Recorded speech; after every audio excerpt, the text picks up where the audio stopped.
Hello and welcome everybody. I'm Jono Funk, the Eternal Optimist, and as you can see, we got a sleepy little wolf over here. But hello, how's everybody doing?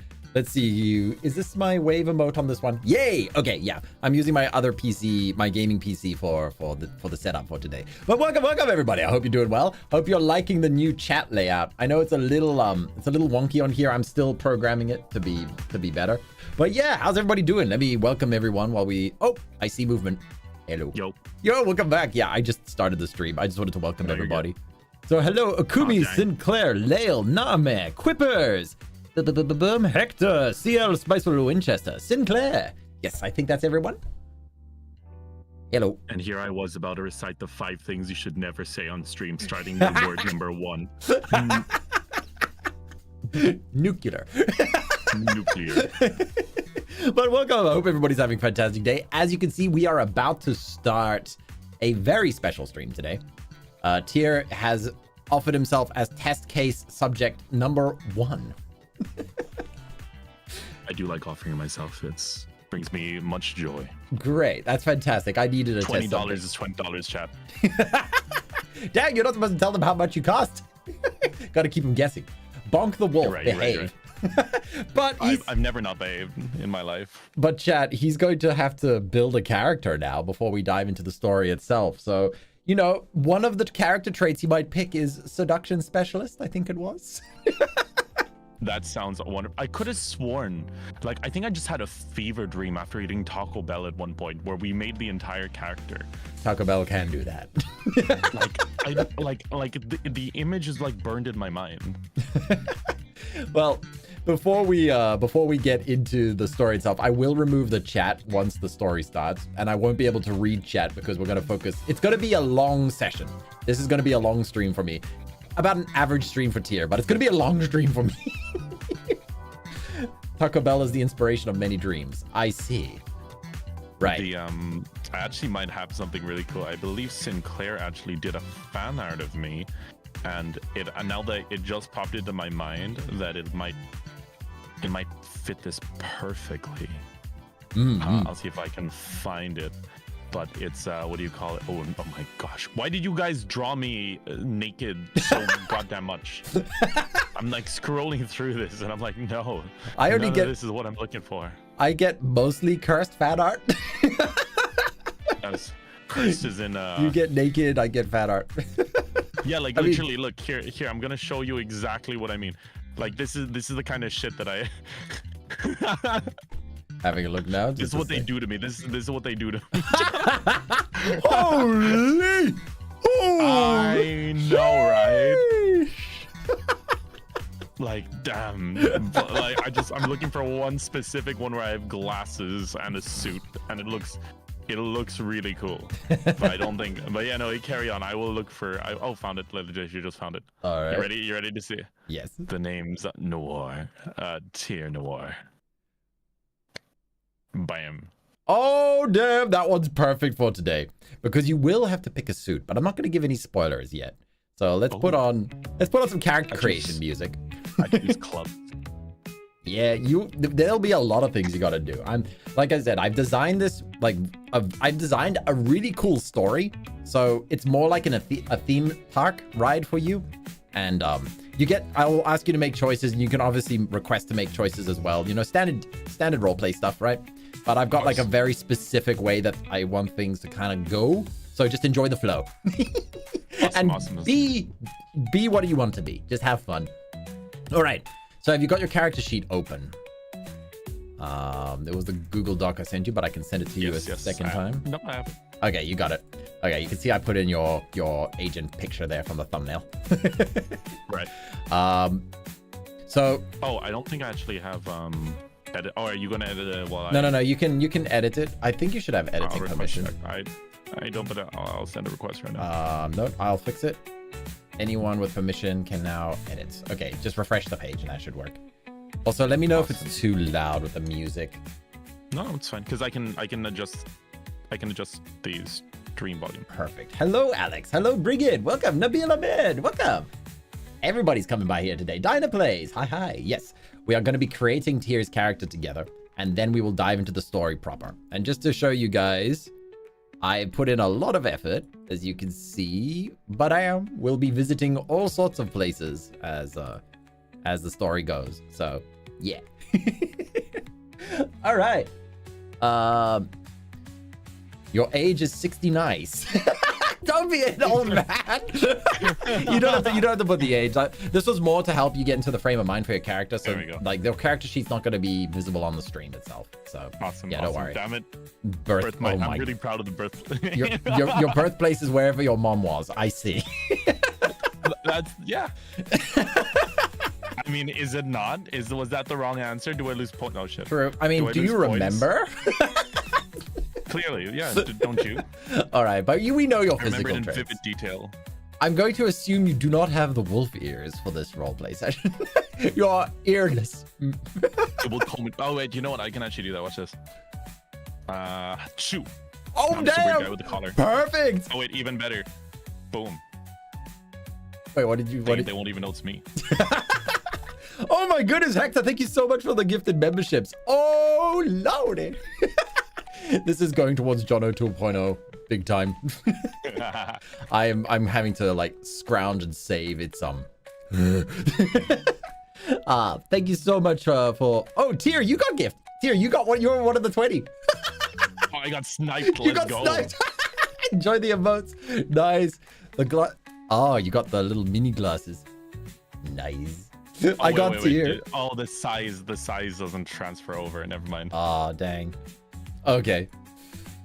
Right. So then, what kind of personality traits? Do you want to just roleplay as yourself, or do you want to go as a specific type of character? Because... I mean... It's entirely up to you. Personality traits. So do you have any preset, or do you want me to... Nope. This is to get you into character if you wanted to play someone else. But if you want to just roleplay yourself as a super spy, that's perfectly fine with me. I think I would definitely like to go with someone that's more like I would like to go probably more lawful evil if possible. Not evil as in an evil way, but evil as in like kind of self-serving. All right. In a way. So we can just add so that it's kind of like for example, like I would almost consider John Wick self-serving in a sense that like if they didn't mess with his property, he wouldn't have done nothing. Okay, I see. That kind of. Yeah. Do you have anything that you like or hate, like you enjoy and dislikes? We got to make this something really fun because I want this to be a challenge for me. So I think I would like to be very possessive over my belongings, even to the most like minute detail. Like if someone borrows a pen from me and I don't get it back, like at the exact moment that I'll flip out. Ooh, right. Okay. And in terms of dislikes, I'm gonna make myself like, can I make myself like an extreme germaphobe? Yeah, sure. Germaphobe. Like I gotta wash my hands. I gotta make sure everyone around me washes their hands, and it'll just be like walking around with like a cloth over my mouth if possible. Now this is great. Especially as a spy, that's gonna be very fun. Excellent. I hope we don't have to go anywhere dirty in this campaign. I do like little details like this because then it helps create like more engagement. Usually if it's like a very long running campaign, I'll ask my players to flesh this out in a huge amount of detail so that, you know, we can get some real great characterization. But since this is a one shot and it's kind of like a roller coaster ride, this should be enough. So your background, you are a top ranking agent for Eclipse. Now Eclipse stands for the Elite Covert Liaison for International Protection and Surveillance Enforcement. It is a secret branch of Interpol. So you're a spy agency that doesn't belong to any one nation, but rather being co-funded by multiple. Okay. Yeah. I also found that kind of funny because I chose Eclipse beforehand, and then I was like, oh right, you and the moon have a somewhat relationship. Yeah, we're going through a rocky patch right now. We're actually on a little break, but poor moon. What do you mean, poor me? The moon cheated on me. Oh damn. I mean, Stupid Taylor Lautner. The moon just changes all the time. I know, right? Right. Like, talk about fickle. So, Tyr Noir. Is that your agent name, right? Tyr Noir? Yes. Okay, Tyr Noir. Something happened in Ireland as you were a teenager that caught the eye of Eclipse, and they recruited you early to put you through secret training so that by the time you were a young adult, you would be ready to enter the field much younger than most other nations would suspect a spy being capable of. So you were hand selected very early on. Do you have any idea what that something could have been? Was there a physical incident, like a, you know, you performed amazing in a sport, or something along those lines that caught their attention? Wait, hey, this one's got potential. I think this. Am I allowed to just go crazy with this? Yeah, go for it. There was a very important play, and it was big. It was going to be one of the. I was attending it on a school trip, and I got lost. And it just so happened that it wasn't like a super major role, but it was kind of like the villain that shows up at the end. The actor that played him suddenly was injured, and the what do you call it, was suddenly injured. Mm-hmm. And me getting lost kind of just ended up backstage. And I was a really big fan of the show as well, so I'd kind of done my research, I'd done my homework, I kind of knew how things went. And I just so happened to have gone dressed up as the villain. Ooh. And that's when I suddenly ended up walking onto stage after this awkward pause, because, you know, everyone was waiting for the villain, but then the villain never showed up. But then I show up, and then I very quickly grasp what happens, and I immediately get into character, and I pull off like a performance that receives a standing ovation, even more than that of the main characters. And then I have to go off stage and then awkwardly like just nod to everybody as I go back to my scene. And what happened, and this is something that's revealed to you afterwards, is that there was actually a scuffle going on. There were actually Eclipse agents involved in the scene, which is why the actor didn't show up. There was a whole big drama happening behind the scenes between Eclipse and a criminal group, and you filling in actually provided a perfect cover for when one of the villain was an actual villain. So that's how they caught you. They were like, wait, this guy is, you know, at first they investigated you because they thought, wait, this is like too convenient. But when they saw that you had your talent for like quick thinking, improvisation, as well as performance skills, they were like, this one has potential. That's how you were recruited. Okay, we got it. I like this one. Pretty much. So you would know that Laura Hopkins is the current boss at the Eclipse. The Eclipse agent. Is she cute? Yeah, she's a tough cookie. She runs the Eclipse agent. You don't speak to her often. Even though you are a top-ranking agent, she usually stays within her office dealing with the politicians. You know, she shields the agents like you from the politicians, and each agent is given a handler. Your handler is known as Jono. Okay, so when you want to speak to Jono, you call up Jono.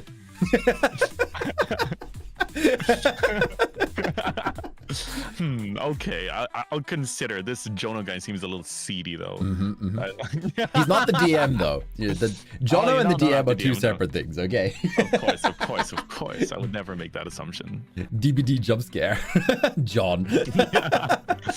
Right. So let's scroll down to your attributes. Right. You have 3 types of attributes. You've got physical, mental, and social. You are going to have to pick a primary, secondary, and tertiary, which will allow you to distribute 9, 6, or 3 points across those ones. So if you pick physical, you have 9 points to spend between strength, dex, and stamina. And tertiary will be 6 points between those 3, and then the last one is 3. So you can distribute these in any order you want. You see here it says stamina, resolve, and composure. Yes. That is your endurance bars. So like your health bar, your fatigue bar, like your resolve bar, and your composure. If any damage, fatigue, or likability takes a hit and equals your endurance bars, something bad is going to happen. You can imagine what happens when your damage equals your stamina. You pretty much die. Or come very close to death. Yeah. So yeah, for every point that you put in an endurance bar will multiply the number in there by 5. So if you put like 4 points into stamina, you will have 20 health. Okay. Well, based on the character that we just made, I'm going to have to put social as the number 1. Okay, so you got 9 points to spread across charisma, manipulation, and composure. Yeah, and then...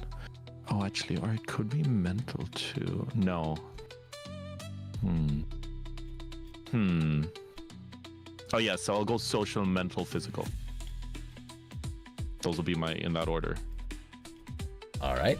Social. And then, so the 9 points in... so you want me to do the points now? I'll put, compose... Okay, so let's...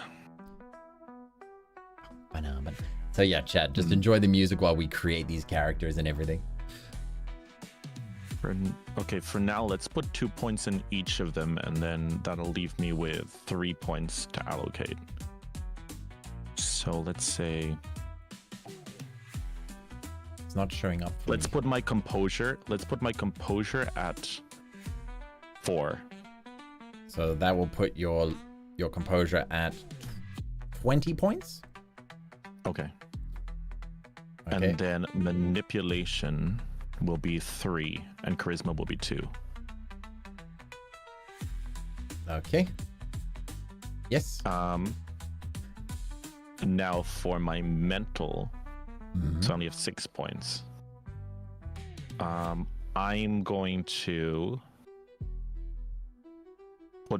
going to do an even split and put 2 in each. Okay, so 2 intelligence, 2 wit, and 2 resolve. So you'll have 10 on your mental fatigue limits. Yep. Okay. And then for the last one, I'm going to dump it all into dexterity. So wait, but you'll have 0 stamina then. So I'll give you a base. I'll give you a base of 10 health. Okay. All right. Actually, wait. No, let's be fair. We'll go 2 in dexterity and 1 in stamina. Okay. So that will I'm going to modify this a little bit. So I'm going to give you 25 here, 15 here, and 15 there. Okay. So when your damage equals 15, something bad is going to happen. If your fatigue hits 15, something bad will happen. And if your likability hits 25. So basically, it's very hard for people to hate you. I mean, I'm basically making deal. Okay, I see. Right, so for your combat skills, right, you've got 1 to 6 points. So you're going to have to distribute 1, 2, 3, 4, 5, 6 here amongst close combat, marksmanship, stealth, evasion, explosives, and perception.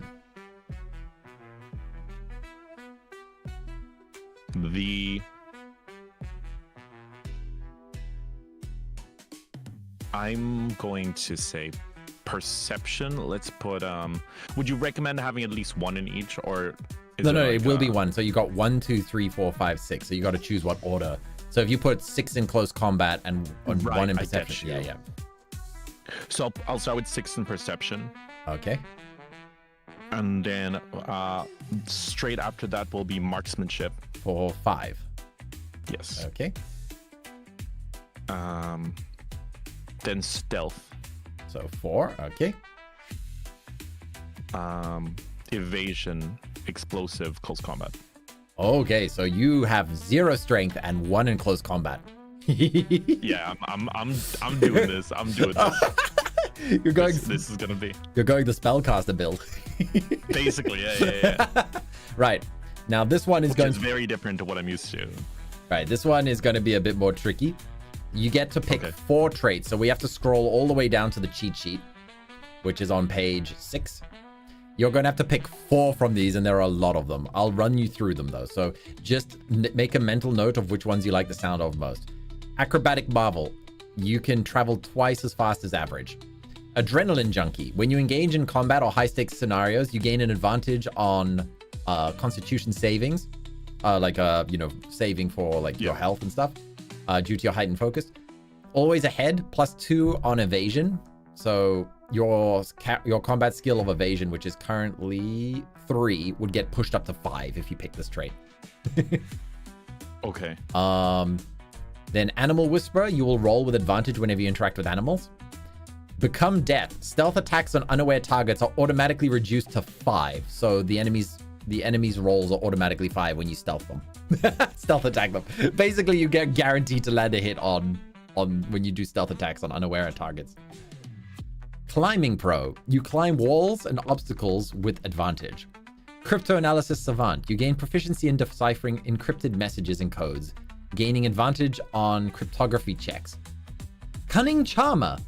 You gain advantage on social engineering and persuasion rolls against creatures of intelligence. Wait, that should just be, yeah, you just gain advantage on persuasion, essentially. Specifically if they're dumb. Oh, no, never mind. No, just yeah, okay. Okay, Deadeye, +2 to your marksmanship at character creation.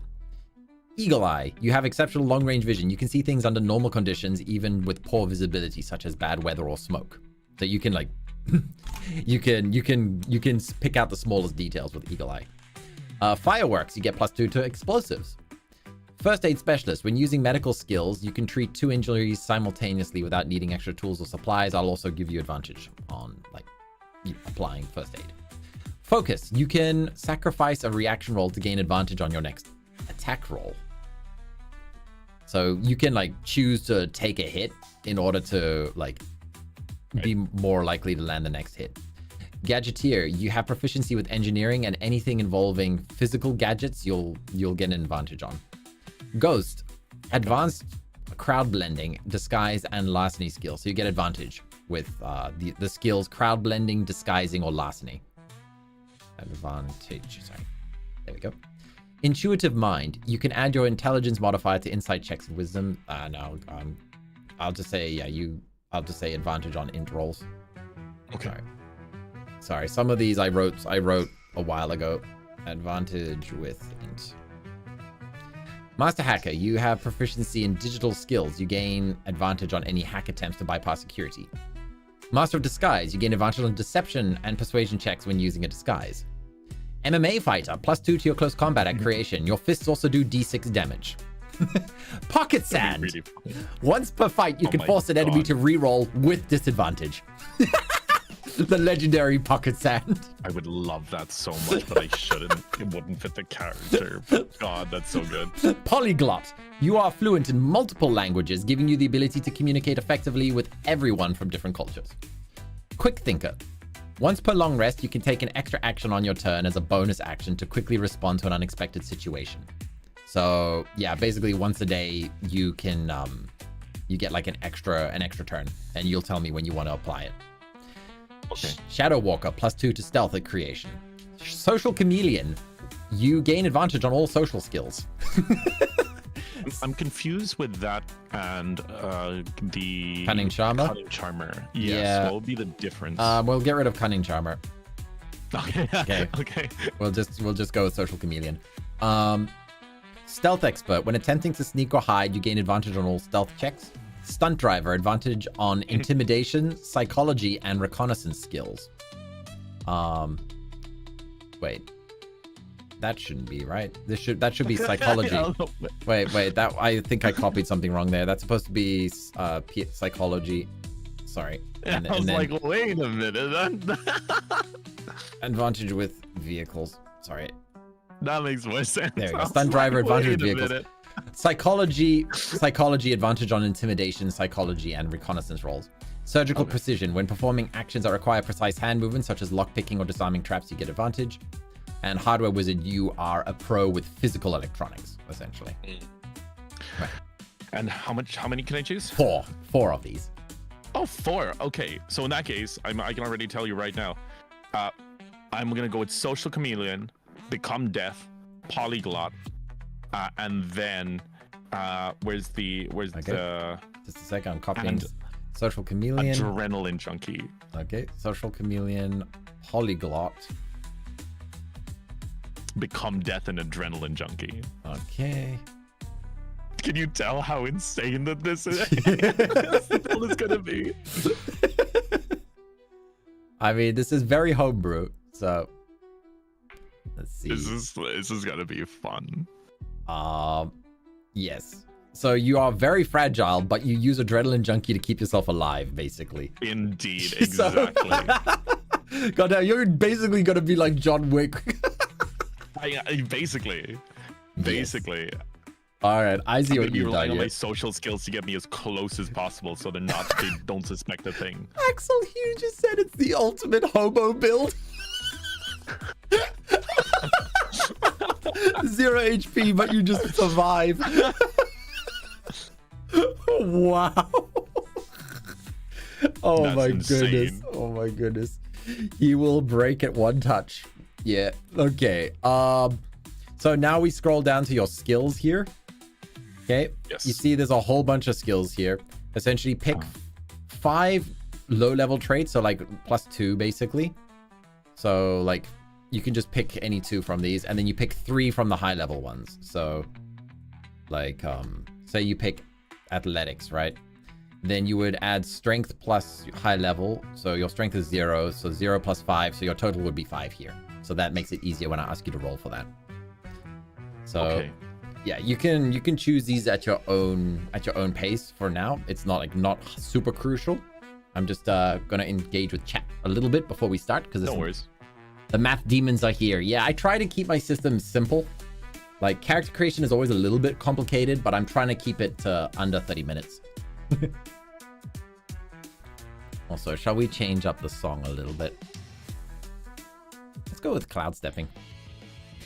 One of my players in the TTRPG finally got the ability to run along the clouds, and this was like the anime song that was playing in the background when they did it for the first time. It was such an anime song. Ooh, wibbly arms.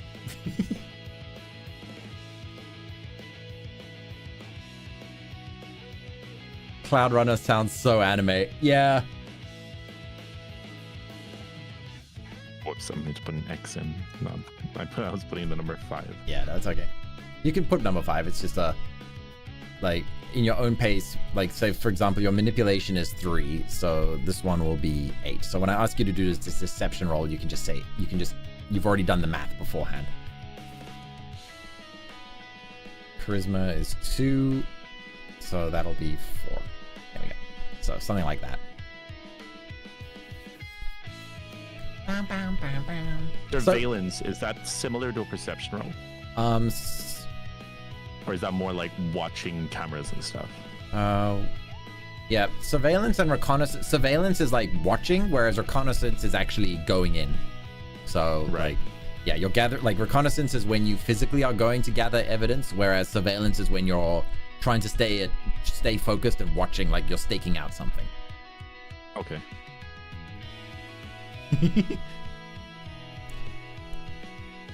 Whatever floats your boat. 5. Okay. What is really fun about this, I've also gotten back into writing my books and stuff. And depending on how the story goes, I might write a novel on this story. If it turns out amazing. Because yeah. Hey, look. What you got? Let's see. You got alert, crowd blending, disguise, persuasion, and surveillance as your low-level skills. And then your high-level skills, deception, psychology, and seduction. Wait, so your charisma is 2, so that'll be +7 to your seduction rolls. Plus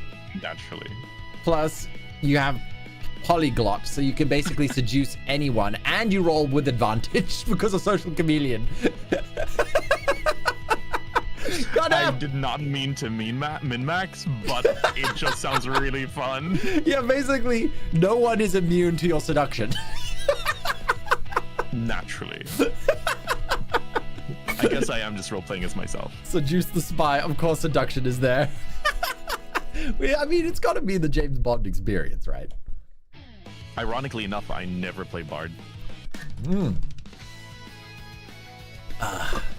All right. I think that's everything for now. When it comes to your suit, your gadgets, and your vehicle, that'll happen in the story itself. So, are you ready?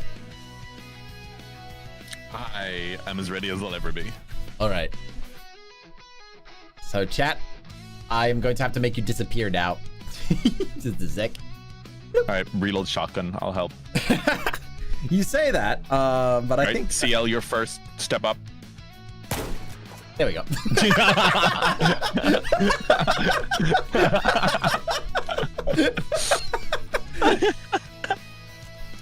Who's next? Oh God. Why me? CL is canonically dead. Yeah. All right, Tyr Noir. You are currently on vacation.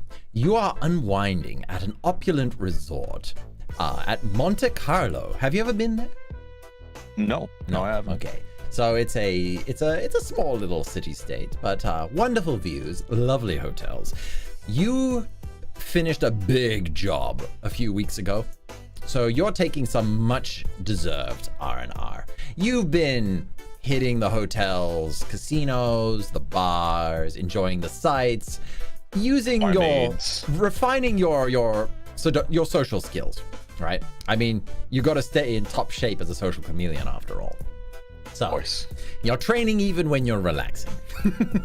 So, what would you be doing? Where would you be at such a luxurious hotel as this? Would you be in the casino, or would you be at the pool or the bar? Where do you want to be hanging out? This is exactly where I'd be, right? You ready? I'd be lying at the pool right next to the lifeguard seat. I'd be like on the seat next to it. And I'd be like, I'd have my hands like behind my head, kind of sunglasses up. And without looking at them, I'm like having a flirtatious conversation with the lifeguard. You got to take off your shirt though. I mean, do you want nipples on your stream? Go for it. There we go. Right. So you're just enjoying the swimming pool, right? And you're chatting to the swimming guard. When you hear the tip tap of a familiar sounding pair of footsteps, you know exactly who this is. This is Jono, your handler. You can hear him walking towards you from the distance, and the only reason Jono would be there is to ruin your vacation. Audible sigh. Tyr Noir. How do you react? Yes. I'm gonna be. No, I notice what I'm gonna do. I'm just gonna like. I'm gonna like ignore him, just completely ignore him. I'm just gonna be lying back. I'm gonna like I'm gonna have like I have a paper or something, and I'm gonna slowly just slide it over my face. All right. The lifeguard that you were talking to is looking at you, and she's like, sir, I think that man wants to talk to you. And, I'm just gonna be like, no. It's a different man. It's a different Tyr Noir. Tyr. Don't think you can hide from me. As he's walking around trying to find you, he's like, I know you're in this building somewhere. He hasn't spotted you yet. Give me a... How do you want to hide here? So it would be crowd blending. Give me a crowd blending roll. So you got a stock skill of yours, so +2 plus your wit. So your wit is 2, so +4. +4. All right. Are we going D20s? Yeah, D20. Yep. Bam. You can add +4 in the dice roll as well when you select it. Awesome. So 16. All right. You are blending in. Does that count as a social skill? Yes. Oh, right. It's actually no. Sorry, it's not a social skill. No, it's not a social skill. No. But anyway, it's fine because he rolled a 2. So he's like, Tyr. He goes and like grabs a bar by the pool area and like orders himself a drink, and you can see he's a bit frustrated looking. You're not used to seeing Jono angry. At this point, I'm going to be like, I'm gonna to the lifeguard. I'm gonna like, quick, Vanessa, smoke bomb. Just like fully playing it a bit, like fully expecting her to not have a smoke bomb. She's like, what? There's a bomb in the hotel? No, oh, God damn it. Also, I wanted to say this loud enough so that Jono hears me. Let's see. Yes, he hears you. He turns around, he's just like... what's your favorite drink? That would be a... that's a... At this point in time, I would be drinking what's called Long Island iced tea. Okay, so he has your favorite drink, as well as a glass of wine for himself, and he was planning to lure you out with your favorite drink. So as soon as he sees you, he just gestures to the freshly made drink that's on the table there. He knows you want it. I look at Vanessa and just be like, sorry, I've got to go. By the way, room 402. Oh, okay. Door's gonna be open. Give me a seduction roll. Give me a seduction roll with advantage. Let's just get this over with, chat. Let's see. Boom, boom. Advantage plus 4. Boom. I don't think she's gonna have any resistance to this. I was hoping for a nat 20. No. No. Okay, 420, huh? Oh, did I actually say 420? I was actually trying to pick a random number, and that was just the number that. At this point, I lightly put my vest back on, and then just kind of walk over to the bar, kind of just like with a kind of like fed up look on my face, just like, all right, what is it? You know why I'm here, Tyr. The only reason I would be interrupting your government-mandated vacation hours is if something urgent had happened. I would appreciate if you didn't hide from me every single time I have a mission for you. Hey, I'd like to keep you on your feet, you know. What if you need to sub for me one day? I get plenty of exercise, thank you very much. I have been walking around all morning looking for you. I can think of another way we can get some exercise. Nope, here's your drink. Sit down. He's done with I smirked. I smirked at what's it called? I'm guessing the lovely Laura has her hair tie in a bunch, as per usual. No, Laura isn't here yet. Laura. As in like, I'm asking Jono. Oh, I don't know. The last I spoke to her was through audio communication only. I was told to fetch you. Details will be arriving as we head to your private aircraft. But yes, please make sure. At this point, I'm also you see me like pick up a tissue, and I don't hold the glass like directly. I hold it with like the tissue. Yes. Anyway, make sure that you need to collect your things before we go, because it's very unlikely you're going to be coming back anytime soon. Could you give me like I kind of check the time. I kind of look at the lifeguard, and I was like, could you give me like 10 minutes? I'm sorry, it is urgent. There's a reason why I was running around calling you by your agent name of all things. Fine. Okay. All right. What was it called? All right, give me 5 minutes, I say as I'm walking off. And then as I'm walking out the door, I go, Vanessa, we've got 5 minutes, come on. give me another seduction roll. Do it. All right, let's go. He's never played a bard. He lied as naturally as he breathed. That's a D12. Wait, one second. So when you're on the dice roll, there's a little ADV is for advantage. So you can go ADV and then pick. Yeah. That's 21. Yep, 21. Can she resist this man?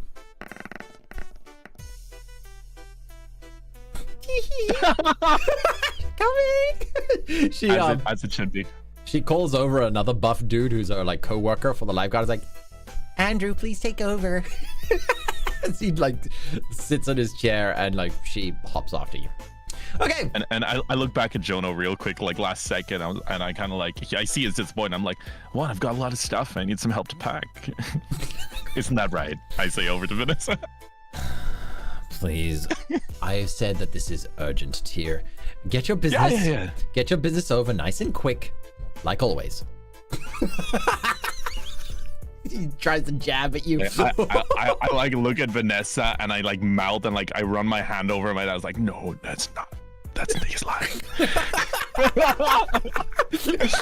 Anyway. 4.5 minutes later, I return. Also, Jono was talking about his professional work, right? He was talking about his work, his speed. You know, he delivers the goods. Of course. He delivers the goods. Of course, in record-breaking time. Yeah. Of course, yes. Bro got peer-reviewed. Yeah, I kind of show all of my stuff is in like a it's really funny because at this point it's like I look like a tourist, so I've got like a floaty like over my head, and I've got like a little bag next, like the little hand carry. I'm like, all right, ready. Right. So I also have a very obvious hickey on my neck. He pours himself another drink. Because he always knows when it comes to handling you, out of all the agents that he got paired with, Jono got paired with you. So yeah, he drinks on the job. But he knows that you get results, which is why he hasn't complained to Laura. As difficult as you are to work with, you bring in the results. So yes, he in other words, he likes me.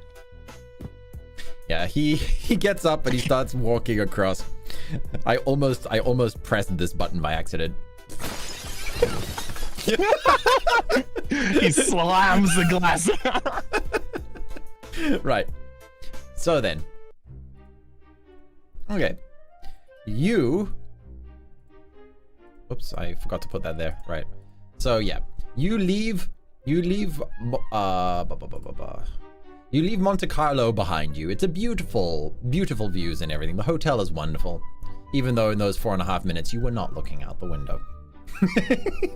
You shortly arrive at the nearest airport, and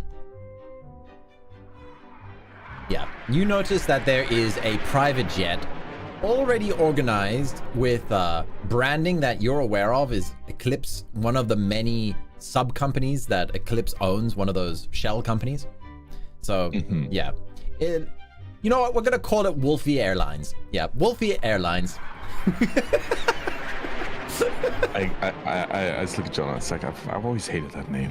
I know, it's you know, it has a certain ring to it, you know, Eclipse and wolves, all of that jazz. Anyway, you board the plane, right? And on the plane itself, it is completely empty of people except for the pilot. There's not even a air hostess, unfortunately. Usually Eclipse provides one, but you've noticed that in recent times, they've been reducing the amount of staff that they keep around you for some strange reason. You can't quite put your finger on it. I jokingly start checking under the cushions. For what? I'm looking over it. Does Jono say that out loud? Like, what are you looking for? What are you looking for? Oh, just wherever you guys have been keeping the air hostesses. He puts his hands against his temples and he's like, I have instructed as your handler that I will have to handle such responsibilities from now on. We have had far too many complaints to HR department. Damn. All right. Your arch nemesis. Damn it. All right, let's see how good you look in a maid outfit. What? I say. Right. So, yeah, you take off. The plane takes off. Oof. It's a luxury plane. It's full of goods and like, it's got all the gadgets and tech you could want. So it's got cutting edge computers and communication relays. It's also super fancy, nice leather seats, luxurious table in the middle for you and Jono to enjoy a meal at. He still hasn't spoken about your mission though. All right, at this point, I'm gonna be like, all right, spill the beans. Who do you guys want me to get information from now? All right. So he takes out the notepad and he says, now that you are no longer distracted and can focus entirely on your mission, I can now actually read the briefing documents. Laura has noticed that in order to keep you focused on the mission, we have to eliminate as many distractions as possible. He opens up the tablet and enters in his passcode, and he takes a moment to read over the documents. What do you want to do while he's quickly reading over the documents? I'm kind of, at this point, I'm kind of looking around. I'm kind of walking around. I kind of want to see if I can take a peek over at the pilot. Part of me it's for safety, surely, 100%. But also, I'm also making sure to like, I'm also kind of very meticulous with like looking for dust, looking for like, because it's dirt. I want to make sure that's not dirty, especially if I'm in a confined area for a long amount of time. Okay, give me reconnaissance, dexterity, so +2 to your roll. All right. Boom, boom, boom, boom. 22. 20 plus 2. Boom. Gotta love this, Jono. Shit. You find a horrific dust bunny, and it sets you off immediately. I'm at this point. I'm gonna grab a tissue. I'm gonna put it like in front of my face, and then I'm going to just, while you're reading the document. No, you don't. You're reading your document. I'm closer to the cockpit right now. I'm going to open the cockpit door, and I'm going to be like, "Excuse me." Sir, you're not supposed to be in the cockpit as we are in the air. I would like to demand a full cleanup of your flight. If you could get to that as soon as possible, that would be lovely. I'd rather not make a scene, but this vehicle is not up to my standards, I say with everything. Please register your complaints with one of the air hostesses. Thank you very much, sir. I am focusing on my flight. I'm gonna I'm going to place my hand on his shoulder and say, I wasn't asking. I can take over while you go clean up. Okay, first off, persuasion roll. So charisma with +2, so +4 to persuade him to let you fly. Oh, and I have an advantage, so I'm gonna do that again. Just roll a second one and we'll, yeah. Okay, so going with 14, one. Okay.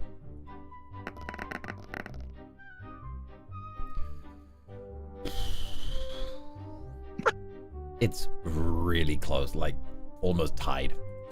Well, it's 14 plus, what's called? Thingy, sir, right? Sir, if you want to learn, you're welcome to take a seat next to me as my co-pilot. In the office, the spare seat next to him. I said, I don't particularly want to learn. I just want whatever mess is in there to be tidied up. Like I said, please speak to one of the air hostesses. I'm very focused on my job at the moment. At this point, I'm gonna like the hand that I'm using to cover my face. I'm gonna like take it out and I'm gonna just slam it as hard as I can on the dashboard, loud enough for Jono to hear me inside. And I'm gonna be like, and I'm just gonna slam it down. Yeah. So, Jono is just like, Tyr, what are you doing up there? Jono gets up and he's just like, I'm gonna. Are you aware of the absolute biohazard of a whatever that room is called? I say, gesturing towards the small the big dust bunny in like the corner of the room. Sir, as you know, due to our last HR lawsuit, we lost quite a good chunk of the budget this year. So can you please take your seat and I will give you your mission. And I will take care of the dust bunny for you. He's so done with your shit. Slowly cover my mouth again, and for the rest of the flight, I will have a tissue covering my mouth, and I will sit down slowly and making sure that they know that I'm not happy. You know about this incident. They settled. Because it's a secret organization. It can't exactly go public. Raise Jono's payroll.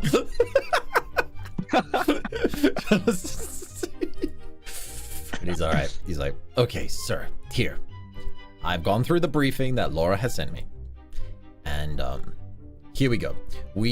This is just the initial briefing. It seems that the severity of this incident has raised enough alertness that we don't want any leaks coming out.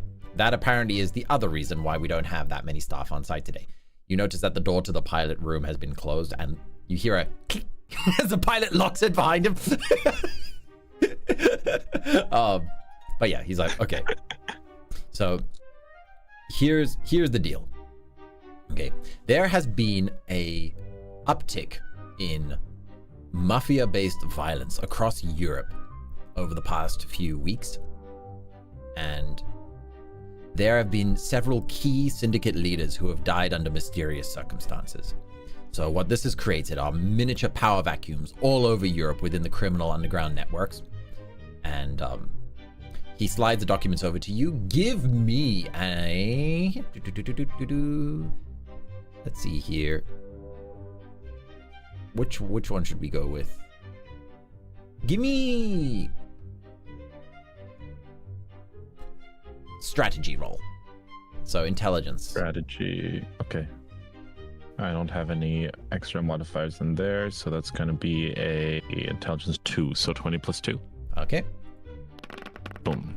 Ooh, 21. Very nice. You immediately pick up that there's a pattern to this.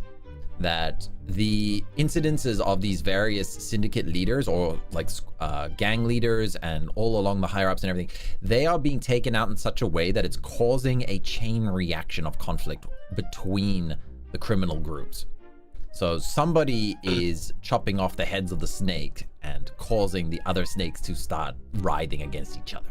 Something is kicking up the hornet's nest, and there's a clear pattern here that you can see. Good roll. Without what's it called? Without sharing it directly with Jono, I'm gonna ask is like, have you guys noticed any patterns in the killings at all, or anything out of the ordinary? I have my speculations, but again, this is only the initial package. The full briefing will be at the toy box. You know what the toy box is. The toy box is essentially where agents will get geared up for any European-based missions. And it is in Paris. So you realize now that you're on a flight to France. Audible sigh.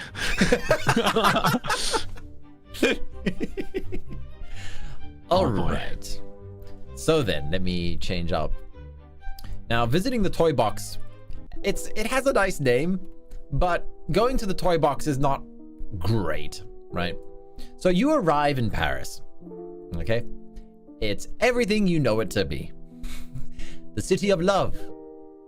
The city of revolutionaries. There's only one place Jono will take you, and it's through the winding ways.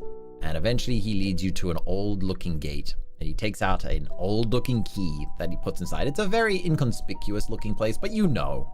You've been here before. And it stinks. And it is the part of the job you hate the most. Because Paris is a very unique city. And specifically, it has a very unique feature underneath of it. Have you heard of the Paris catacombs? Yes. Wait, I thought they were the Vatican. Are they similar to the Vatican? There are thousands of bodies buried under the streets of Paris, and it goes on for miles. It's very easy to get lost inside of it. Now, the toy box is located somewhere in this maze full of bodies. Ooh, you like the setting? Good, yes. So, John leads you through this dirty, filthy, disgusting place meant to draw away the vast majority of the population, and even the horror nerds don't dare to get too lost in the catacombs. But every single agent and every single member of Eclipse understands and knows the way. How do you feel about this?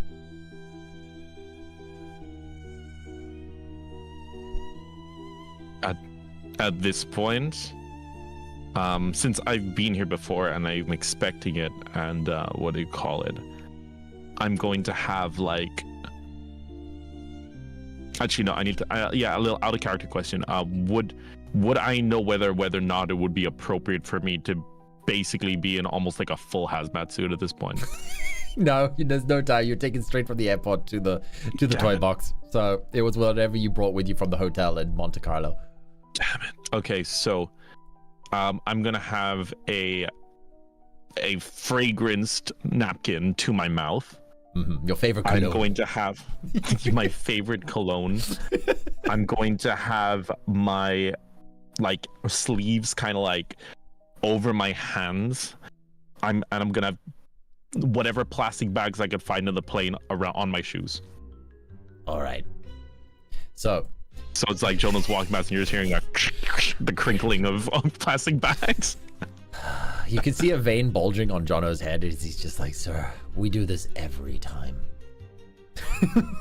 Well, if we, do you know, they say that the first hinting of insanity is doing something over and over again and expecting a different result.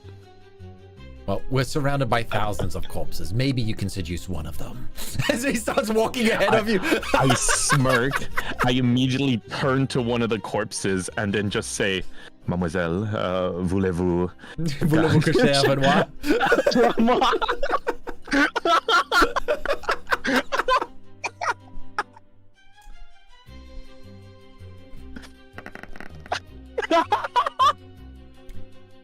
You see the skull move briefly, and for a second your eyes pop wide open, but then a rat comes out of one of the eye sockets and like scurries away.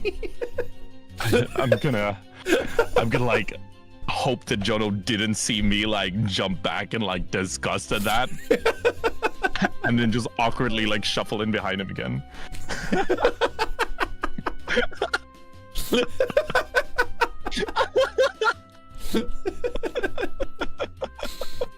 Oh my goodness. See, chat, I know French. All right, so then I want you to give me give me an alertness roll. So you've wit +2, so +4 to your alertness roll. Okay, 13. 13. Nice. Okay. Yeah, you don't get lost in the catacombs. You manage to just barely keep ahead of Jono, who has somewhat increased the walking pace. You get the sneaking suspicion he may have overheard you talking to the skull.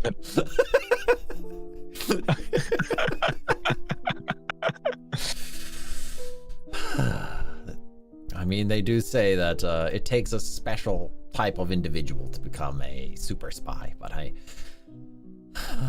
my luck. You hear him mumble to himself. And to which I respond with, "Oh, you think I'm special?" Yes.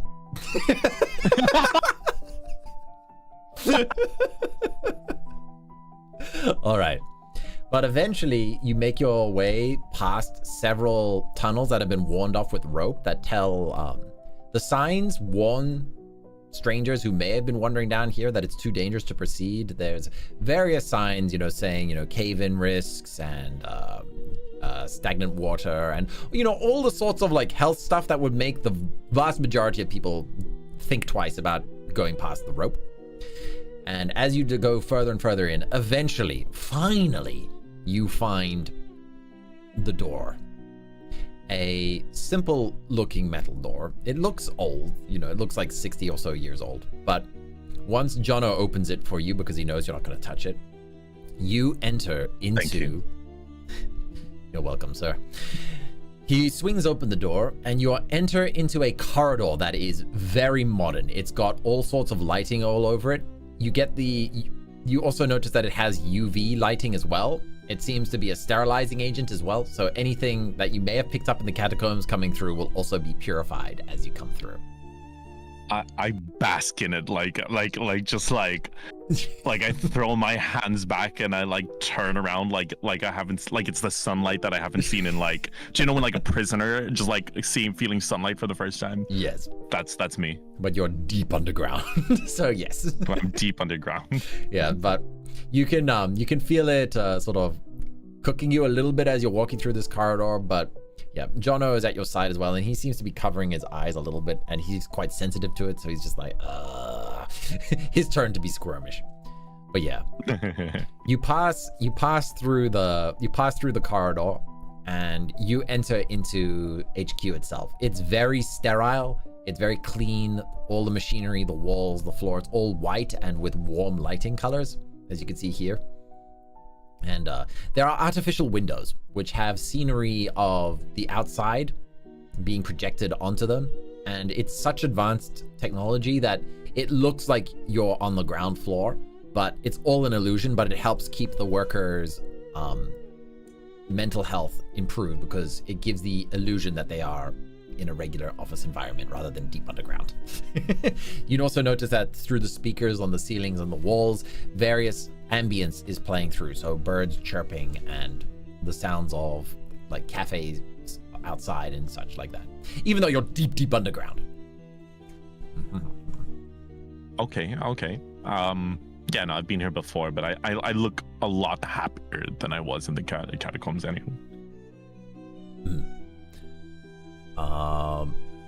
Let's see here. So, yeah, Jono leads you through, and you notice that you're being taken somewhere that you haven't been very often. He takes you to an elevator that only has 2 buttons on the inside of it. This floor and the president's floor. Laura's office. You've only ever been in Laura's office once before, and that was when you were recruited all those years ago. Ooh. So are we going to be visiting my love today? Sir, you're welcome to try that with Laura, but she might take your ear off. That's a risk I'm willing to take, my friend. Oh my goodness. Okay, give me a second. All right. So you go up the elevator, and as the elevator doors open, you are greeted by a very, very fancy office. Lots of oak wood bookshelves, an oak desk. It's luxurious but also professional. Everything has been organized in such a way that she has easy access to every single mission every single agent has ever undertaken, and almost no one is allowed in this office except for Laura herself. You see her sitting by her desk. She's wearing a professional looking working dress, and she just leans forward on his desk, and you can see that 2 chairs have already been prepared for you and Jono. She's like, Tyr, you finally arrived. Please, take a seat. I smirk and say, what's it called? I'm sorry for the delay. I would have been here sooner if I knew just how amazing you look today. Give me a seduction roll.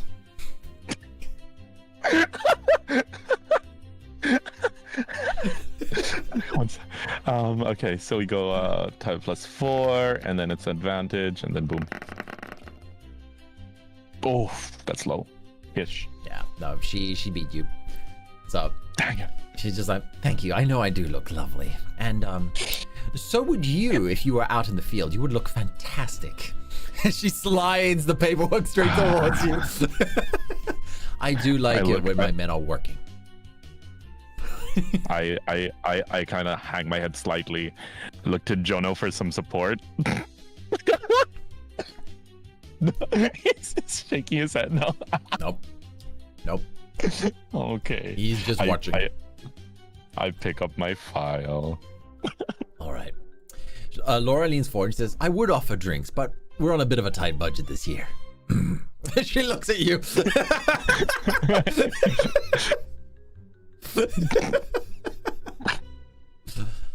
Hey, I'm not making that joke on stream. All right. So, as you got in your initial briefing document, there is chaos happening in the underworld scene. Various gangs and crime groups and mafia syndicates are all turning on one another as various leaders at key strategic positions are being taken out one by one. We have deduced a pattern among this, and I know that you're smart enough to have seen it yourself. She looks at you with an eyebrow raised to see, did you? Which you did. I kind of smirk, and I say, and I just simply respond with, that I have, of course. Oh, please enlighten you know me. me too well.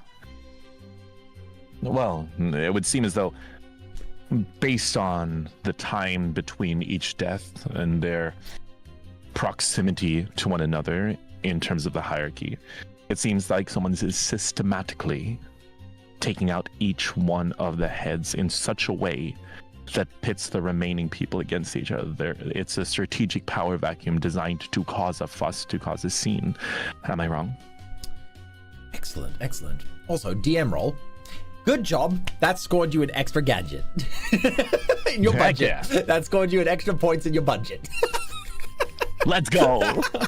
If you hadn't spotted that, you would have been on a limited budget. So you earned yourself a new toy. Let's go. It's like, so it's like, and then so I smirk at her and I'm just like, did that impress you enough to earn your number? Yes. Or No. at least a burner phone. Our analysis was also the same as yours, and we do believe that something is playing effect in here. No, it's always good to get the perspective of an agent that's out in the field. As much as the number crunchers here in the office can hypothesize about things, you have first-hand experience with these kinds of people, and if you can see the pattern that they're seeing, then that strengthens the likelihood of it being correct. You know of all people that nothing is as easy or as obvious as it first seems. But yeah, we do not know what is causing this mafia on mafia warfare. That unseen force is lighting a spark, and we don't know if it's an independent assassin group, another intelligence agency like the CIA or MI6. We are not sure. It could be an entirely new player entering the scene. We have no knowledge. We also can't rule out the fact that, seeing as the number crunchers that are paid far too much in this office also came up with the same theory, we can't rule out the fact that maybe it's being done on purpose for us to notice. Yes. But the problem is that if we spin ourselves with paranoia, too much paranoia is a detriment. It slows you down. Right? Of course. Paranoia is healthy, but too much is dangerous. For now, we are reaching out to the other intelligence organizations to alert them of our findings, as also to prod their departments a little bit to see if they might be the ones actually involved in this. So far, no results on that, which is why we're sending you out into the field and pulling you off of your deserved R&R. Don't worry, once you succeed this mission, I will make sure that your next R&R is not disturbed. She smiles. I sigh. Isn't that what you said last time? Mm-hmm. But that was before you caused the lawsuit. I like open my mouth and I'm about to interject, and then I just drop it. I just drop it and look down. You feel an intense pressure coming from Jono on your side.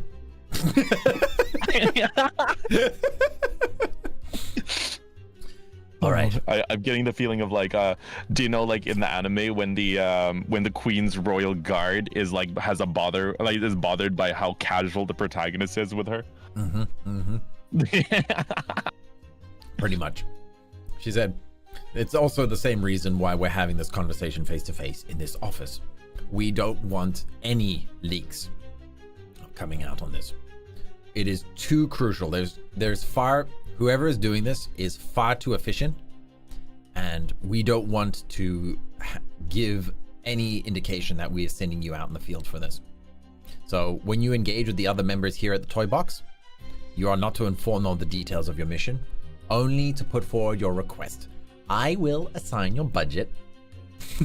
She taps a piece of paper. You notice there are two pieces of paper in front of her, and she's like, I will decide which budget to give you for this mission. But first off, we only have one lead. A recently executed leader's last person of contact was a black market broker. So the decryption was messy. We only barely got some of the voice work from it. Our experts tried to make sense of the communications between the two, but all we know is that there is a deal going down at this location. And she hands over another envelope that's got more information on it, and it's got all the results of the crypto analysis people. You can try to decipher it even more if you want, but it's going to be a very hard roll. Yeah, it's not really my field, so I'm gonna look at it, and I'm going to like pick it up with like the no, you know, I'm not. I noticed the place is clean, so I'm not going to be too germophobic here. So I pick it up and I look through, and I was like, her office is spotless. Yeah, by the way. Yeah. So I'm just like, I'm chill with this. So I'm like, yeah, I don't think I could do any better than this. You also see at the top left of it is that it says Nepal's Italy is the location. You're going to a PC repair shop in Naples. Is it Naples or Nepal's? I'm never sure how to pronounce it. No, I've heard people say Naples. Okay, Naples. All right. So Let's say Italy. Yeah, you're going to Italy. Please don't drink all the wine on this mission. Jono says from the side, please. As I say, my friend Jono, there is much more delicacies than just the wine in Italy. You could also see Laura sigh a little bit, and she says, the agency arranged a media blackout on this particular incident of this criminal leader's elimination. So this particular incident is very unlikely to have reached the broker. So the broker at this location is still expecting a buyer. So we have one shot here to send in our best agent in order to acquire whatever this individual was. And that's the only clue we have. So do not screw this up. You are going to be posing as one of the mafia's goons in order to collect the package. The exact amount couldn't be determined, so we will provide you with a briefcase of unmarked gold bars. Do not lose it before the mission. She takes out a heavy-looking suitcase. And as she said that, I smirk and said, "Oh, I'm your best agent." Regrettably. Says John over.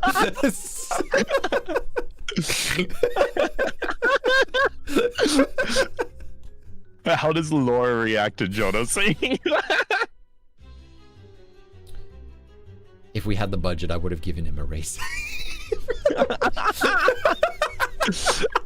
I look at her like shocked. I was like, oh wait, are you meant to be on my side? Kind of like. I'm on the winning side. So if you want to get into my good books, Sir Tyr, you need to win more. Always. You're not allowed to fail in the eclipse. I would, in that case, consider it done. I would love nothing more to get into your good books, I say with a smirk, and then slowly take the unmarked gold bar briefcase and give me a strength roll.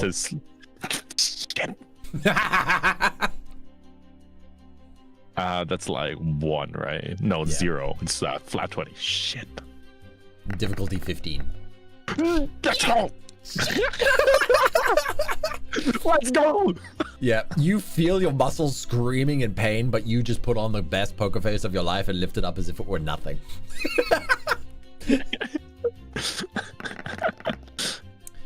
Both Jono and Laura look at you like, oh, pretty good. I slowly irk out a smirk. Right. She hands one of the envelopes next, one of the 2 pieces of paper that she implied was your budget. She hands it to Jono and is like, you take care of this. Let him pick whatever toys he wants for this mission, but keep an eye on him, Jono. You are going to be point of contact for this mission. And he's just like, really?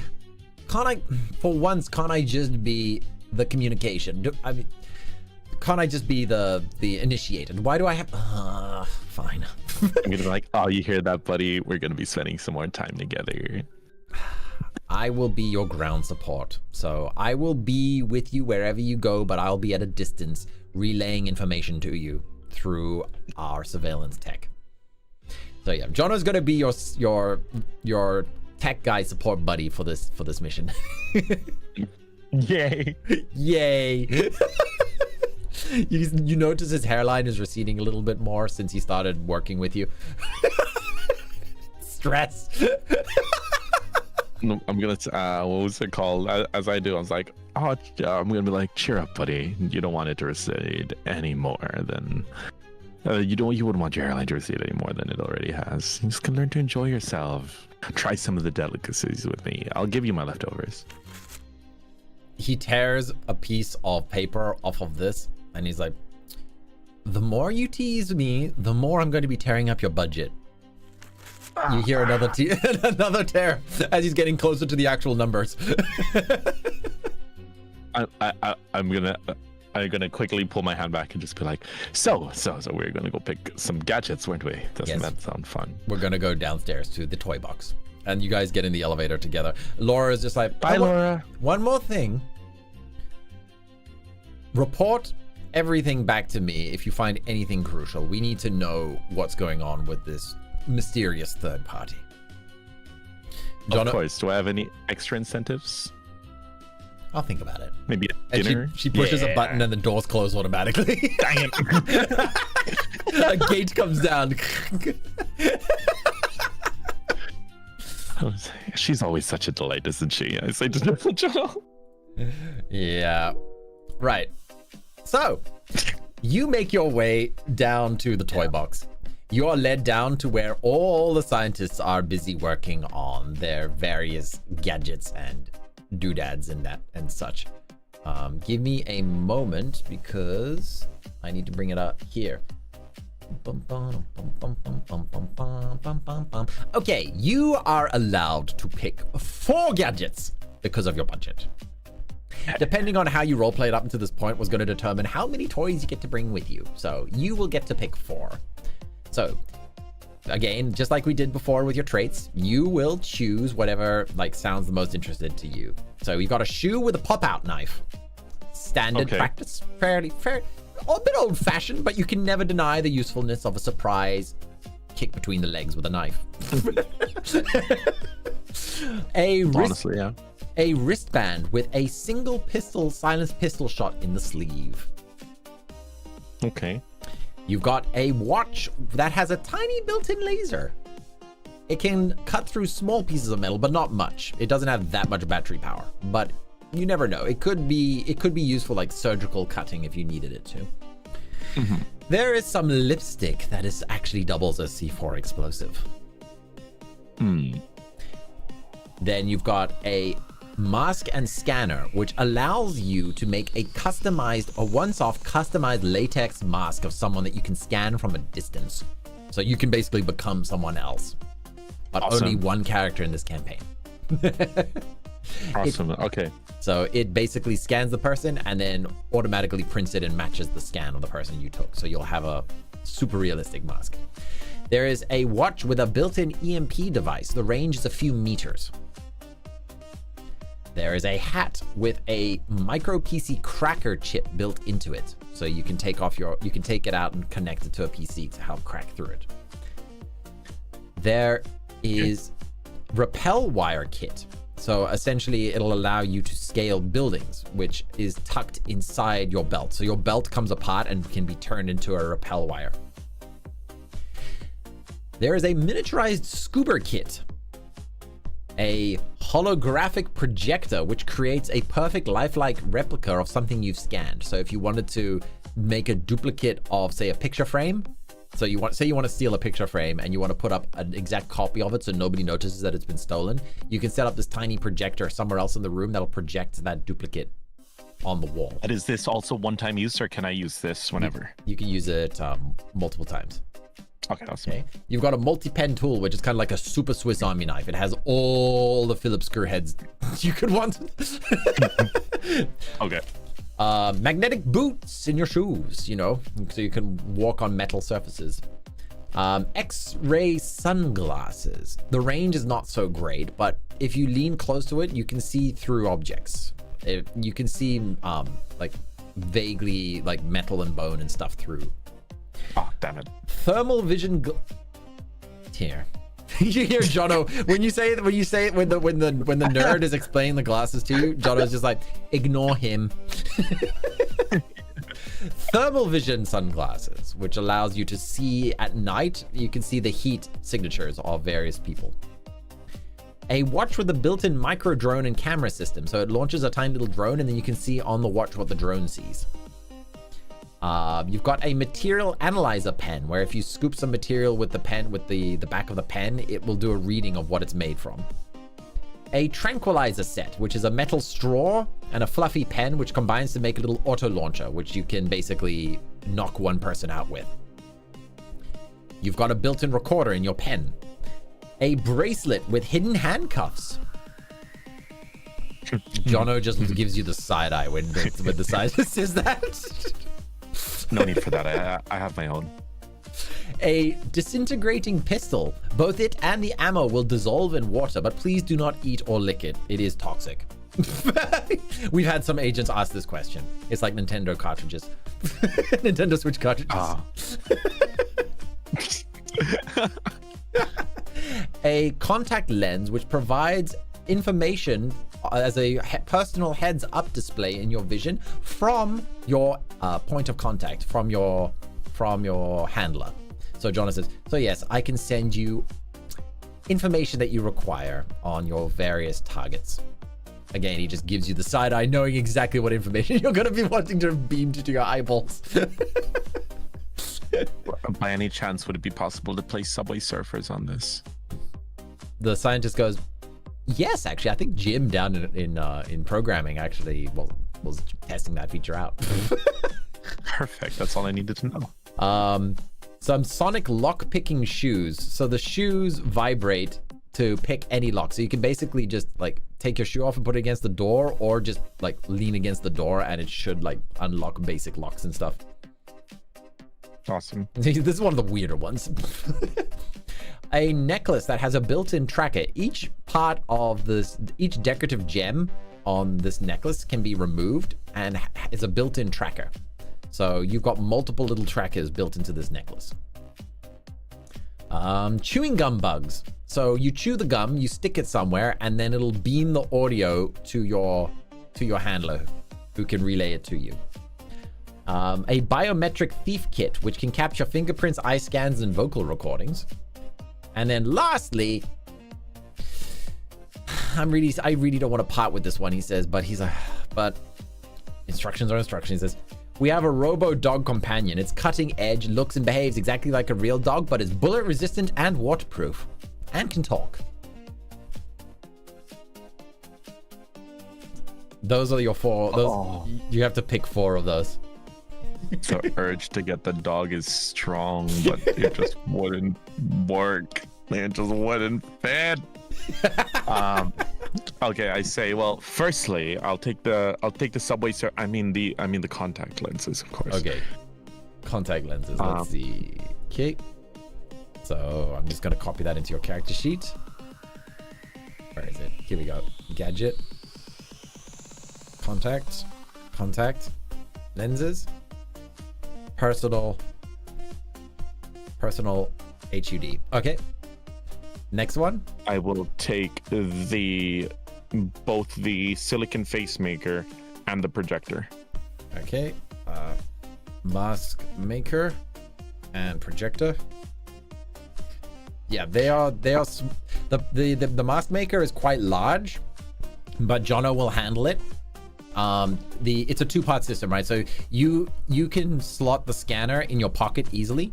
So essentially you can like attach it to your phone, so it looks like you're just taking a photo with your phone, but the scanner will send detailed information to the printer in your vehicle, which we will get to in a moment. Okay. So what was the other one? Sorry, the projector. Yeah, that one is pocket sized. All right. Okay, so you got the projector. And the last one is the vibrating lock. Vibrating shoes. Yes. Okay. You know exactly what you were going to do. I regret this so much. Not going to be used as intended. Vibrating shoes. Jono just gives you a look that you know he's running out of patience when you ask for the vibrating shoes, and he's just like... I was looking at it like, hey man, it was either that or the dog. The scientist is very like not wanting to part with his dog. Lock picking shoes / seduction amplifier.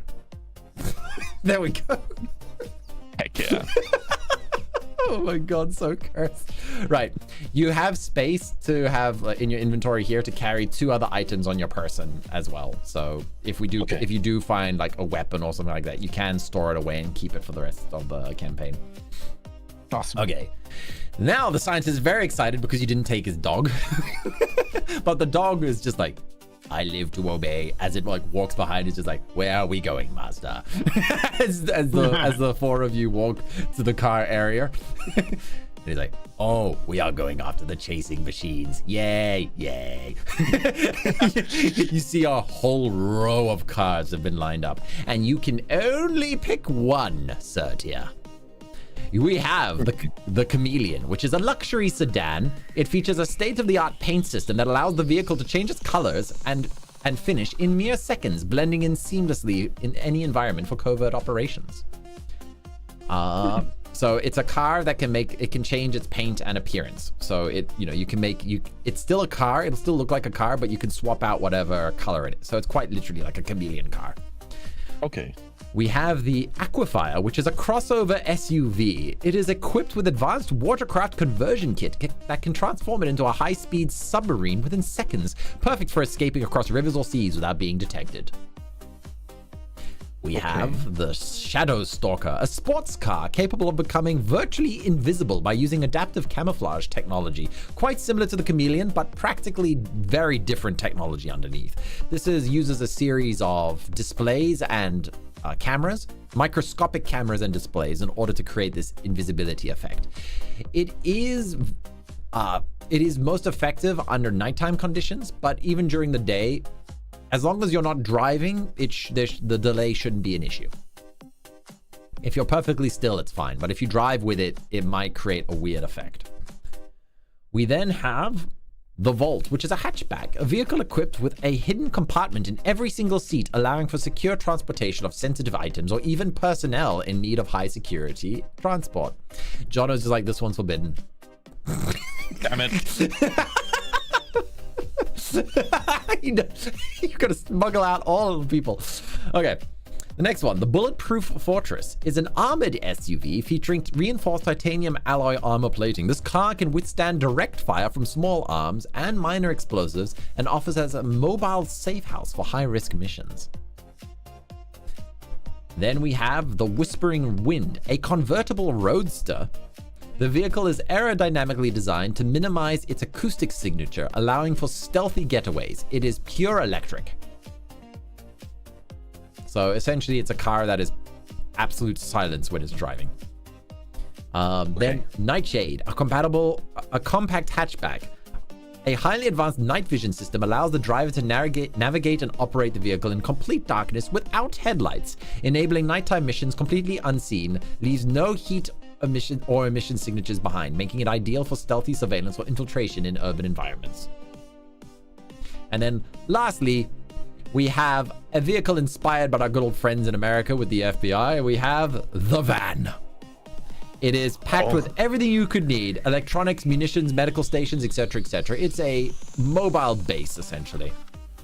It is the black van. So, Sir Tyr, for this mission, of which the details have not been forwarded to my desk, which vehicle do you believe will best suit your purposes? I look to Jono with like puppy dog eyes, and like I'm like nudging towards the ones with a bunch of compartments. Sir, please think about the job parameters itself, not your personal objectives. I say that like it's like, yeah, but like even without using it in the most obviously intended use for it, I think it would just be handy. But if not, probably the Whisper Wind. The Whispering Wind, the convertible roadster that is designed for stealthy getaways. Yeah, I think that one's good. But once again, it's like I want something that looks and feels normal. You know what? No. Let's do something fun here. If the how good it is, so the one that has all the explosive stuff, how much of that relies on my own skill? Wait, the one that's resistant to explosives? It was one of the first ones. It was the one that was like an armor, like a moving fortress. Yeah, the Bulletproof Fortress. Yeah. Yes. It's an armored SUV. Whispering Winds seems really good as well. Oh, this is a hard choice. I do like the compartment one because then I can just have a bunch of knickknacks. Which one would you I like? just- Yeah. Okay, hear me out. What if... Okay, hear me out, Jono. What if we get the compartment one, but if I am moving personnel, I will need your approval. All right. Because I kind of just want to have knickknacks. Okay, so you're going with the vault, which... I would love the vault. Fine. Fine. What color would you like it in, says the scientist? Can I'd like it in a... I like it in a nice kind of silver, if possible. All right. So it's a silver hatchback that is filled with secret compartments. There we go. Love it. So we are going with the vault. All right. Sold. I'm just writing in here, hatchback. The least sexiest of the cars. It's totally fine. It is totally fine. Like, the whole reason I made the hatchback was to be, like, inconspicuous. Just a second. Hatchback. I just want to make sure I picked the right car. Yes, I did. Yep, you basically picked the Ford Fiesta. I am totally fine with that. I'm absolutely fine with that. Super Spy TTRPG picks the hatchback. Amazing. It's wonderful. It is everything I want. Yep. Okay, you got the silver family car for you to hide a family. All right. It'll come in handy. It's like I look at Jonah, I'm like, don't question my methods. They work every 100% of they have a chance to work 100% of the time. Right, you see an elderly man come out and he's like, oh, Mr. Tyr, yeah, here for another suit, I see. You always destroy them on your missions. Come. As he leads You can blame the ladies for that one. Oh, I know. I was also just like you back in the day. As he moves with a little bit of a swing. You and him get along very well. It's as well. It's like, and it's always a pleasure to see you too. Yeah, I mean, you always test my construction skills. We will find a nail-resistant cloth one day. He jokingly teases. I say, you are doing God's work, my friend. All right, so then we have 9 suits for you today. You can only choose one, though. We have the Shadow Strider. It's a special weave fiber that allows for near perfect stealth from the cloth. Perfect for infiltrating secure locations undetected. We have the Nightshade Operative. It has adaptive camouflage that can match the background to blend in seamlessly, or just change its colors and patterns to create a convincing disguise. We then have the Guardian, which is resistant. It's a resistance suit built to be capable of enduring the harshest weather conditions. It has built-in radiation, heat, and breathable filters, such as a temporary gas mask feature if you breathe through the cloths. Plus a couple of hidden pockets, just for you. I know you like to keep things.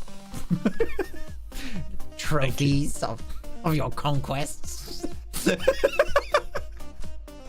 I'm glad someone appreciates it. Next up, we have the Spectre Sleuth. It's a suit with a holographic disguise projector, allowing the wearer to adapt various appearances personas at will, but don't let people get too close, otherwise the projection will be noticeable. We have the Angel, which is a suit with a built-in glider system that allows the wearer to skydive without a parachute. We've only tested it once though, but he survived. Basically, it's got like a bat suit, but like apparently you can skydive without a parachute. Your model is freaking out. Oh yeah, I think it's because it's getting like sunny. 1 second, let me. like your character was like freaking out hearing all these suits. We're halfway there. The next one is the Ironclad, a fortified armor plating made from lightweight, high-strength alloys and Kevlar that can withstand significant impacts and close quarters combat situations. This one I made just for you. The next one is called the Swimsuit. It has a scuba system built inside, but disguised as a perfectly ordinary tuxedo. Has hidden air canisters and a mask in the sleeve. And we then have the climber, which basically has got grappling hooks. I mean, it's standard stuff at this point. And then we have the last suit, my personal favorite. I call it Perfection. Ooh, I like the sound of that. Yes, Perfection is incredible. It is my magnus opus as a tailor here at the Eclipse. Are you ready to hear what it can do? Would love to hear what it does. It is a suit that never wrinkles and can never be stained. Hand wash only. My boy, I think Perfection would suit you just fine. Never wrinkles, you say? How are its antibacterial properties? Incredible. No stink, no sweat, no smell. Only the persistent smell of the cologne from your skin will come through. You will always look your best. I look to Jono as he's clearly telling me not to choose that one. And then I immediately snap my head back and I was like, my dear friend, if you would allow me to don your magnum opus, I will do you proud, and it shall aid me greatly My in boy. this mission. My boy, there's not an agent in here I wouldn't be more proud to wear the Perfection itself. In fact, I made it with your sizes in mind. As he hands it to you, it's already fit to perfection. I place my hand, I have the suit kind of like very carefully draped around my arm, and I place my hand on him and say, you're a true man of culture. Mm-hmm. Just, remember, hand wash only. I will. Wait. Would I even ever need to wash it? Unfortunately, dust can come on top of it, but just rinse it in water and the Perfection will resume its perfect state. With just In that case, I shall tend to it every night as if it were my own child. Perfection. Just picture this tiny little man. Yes. All right. So you have got your gear. Let me just update your character sheet quickly. You are wearing the least practical, but the most loved suit out of all. Suit. The Perfection.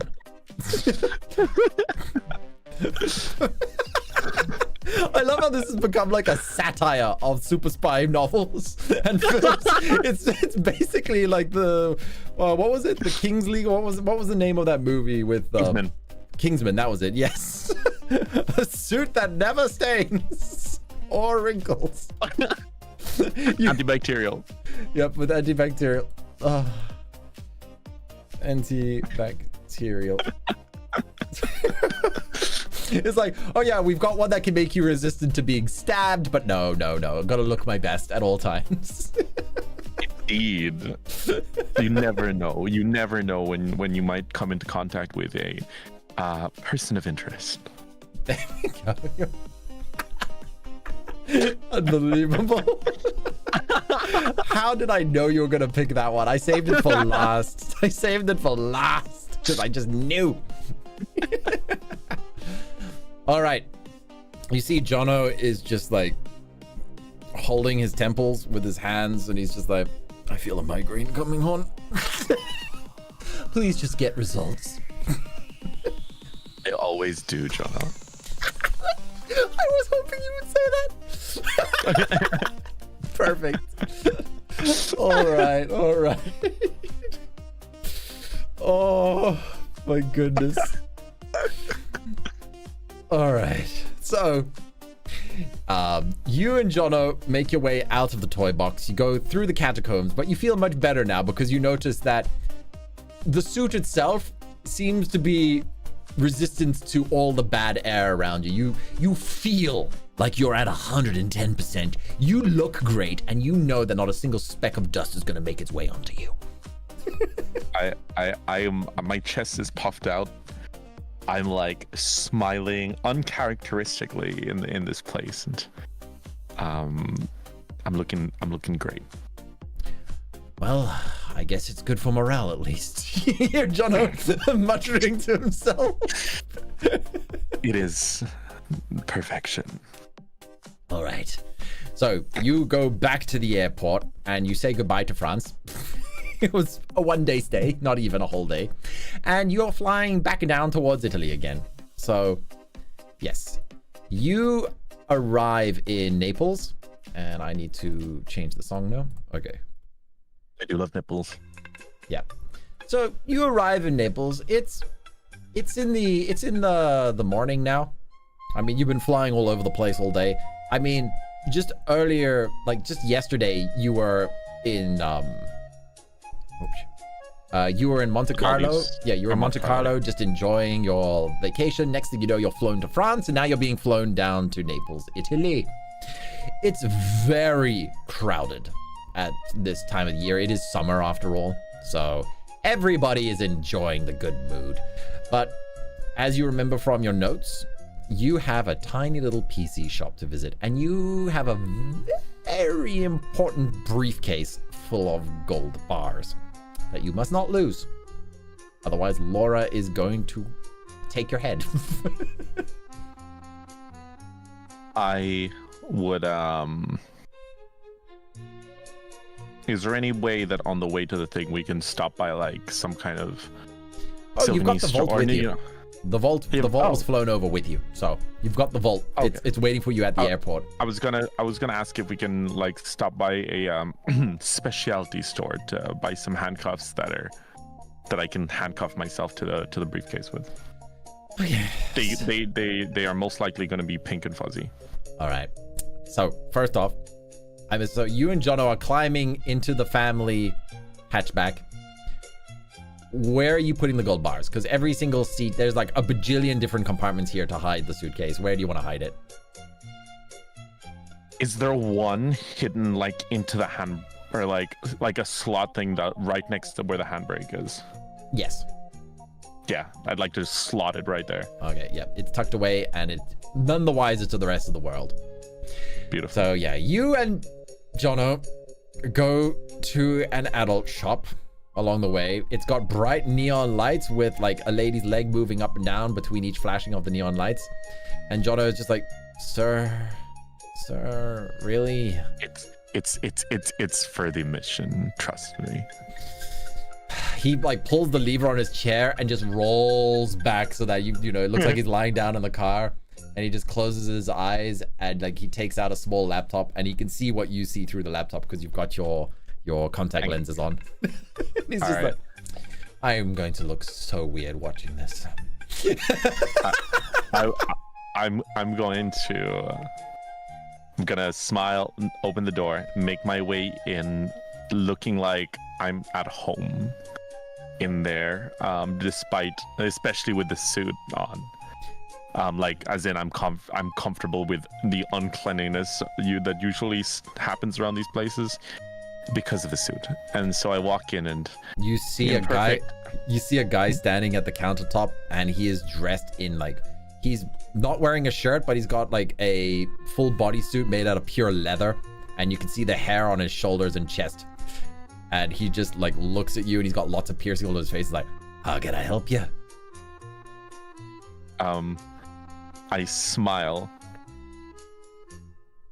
and then in perfect Italian, I would like to say, I'm looking to find some tools that I can use to hold someone down, make sure they don't move. Oh, we got plenty of those. As he like gestures on the wall. The ropes, we got handcuffs. Those are, you know, the traditionals. But yeah, we got all kinds of ropes. You want red ropes, black ropes?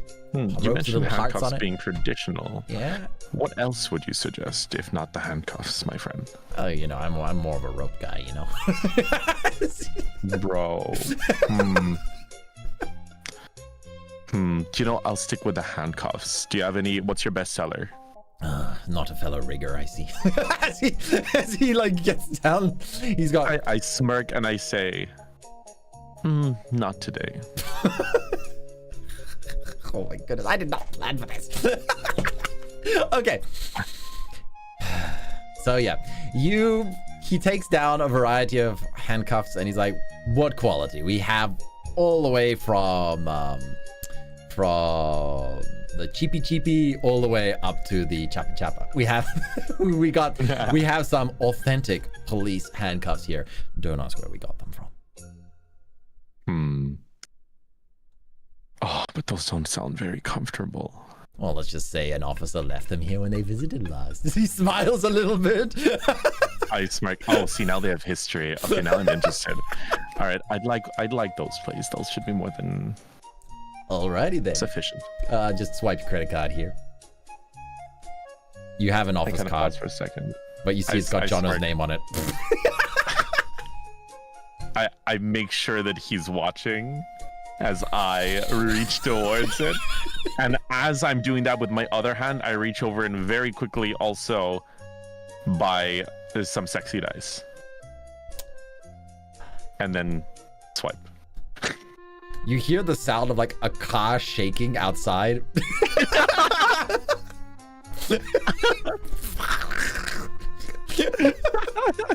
But you get your prize, and he puts it in a nice discreet packaging for you to leave. You can add that to your character's inventory now. Perfect. I shall. Now let me, what do you call it? Where is this? So that's gonna be handcuffs. Yep. Authentic police handcuffs. Sexy dice. Real police cuffs. And sexy dice. Perfect. So I come back to the car. And I've got the handcuffs. The thing is actually like hidden right now, so I'm just gonna put the handcuffs in one of the compartments for now, and I'm gonna very quickly roll the sexy dice on the dashboard, and when you enter the car, you just see Jono is like still leaned back in the car, and he's just not looking at you. He's not talking.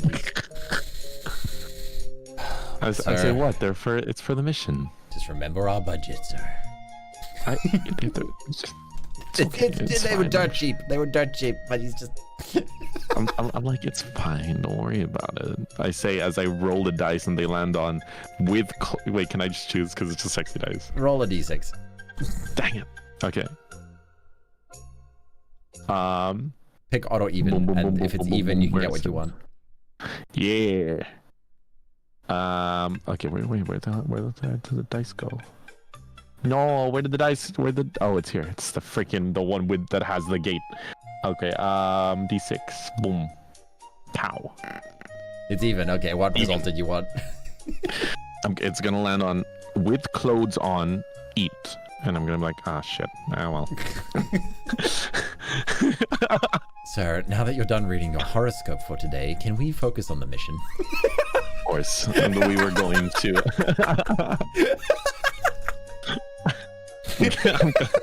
Definitely not a Virgo. The compartments.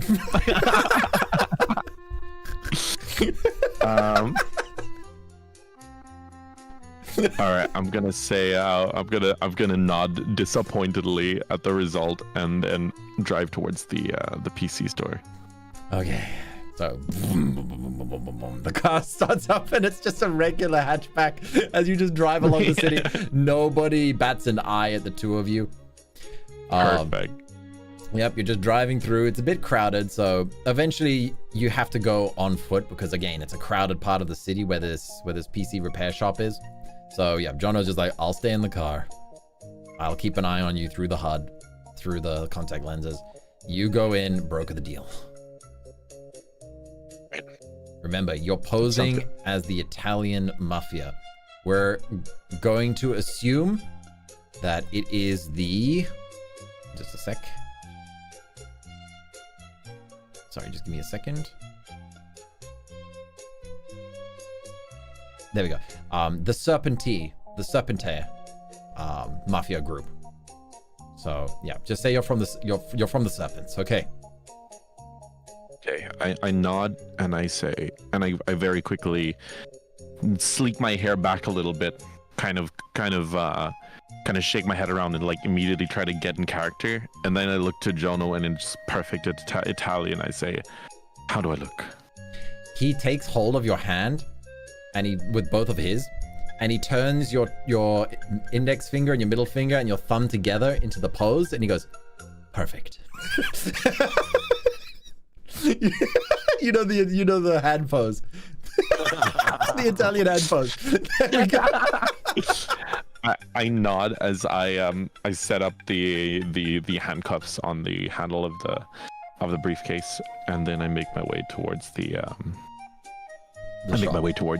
shop. Okay, first off, put your coat on because you're wearing the perfection. Oh yes, of course. Where is it? So Boom, funny. boom. I didn't think we were gonna strip you in this session. I should It have seen it happens coming. more often than you'd think.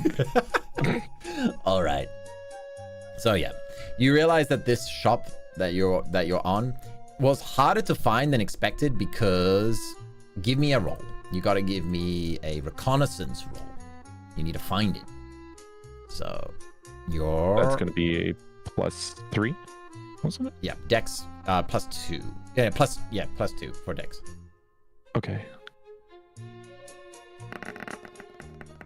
All right, you actually find it pretty quickly.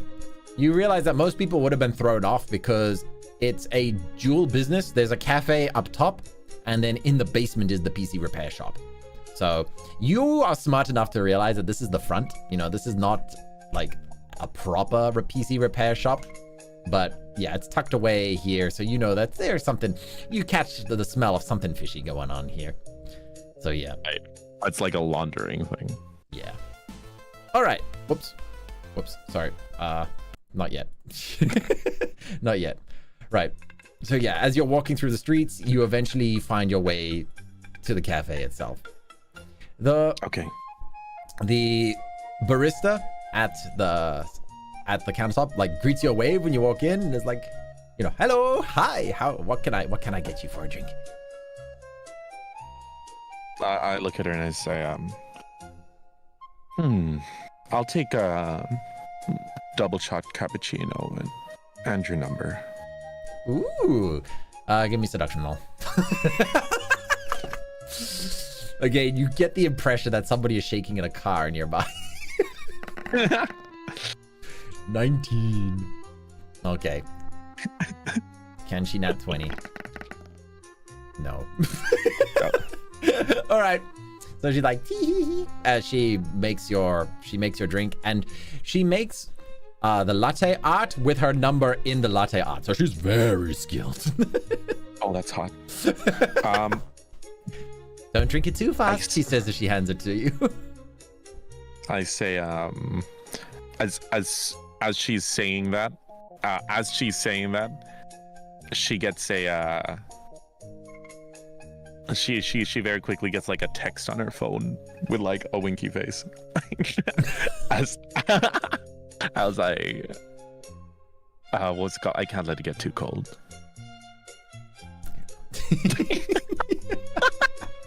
And as I say that as well, I'm saying, my shift ends at 5, honey. She lets you know when she gets off work. Beautiful. I look at my clock and I was like, yeah, I should be done by around then. I'm actually here to talk to someone about a potential computer problems. I was gonna say like a potential like PC problem. I believe my model is it's a Mark V snake. Oh yeah, you'll probably need to you'll need to go downstairs and talk to my brother. I didn't realize we were progressing that fast. I'll be sure to make a good impression. I say with a smirk, leave a tip on Jono's card, and then slowly make my way down. Give me a psychology roll. You got +5 on manipulation, +3, so +8 to your roll. Sheesh. Oh, I needed that. Yeah.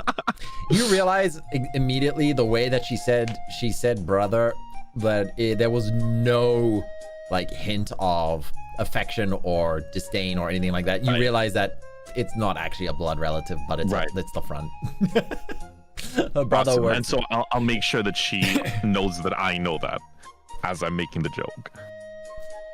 Oh. Okay. Awesome. Mission success. She slides you an extra cookie. Oh, heck yeah. I'm like munching on the cookie as I make my way down the stairs. All right. So, as you go downstairs, you notice the vibe shifts immediately. You see it's very dark and dirty, and there's neon lights everywhere, but you're wearing the perfection, so you don't have to worry about the dirt too much. Perfection. Exactly. I like occasionally just like lift up my sleeve and like inhale just to reassure myself. Right. So, yeah. As you said this was a meme one, but this is actually the best thing ever for my character. Yes.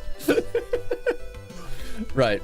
So yeah, you head down to the basement and you see, yeah, it's dirty, it's grungy.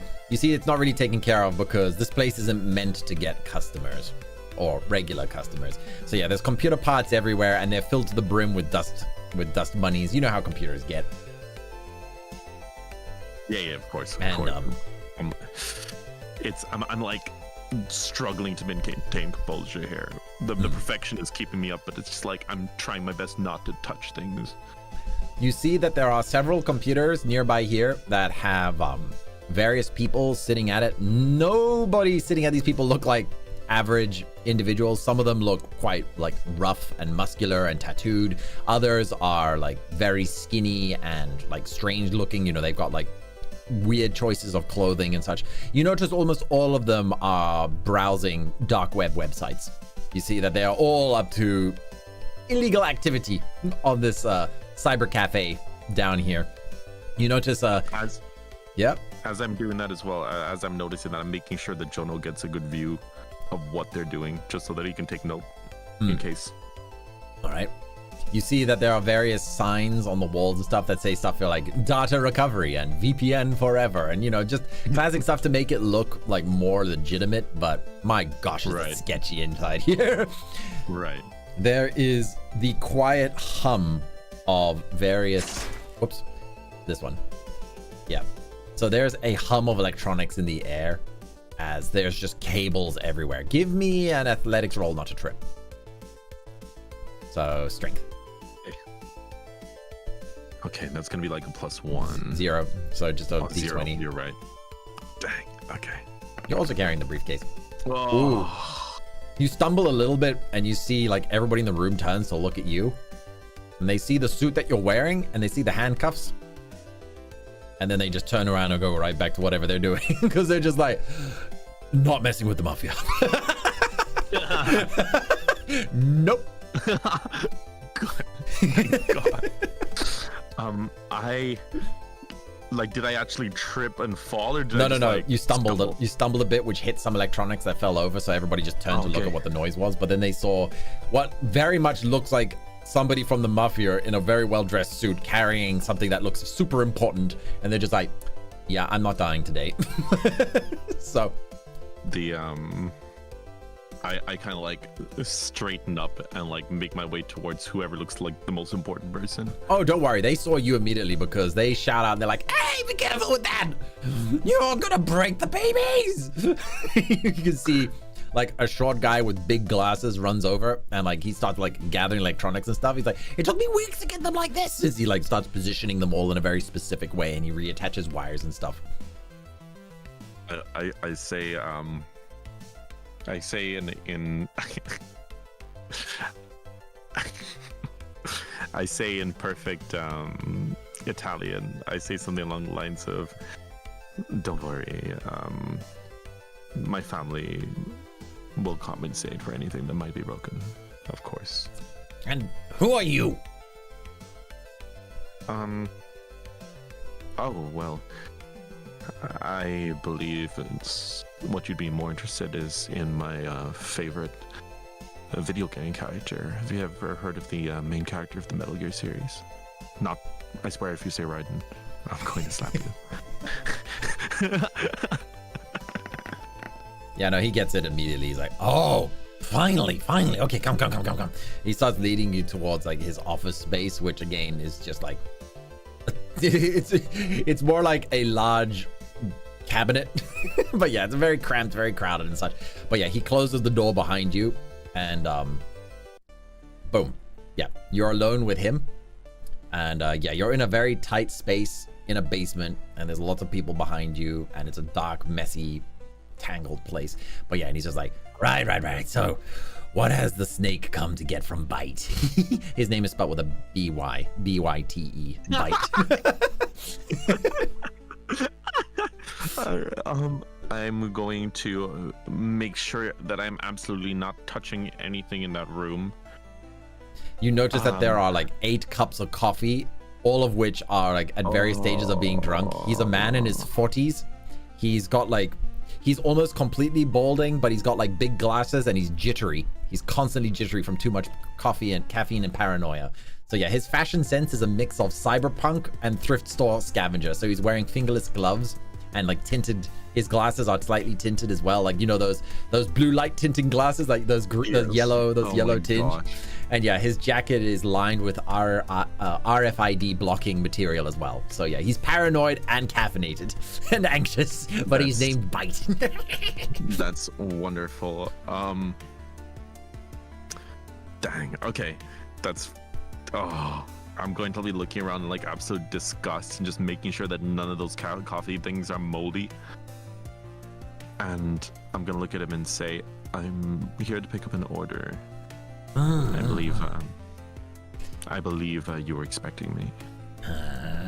He starts typing away at a keyboard, like just rapid typing, like really fast, like so fast that do you want to focus on his typing with your contact lens, or do you want to rather just like look at him or around the room? I'm gonna make sure that Jono is watching exactly what he's typing, and we might be able to get some good information there.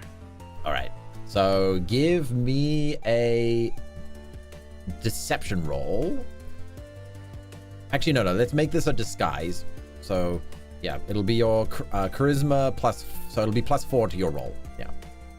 So we're gonna advantage, right? Does this count as a social? Yeah, it counts as a social. So you're gonna basically just be like looking around the room nonchalantly. Nat 20, perfect. Yeah, he has no suspicions that you're busy like getting data on everything in this room and office.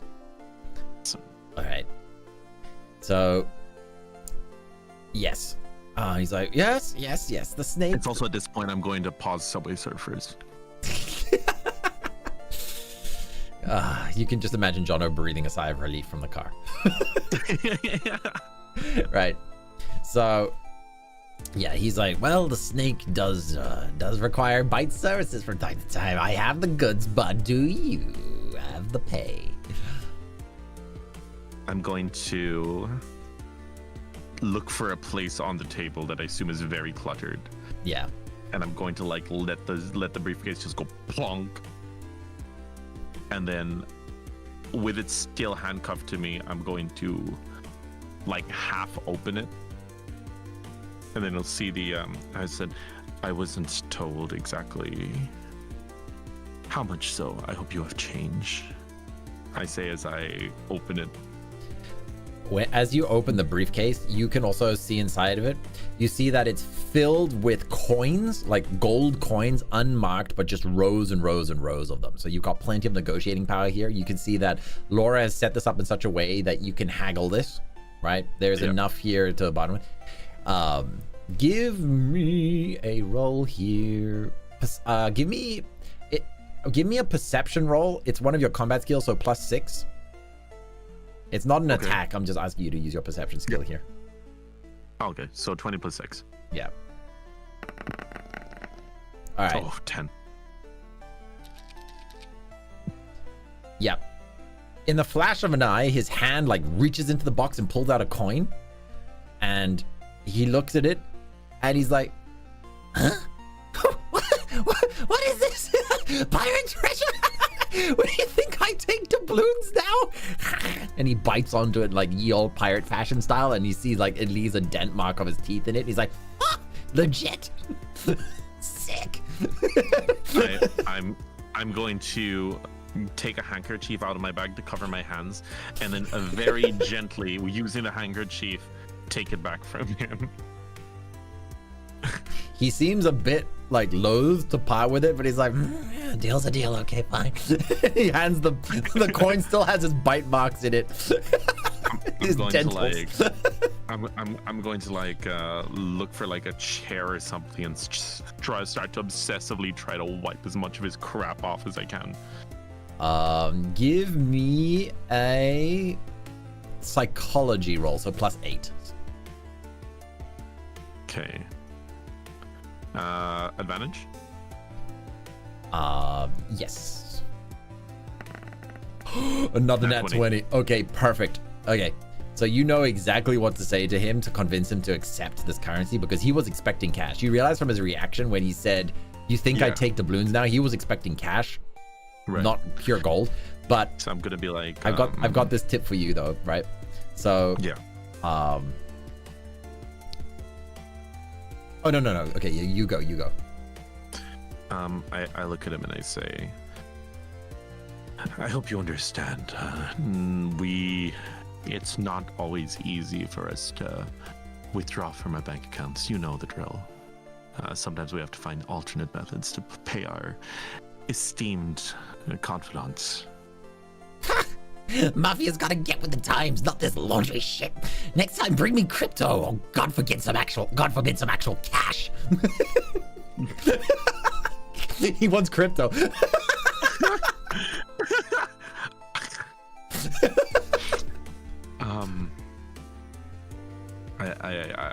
I kind of smile, and then I kind of like think back on as much as I know, and I look at him and say, I look at him and say, well, we've recently started venturing into a new coin. We're just trying to make sure that it doesn't, get pulled out from underneath us, but expect it in that next time.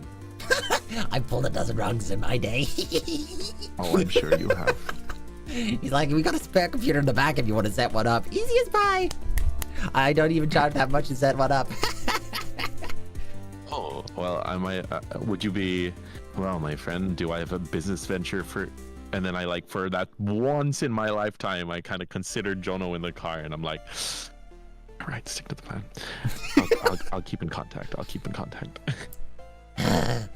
But yeah, I guess gold is kind of a good idea. It does work everywhere and it's untraceable, and in tough times, people always buy gold, so I guess I could make it work. It's very easy to, and it is actually very easy to transfer directly from gold into crypto. True. They have set them up these days, huh? Suckers mod every minute. He rubs his hands together. Give me I'm starting to warm up to him. Yeah. Give me a. Yeah, give me another perception roll, so +6.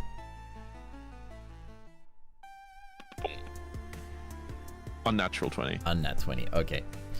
Yeah. You so he seems to have also warmed up to you a little bit, and he takes out a lunchbox tin and he opens it up, and inside is a small metal box with lots of proprietary plug ports in it. It's not as simple as just a USB, right? It looks like it's a very customized piece of work.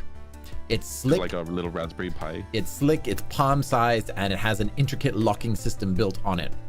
And Byte looks at it, he's like, one hell of a self-destruct feature if you enter in the wrong password a few times. My guess is 3. Noob level shit. I can crack it right now if you throw in a few more coins to sweeten the deal. And how much coins do I owe you currently? He peeks open in the box a little bit. He looks aside. He's like, I was gonna say probably half already for the device itself, but to crack it, maybe the other half. You can already picture Jono in your mind screaming about the budget. You can imagine him losing his shit in the car. I sigh and I say, Tell you what.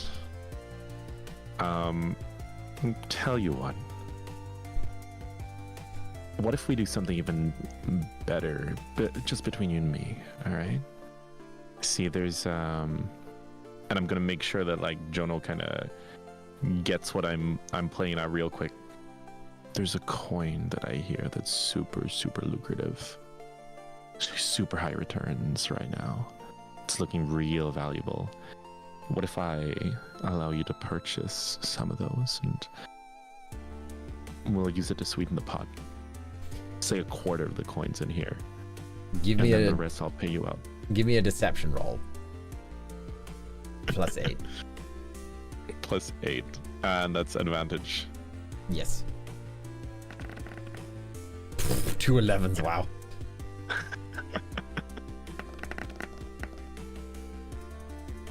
So it's 19 total. Yeah. He's like, what do you take me for, a beginner at this stuff? Nah. You brought gold to deal with gold. We deal with gold. Shit, did he roll a 20? He rolled like really high plus his stats, so. Fuck. Okay. He says, I kind of look at him and I say, like, what was the call? Like, here's the deal, though. Here's the deal.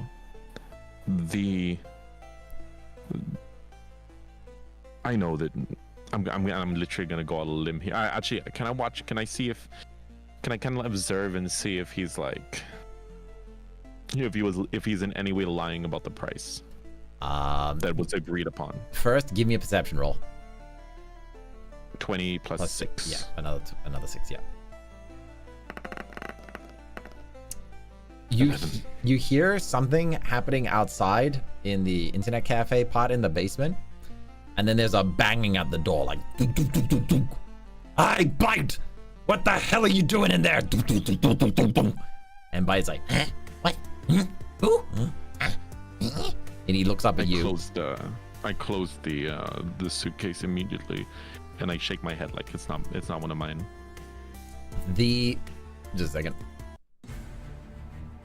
Boom! The front door kicks open, and you see another man dressed in a suit that you immediately recognize as styled the same as yours with the Italian mafia, Serpent Mafia. He looks and he's just like, "Bite, what the hell is this shit?" He looks at you and the bag and the box, and he's like, "Where the hell is the chip?" I'm gonna look at him and say, and immediately just as calmly as I can. I was like, "Do the higher ups not tell you anything? They told me I was supposed to get the chips." The chip. Give me deception roll. And 8. 8? Yep. Or was it 6? Okay. Wait, that's not right. It's 16 plus 8. 24. 24. I have to give him advantage for his loyalty. But as well, I'm saying this in like fluent. I'm also saying this in like fluent thingy, Italian as well. Am I able to get any bonus from that? Yep. He wavers for a moment, and he's like, "Who the hell are you then?" What was it called? I'm gonna like clear my throat as a signal of like, "Jono, give me a fake name." Oh wait, actually no. It would be the name of the dead guy, right? Oh no, they know. They would know. It's just Bite that doesn't know. Yeah, Bite doesn't know. Ah shit. Okay, yeah. So you want Jono to try and send a signal? Yeah. No, it's not gonna work because Bite is paranoid, and his office space is built with signal blocking stuff as well, like including his clothes and jacket and everything. So you're not getting any signal going in or out. Based on this, do I know anything about because like what I'm gonna take as my character is about these things. Would I know anything about their customs and stuff of the serpents? Names, respect, specifically things about respect and stuff. Okay, give me a psychology roll. Is this social? Yeah, it's social, yeah. Psychology is +5, right? Yeah. Psychology +8. In total, 8. 21. Okay, 21, yeah. So you do your best to blend in as a mid-ranking member of the Serpent Mafia section. You try to skim it off that you've been working on the fringes of society, so you've been working more on the delivery of the drug routes and trade and such, so that you're not seen publicly anywhere else with the main family itself. So, Right. yeah, you basically have said that you only ever met Alessandro once. Alessandro is the leader he's the head of the mafia itself. Right. So he says, I've only kissed Alessandro's ring once. So, essentially. Oh, cool.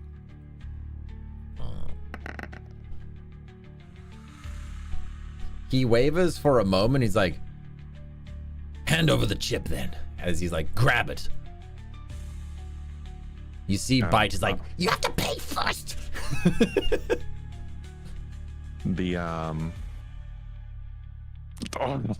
Okay. What was it called?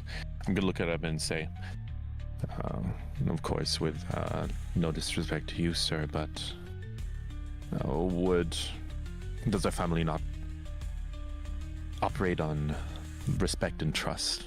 And Bite here is someone who helps us out a lot. I believe our leaders would hate it if we lost him as a confidant. Well, unfortunately, I need to introduce you to the rest of the boys, so let's grab the chip and get going.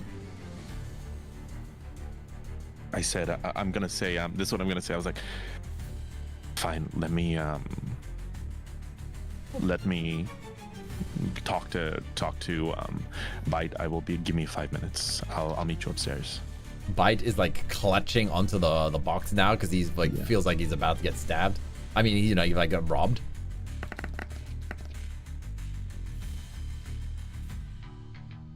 The mafia guy pulls out a gun and he's just like, 5 minutes. And he closes the door again. You hear him take a few steps, but then he stops. He's just outside the door. Yes. At this point, I'm gonna look around. Are there any vents or any escape routes anywhere? Nope, because Bite is paranoid. He built a little rat's nest.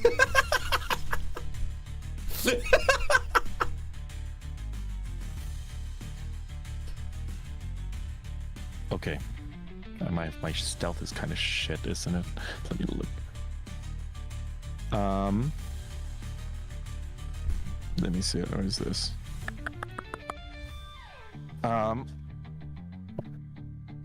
Okay. Where's the? Sorry, I'm just looking at my stats again real quick. Yeah, my stealth is shit. Okay. So what I'm gonna do here is I'm going to ask. I'm gonna be like, look, Bite. My friend here is probably gonna try to shoot you, and we don't want that, do we? So let's just give me a quarter. I'll give you a quarter of what's in this briefcase. We'll let bygones be bygones. Give me the chip. Give me the code. If you give me the code, I'll throw in another 25%, so that'll be half the briefcase. How does that sound? It's either that or I walk out there and my friend shoots you. Give me a persuasion roll. So +4 with advantage.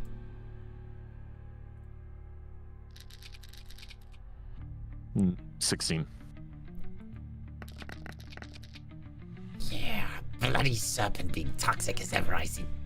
He spits into one of his many coffee cups, grabs the same cup, and then downs whatever was left inside of it. He's like, I shudder. It's like, take the damn chip, it's not worth my life, but crack it yourself. And he just shoves it into your hand, and he grabs a handful of coins. Oh, okay, cool. I'm gonna close it, and I'm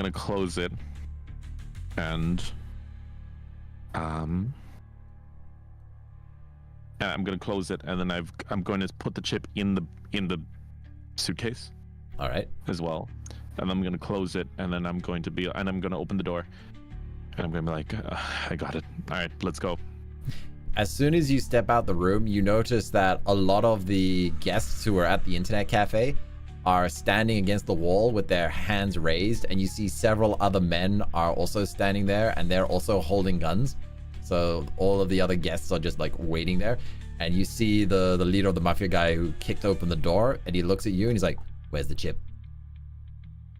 I tap the briefcase. I need to see it. Where's the chip? What do you call it? This is what I say to him. I say, that little rodent in there has a self-destruct feature on it. And if I open the briefcase, it's going to destroy itself. And he's being, what do you call it? At least until we leave this place. Some kind of failsafe in case we betray him. But it is here. I wouldn't leave it with him. Why would I leave it with him? All right, give me the case then. Let's go. All right, I handed the case, but it's still handcuffed to my hand. Okay, pretty boy, walking hand to hand. Let's go then. And the two of you start walking together. The other guys start following you. Okay. Shit. Okay, so at this point, once we get, I'm this entire time I'm monitoring the reception on the contact lenses until I get back in contact with Jono. Yeah, as soon as you left the office, the signal reconnected again, and you can see Jono can see your HUD starts updating again. Okay. Like, at this point, it was recording, so when the stuff inside the room was then sent to Jono, so he's quickly reviewing what went on in that room at the same time as watching what's going on. He's handling both at the same time. so what's happening is, so we're walking out. Let's say like we're going up the stairs and such, right? I'm gonna give a little grin to the barista. This awkward situation. She squeezes a little bit when she sees the two tough looking men in suits holding hands together. I'm gonna mouth. I'm gonna mouth to her. See you at 5. and as soon as I do that, I'm also gonna start blinking in Morse code to Jono and just blinking out the words diversion.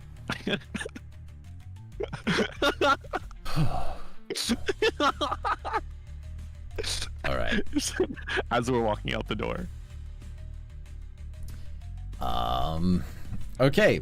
So then, as you're exiting the cafe itself, he starts leading you, and you notice you're surrounded by 4 other mafia goons.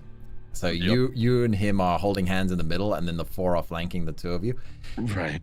He leads you down the various roads and walkways, and eventually you start getting towards a street section. You notice a familiar looking hatchback driving past. So yeah, you just hear this hatchback coming past, and it finds a parking spot close towards the car that you guys are heading towards. You see it's a black BMW, and Okay. yeah, the as you're approaching, what do you want to do here?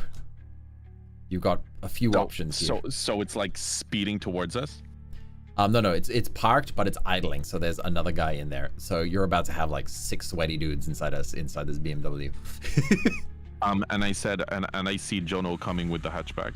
Yeah, Jono has driven just slightly ahead, but he's watching from the side of the car.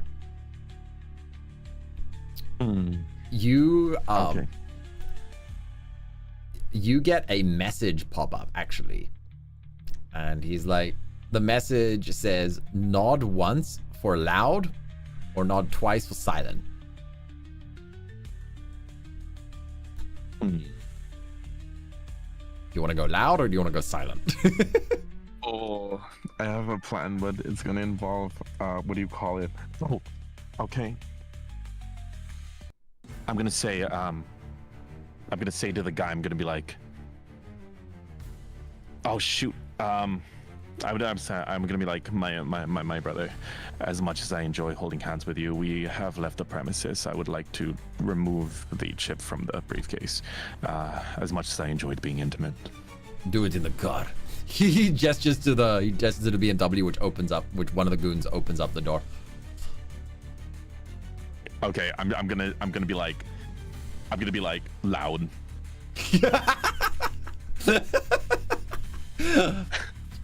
So you want to go loud? I what's it called? I nod. Oh yeah, perception, quick. All right. That is a +6. Yep. Nat 20. Natural 20. Okay, from the perception of your eyes, as soon as you nod, you see Jono lean down in his seat. And as he comes back up, he is holding a RPG. And aims it squarely at the car. You see a little message pop up on your screen that says, "For emergencies only." And he pulls the trigger. At this point, I'm going to duck, brace myself, and at the same time, I'm going to attempt to open the briefcase. I'm guessing there's going to be explosions. So my plan is, this is my plan. When the explosion happens, I'm going to open the briefcase, minimum coin spillage, but not let the chip fall out. I'm going to take out the my sexy dice with my other hand, throw them on the ground, and then project onto it using my projector the chip. Ooh. In the confusion. So you're making a and fake. I'm gonna make it, You're making a fake briefcase. yes, and I'm gonna try and make it so that they go away from me to go up. Oh yeah, fake briefcase, if you will. And I'm going to what's it called? And I'm going to like, it'll be in a place that's far away from me enough that I'm gonna be able to sprint to Jono. All right. The car. So here's what's going to happen, right? The missile is going to, the RPG is going to hit the BMW. And as it's flying towards the BMW, you're going to do the switcheroo, and you're going to throw the fake briefcase onto a nearby passing car. Oh, in that case, I won't use my fuzzy dice. I'm keeping the sexy dice. All right. So then the projector will basically glue itself to a nearby passing car and project the fake briefcase on top of it. Okay. All right. Let's do this one step at a time. First off, you know explosives are coming, so give me a combat skill with explosives. So it'll be +2, and throw in your dexterity as well here. Just That's to see. another 2. Yeah, this is basically just to like try and roll to respond to it. Or 12. 12. Okay. Follow this up by your larceny skill. Adrenaline rush. Ooh. This feels like an adrenaline rush moment.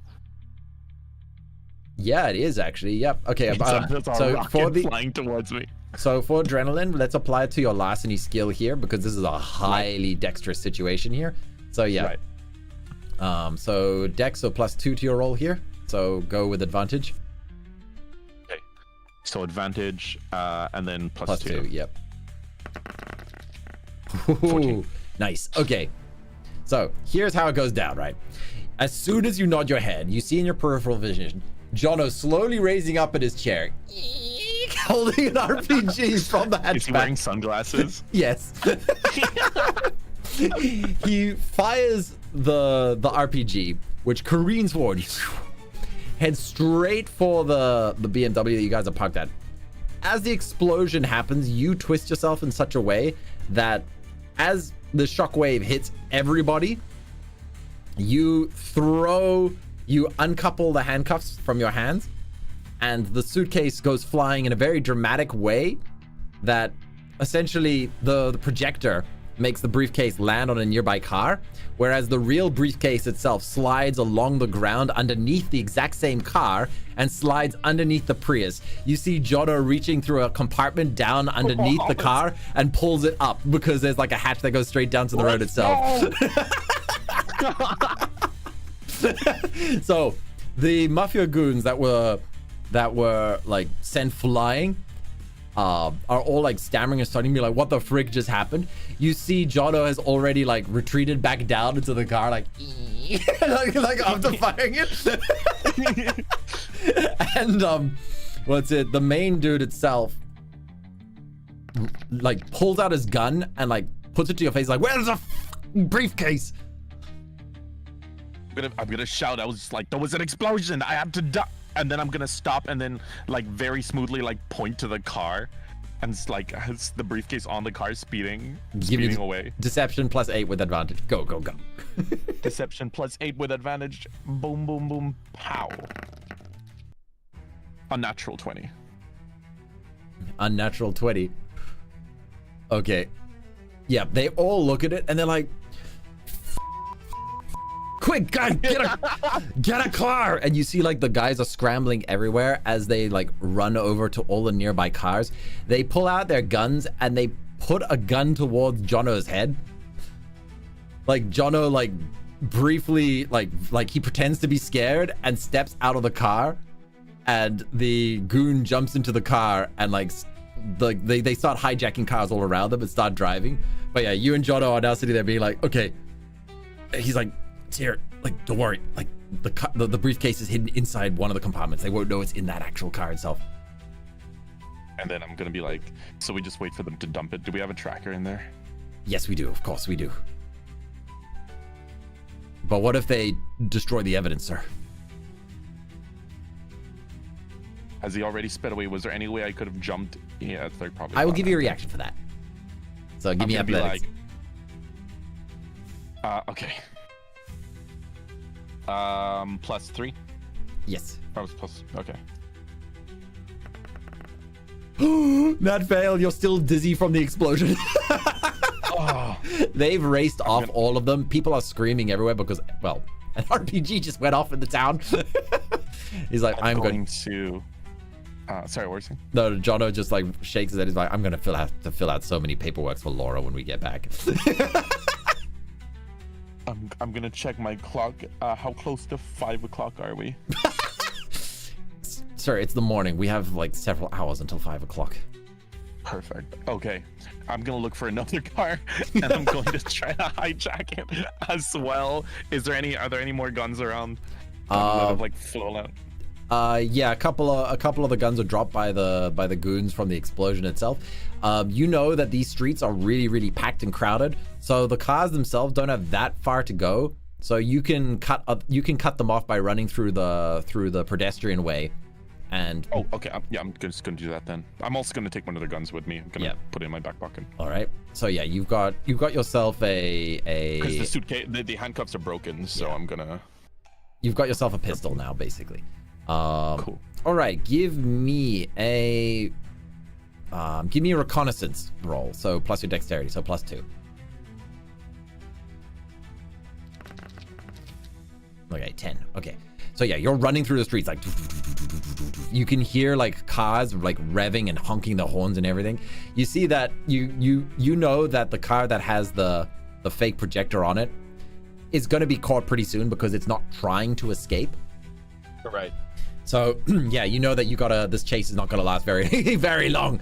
So yeah, you cut through, you push through various people and such, but you give me another. I just need to get in front. I just need to get in front of my car. Exactly. So yeah, you push through the various traffic and such, and give me a parkour roll. So athletics again. So plus strength. So +0. Adrenaline rush? Not yet. Okay. Fuck. All right, you see it's really, really crowded, but there's one solution. You can go up onto the roofs and run along the roofs. Okay, I'll do that. Okay, so yeah, as you're... Actually, wait. If I'm able to get up just in time, I do trust my aim enough to try to take a shot at the guy driving my car. Okay, so... yeah, you're running along the rooftops, like jumping from rooftop to rooftop, and you can see the tiny little roads have caused a bit of a traffic jam. The explosion must have also caused people to panic because you can hear sirens in the distance, like so yeah, you can you take you see the vault with the goon driving in it, and give me a marksman shot. All right. So that's going to be my marksmanship, which is my highest skill, I believe, right? Your perception was your combat skill. It's 5. Yeah, +5, yeah. So it's going to be a 20 + 5. Adrenaline? Not yet. I'm going to keep asking this. Okay, good. Adrenaline's more for when you're 22. Yeah, 22. Okay, yeah. You take your shot, and let's see, how does he take it? Not very well. You land your shot, which basically causes him to like slump forward, and the vault itself like crashes into the car in front of it, which had one of the other goons inside of it. They turn around, they stop to look behind. They're like, what I'm gonna sigh, and I'm going to have to take them out as well. Okay, give me another marksman shot. Become death. You can say no. No, it's not stealth. This is not stealth situation. They are. Not 20. Not 20. Unbelievable. You did become death. The other one stops.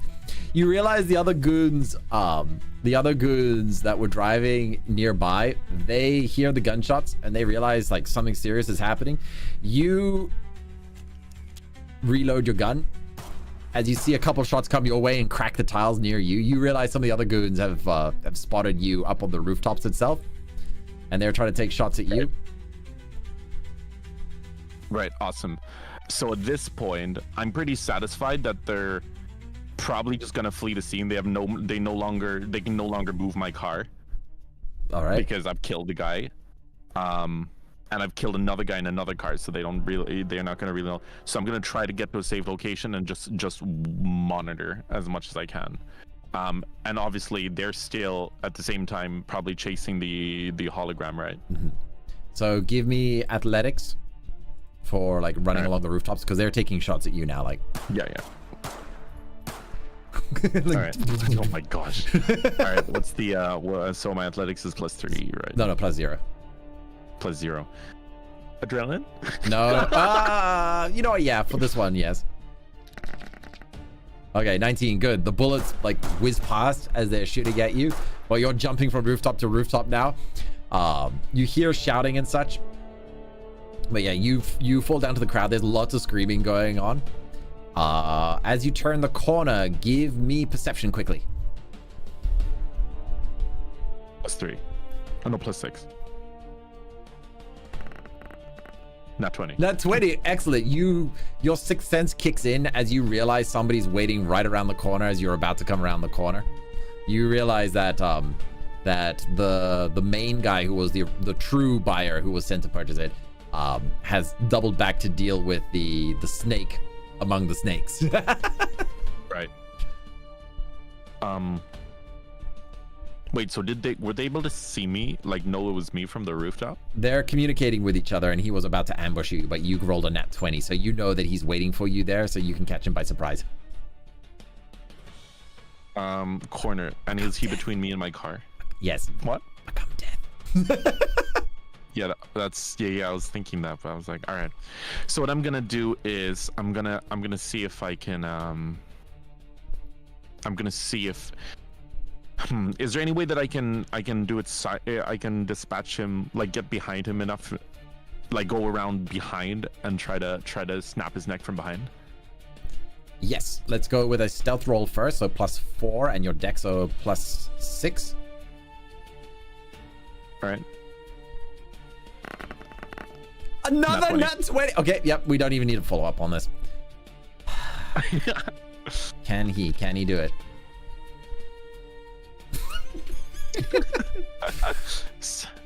Yeah. Yeah. I'm just gonna very silently, yeah. Just give me a second. Yep.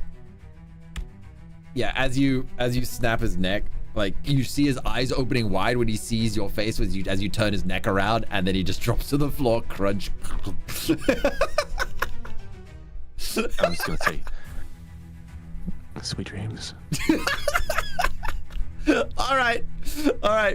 So yeah, you run for the car, and you see it's absolute chaos in the streets as people are panicking and such. But yeah, basically because everyone's running around and such, you could just like throw the body out of the driver's seat. Awesome. And also my car is, I'm assuming there's like other like hatchbacks around the place. Exactly. So I'm going to like relay a position to Jono so we don't have to go back to the scene of the crime, and then like meet up with him somewhere inconspicuous. All right. Give me a driving skill quickly. Oh god. So Okay. dexterity. That's 2. Oh no, sorry. It's strength. Sorry. Piloting and driving. 0. No, it is dexterity. My bad. Yeah, +2. Okay, so that's 2, I guess. All Is right. it 2? You notice that That's police are swarming everywhere now. I mean, a nat fail. You were doing so well. Yeah. So as you're driving, a police officer like stops the road and is checking everyone, and he looks at you and he's like, "Sir, I need to inspect your car. There are a lot of people dressed very similar to you, and we need to make sure that there's nothing suspicious here. Please exit the vehicle." Do I still have my gun on me? I will say that you've had an opportunity to hide in one of the many slots in the car. Okay, I'm gonna get out, but I'm gonna be like, the moment he finds anything suspicious, I am ready to kill him. Thank you, sir, for your cooperation. He's now going to do his rolls, and he's going to have a very difficult time because this car was literally built to hide shit. Yeah. Just in case. You know what I'm gonna do? Oh, you know what I'm gonna as well? I'm gonna like purposely leave my sexy dice on the seat. I will purposely leave them there to throw him off the scent. When he finds the dice, he shudders a little bit, and he's just like, why have people got a thing for handcuffs? I'm a police officer. I get this all the time. But yeah. As I hear that, I'm like, by the way, officer, those are some really nice handcuffs. I'm gonna say in there, my breath. I'm gonna say quietly. I'm trying to distract him as much as I can, just to increase the chance. Sir, do you have any information on what happened earlier? I don't know. There was a lot happening. I heard loud noises and such, and it was a panic. I was basically stuck in traffic as everyone was trying to escape. I did a U-turn as fast as I could. Give me a deception roll. It's +8 with advantage, yep. Nat 20 again? Sir, I understand it's an emergency situation, but make sure that you do legal maneuvers on the roads. A U-turn in an unregistered in the incorrect place could cause more harm than good. But have a nice day, sir. I'll remember that. Have a nice day. Would you like? I kind of pulled the dice. Would you like these to remember me by? No, thank you, sir. Please move along. I have a lot of cars to search. Okay, awesome. I continue on. I get back in, and I find Jono. Yeah. So yeah, you drive to a nearby train station, and you see Jono has caught a train to go a few stops ahead to meet up with you. Right. And he gets into the car and he just sighs. He's like, "You know, Laura only gave us one of those, and it was for an emergency. We're not getting any more." And at that point, I'm gonna be like, Jono, loud, like honk a freaking horn or screech, loud, not explosion. I just needed them to look away for a second. Well, it worked. As he taps the compartment that has the briefcase, it pops open, and it was in a spot not even you realized. It was like right underneath the driving wheel.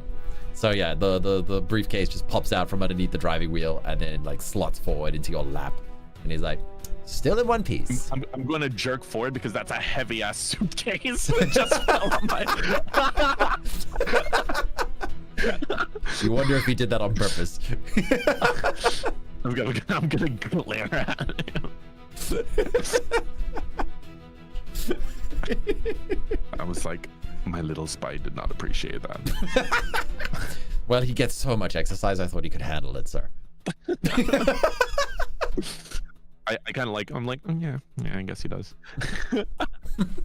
But yeah.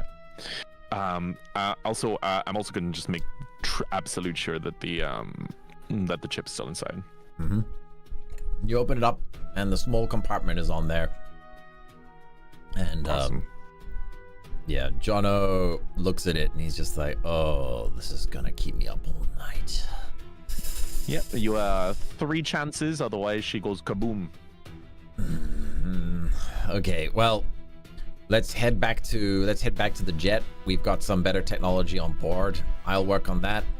And as long as you're in the jet in a place with high security, you can't cause too much trouble, right?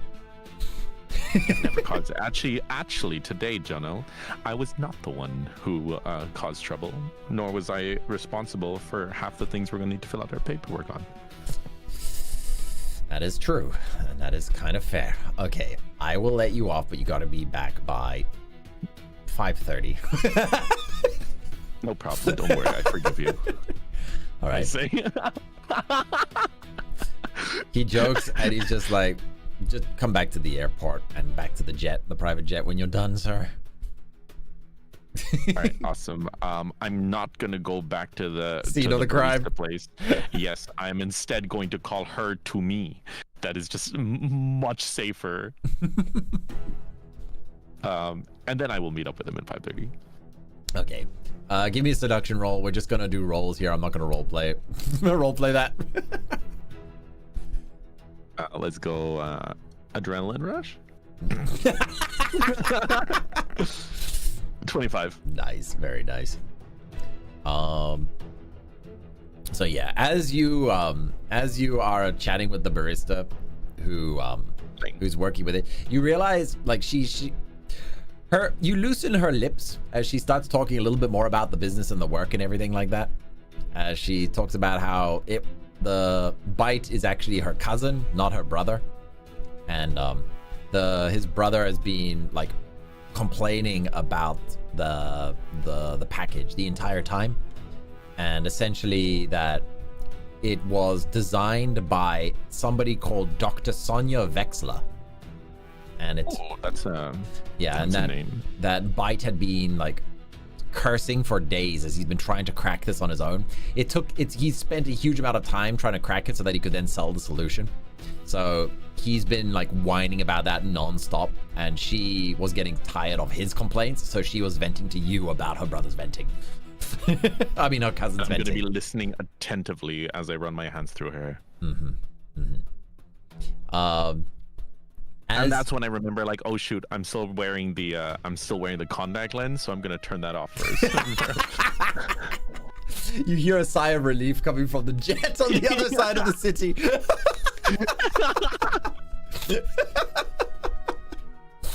All right. So yeah. Sonia Vexler, got it. Yeah. So as you return to the jet, you see Jono is like hunched over the computer thing. He's like, like hands on his head as he's desperately trying to figure this device out. And he's like, I've almost got it. He says as you board us, like, just let me concentrate. So keep your mouth quiet. What do you do? I'm going to you know what? I'm going to, in sign language, because I'm gonna assuming that that's included in the polyglot. Just side like, I quite enjoyed my coffee. Thank you for asking. Let me see here, just a sec. And then I'm gonna say the Italian delicacies are truly, truly wonderful. Yes, they are a passionate people. But anyway, I think I figured it out. So this device, as that Byte character said in the recording that I saw, it really does have a self-destruct feature built into it, and it needs the maker's parse code. The only problem is that this is, I believe it's a Vexler. That's the name I see here, Vexler. Sonia Vexler. He looks at you and is like, How? I have a way, let's just say I have a way of making both lips talk. Couldn't you have told me that earlier, like phoned it in so I wouldn't have to spend my whole evening on this? I think you were trying to crack it, not get me the name of the maker. You probably says like made by something in the back or something if you flipped it over. Sir, just like you, I have a wide range of skills, but not much depth. He's trying to jab at you. My eyes just gonna twitch for a second. He's talking about skills. He's talking about skills. Yeah, chat. We're talking about.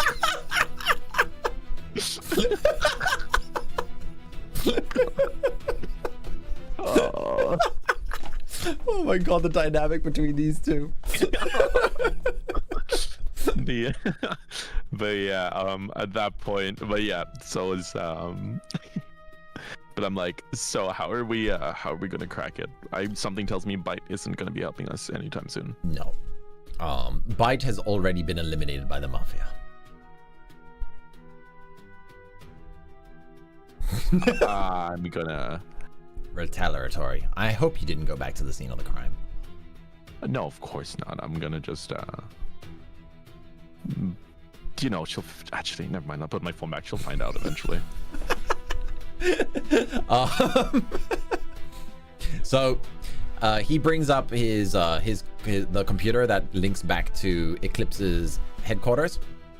And you notice that there are several red messages labeled urgent from Laura that have been unread. Jono does not want to read them right now. I wonder why. It might have something to do with an RPG being launched in a civilian area. I just imagine him like looking at it, looking away, and just putting the sunglasses back on. But anyway, he puts in a request to the number crunchers back at the Eclipse side of things, and just prays that that this request doesn't get forwarded to Laura. And I kind of say, hey, I did manage to come out without spending a single coin. One of them does have a dent on it, though. Oh no, actually, he has a handful. That's still not as much as we were going to pay. Yeah. Anyway, the number crunchers are doing their thing. As you see, like, various information being pulled up on, like, every single bit of information they have on a Dr. Sonia Vexler. And Jono leans forward and he looks and he goes, oh yeah, wait, I gotta change the scene. Hold on. There we go. He's like, Dr. Sonia Vexler, a rising star in the chip designer scene, but she abandoned her career to pursue motherhood? But this is strange. Information on her location is a dead end because her current address is a building that's actually been registered to be demolished 4 years ago. Huh. So she's living in a place that no longer exists. That's strange. That's suspicious. Give me investigation. So let's go with Strategy? Yeah, strategy, yep. So intelligence. Let's see, do I have... I'm pretty sure I took... Oh no, I didn't take strategy there. Shit. Okay, so my intelligence is 2, so +2. Don't worry. 9. Don't worry, I was lowering the difficulty on this one because you're an expert in these matters. Because you know it takes 2 to tango, and if she was planning to start a family, then that means that there is another individual that can be searched up on. What about her husband? Yeah, I'm gonna say, yo, Jono, do we know who she married, who he is, and where he currently resides? Good point, good point. He starts typing in response back to the Eclipse people. And he's like, oh, they're taking a while on this one. Oh, that's strange. Normally they reply instantly. Huh. Maybe he's good looking. Her husband has changed his names 3 times since they got married. And he's been recently getting a lot of speaking jobs. In fact, one of them is scheduled this week at an exclusive black tie gala in Venice. Well, I hope you have a suit ready, Jono, because we're about to go party. All right, so the plane's engines fire up. And by that I mean you'll probably be in the car for a recon. Boom, you're heading to Venice. Nice. It's not a very far flight because it's still within Italy. So yeah, you arrive in the just towards the midday. So yeah, you take off. It's midday. Yeah, it's just past. It's about 2 to 3 in the afternoon also. So yeah, you arrive at the Venice airport. The the vault will not be helpful here in Venice because there's no roads. That's fair, but it did serve its purpose. Yes. Just a second. I gotta change. I'm just gonna change just to this one for now. All right. So yeah, you're in Venice, and all you know is that there is a Black Gala event on a yacht that will be later this evening, and that the husband of Dr. Sonia Wexler should be a speaker there. So you got a few hours to prep yourself to get ready to find a way onto this yacht. How do you gotta do this? I'm gonna try to find. I'm gonna start pulling up the guest list if I can, trying to see if there's any guests on there that have recently gotten into accidents or would be sick and not able to attend. Ooh, okay. So let's see here. Give me.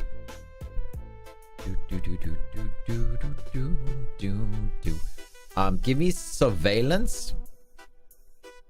Perfect. So +2 and +2, so +4. Yeah. So give me a surveillance roll, and we're gonna say that you're going through the data of the guest lists for this, using the Eclipse number crunchers as well. 12. Okay.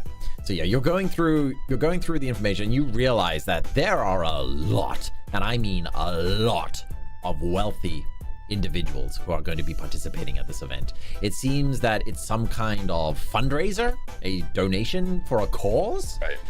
And a lot. So they're looking to get tax returns. Yeah, there's a lot of wealthy people coming there to make donations and party and celebrate doing good for the world. Because, you know, doing good is good for business. Of course. Yes, of course. And you do eventually zero in on a target where there is a guest who was going to go with her husband, but there was a little bit of drama in the tabloids, and she is currently going to be going alone. But she has a ticket for 2. We found your in. Yeah, of course. Do I have anything about her whereabouts per se? Just a second.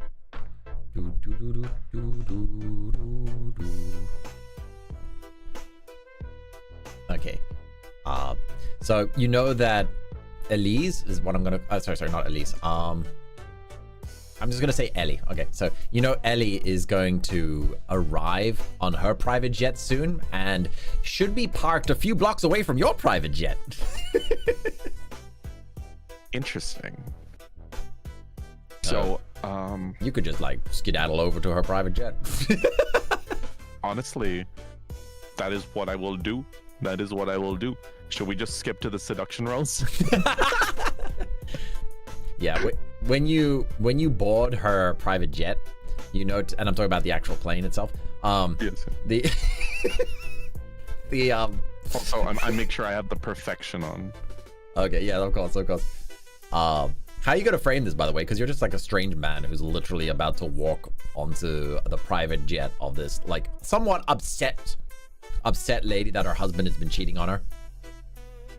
So how do you want to frame this? First, I'm gonna be like, what I'm gonna do is, I'm gonna walk in. I'm like, hey, excuse me, ma'am. What are you doing on my jet? Who are you? Get out! Get out! She starts throwing like champagne glasses and stuff at you. You hear the cracking as like. I'm gonna see. This is gonna be a long shot, but I'm gonna see if I can catch one. Let's see here. Yep, give me a dex roll. So, actually, you know what? I'll also add in close combat as well, because she is trying to start a fight with you. So +3.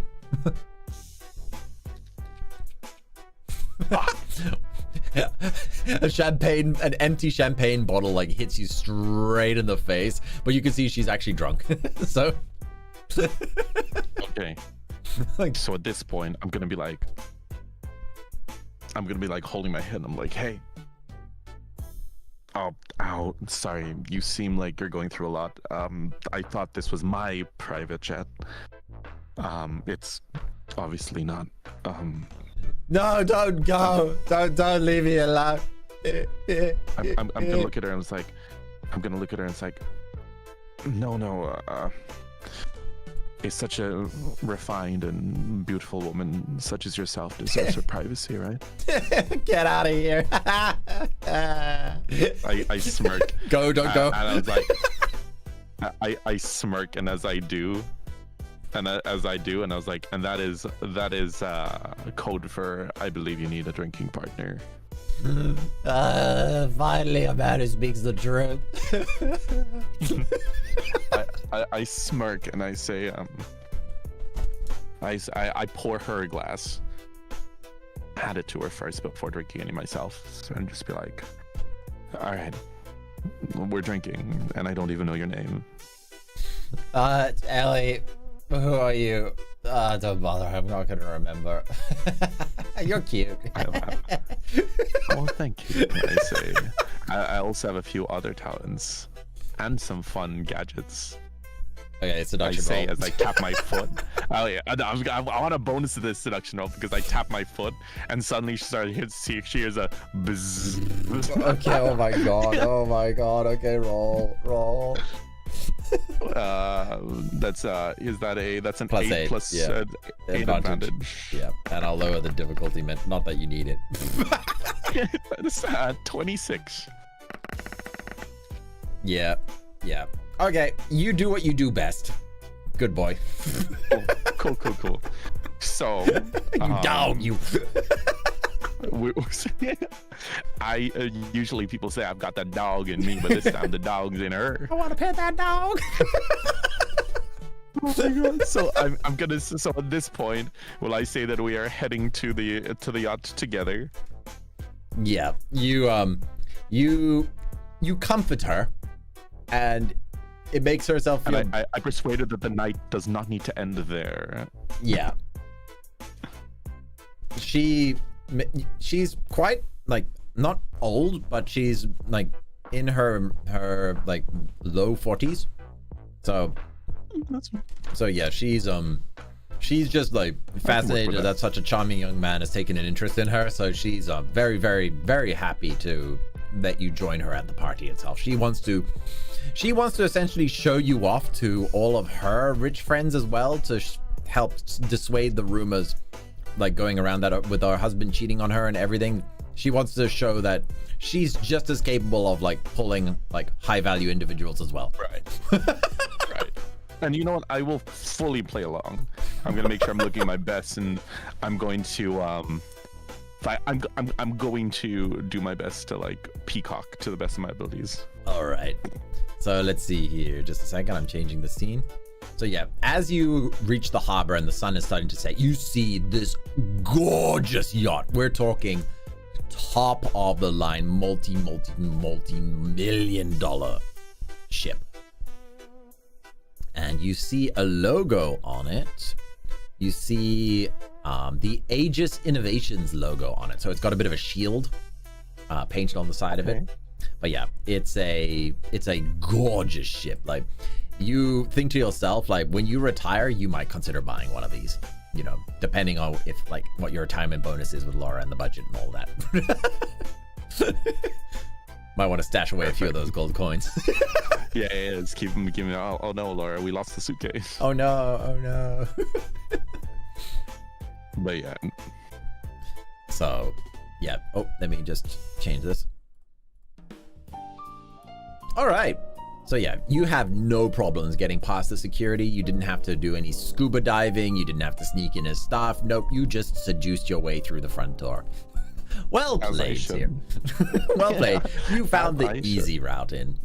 I mean, there were so many different ways this could have gone, but you chose the one that suits you best. Exactly. You use what's called if the shoe fits. If the shoe fits, right? So, and it sure did fit. The my God. Yeah, she's still a little bit tipsy, but you're not sure if that's from the drink or from the after effects. Yeah, she's got a small limp. Oh my God. So yeah, the boat itself pulls out and you see fireworks in the distance. It seems it's some kind of summer celebration going on as well at the same time. So yeah, you've got this firework lighting up the sunset harbor, and the boat itself is not pulling out too far away, but basically just wants to park out on the waves a little bit, where all of these luxurious guests don't have to worry about the paparazzi, because there were a lot of paparazzi lined up at the docks trying to get photos of all these wealthy people. So Jono's quiet frustration. Yeah, Jono has watched everything. I was like, oh, oops, my bad. Also, the entire time we're walking up and playing Subway Surfers. All right. So then, let's see here. You are shown off, for lack of a better word, by Ellie to all of her rich female friends. Just like, look at my catch. You see a lot of the girls start swooning around you as well. That is like, oh my goodness. Oh, wow, yes. And they just want to start sharing their business cards and everything with you. It's a classic cocktail party kind what of I'm thing. going to do is I'm going to be like, I'm just going to be simple, and I'm going to be like, sorry, ladies. Perhaps another time. Tonight, I'm here with my lovely lady, Ellie. Oh, stop it, you. Oh, man, my husband is going to be so regretting his choices tomorrow. Yeah, you see a couple of people looking at each other awkwardly, what the fuck? But you can tell that she doesn't give a damn. At this point, she doesn't give a shit. She wants to be happy, damn it. And she's happy right now. I'm gonna pity her ever so slightly and actually try to make the night special for her. All right, so give me your dance moves. I know it'll benefit me in the long run. Yep, give me deception with +8, and it's not with advantage because this isn't social, but rather this is just gonna be your dance moves. So you're just gonna show off your dancing with her. You failed me at the worst time.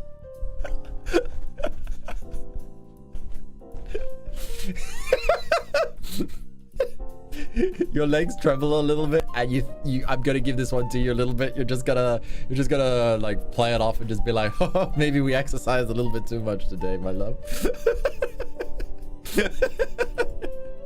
How does she react to that?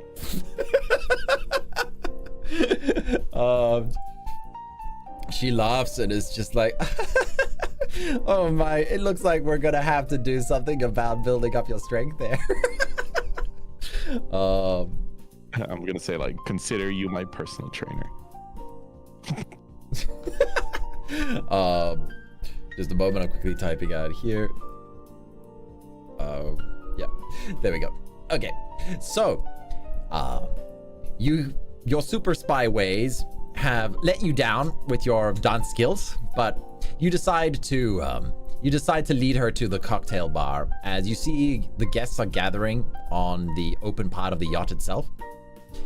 You see that it should be any minute now that Vex's husband should be giving a speech. And yeah, you've got it's still a few more minutes before speeches start. So you've got a bit of a moment to chat to a couple of the other guests and try and figure out what's going on here exactly. Yeah, I think as she's at the cocktail bar, I'm gonna be like, excuse me while I go refresh myself a little bit. All right. I'll be back before the I'll be here, but don't get lost, honey. She grabs a drink from the bartender. Yeah, I was gonna say I'm gonna signal the bartender to just keep on refilling it. And then I'm gonna swipe Jono's card, and then we're gonna go. And then at this point, I'm gonna try to find. Do you know those guys that have a cigar and a wine glass in hand? The ones that look like they love talking about what they know. Yes. which is like yes. basically going to be 50% of the guys on this kind of party. And I'm like, so I'm gonna be real. I'm kind of a last minute shoe-in, but I am looking to contribute to a good cause. What exactly is happening here? Oh, is this your first time aboard the Elysium, young man? It is. As embarrassed to say, but and I like dust my suit that is very nice looking, so he knows that I'm not just riffraff. And I say, yes, but I intend to make somewhat of a splash.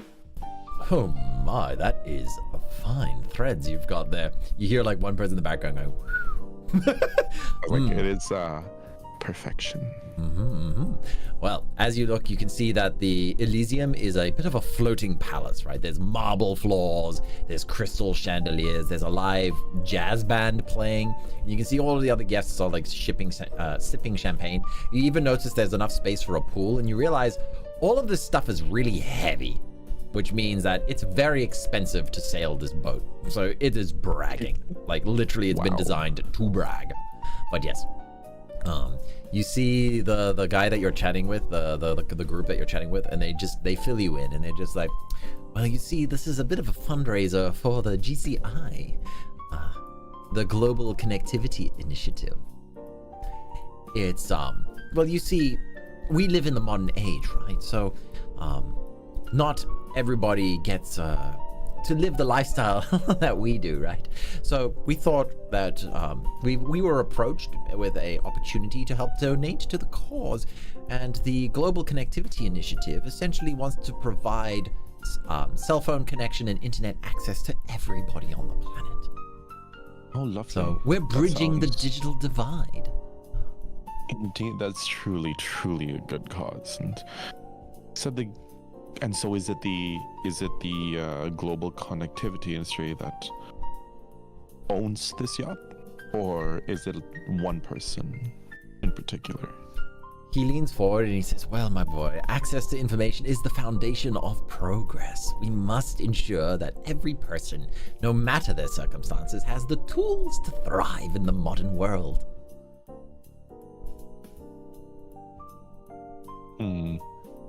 I'm gonna check. Is he deliberately dodging the question? Nope. Can you just ask the question again? Sorry. Basically, it was like, is it the whole company that owns the ship, or is it one person that owns the yacht that's like hosting the party on behalf? Because that happens a lot, where it's like one person hosting it on behalf of one company, because they get the most tax returns. No, this boat is by Aegis Innovations, so it's a company yacht. Right, but it's a marketing expense, basically. Aegis Innovations, from your chatting with the other guests, you learn that the Global Connectivity Initiative is a public cause that's being led by Aegis Innovations. So Aegis Innovation is developing the cell phones that are being provided to third world countries for free to people who need them, essentially. All right, in that case, I'm gonna say, and I hear we're going to have some guest speakers, some pretty famous ones. In fact, who are you looking forward to? Oh, I'm not entirely sure. This is the very first fundraiser for the GCI, after all. Oh, of course. I'm just as much in the dark as you are, young man. Well, I mean, I did hear that, and I'm gonna name drop the guy. Is going to be speaking today. Did you know that?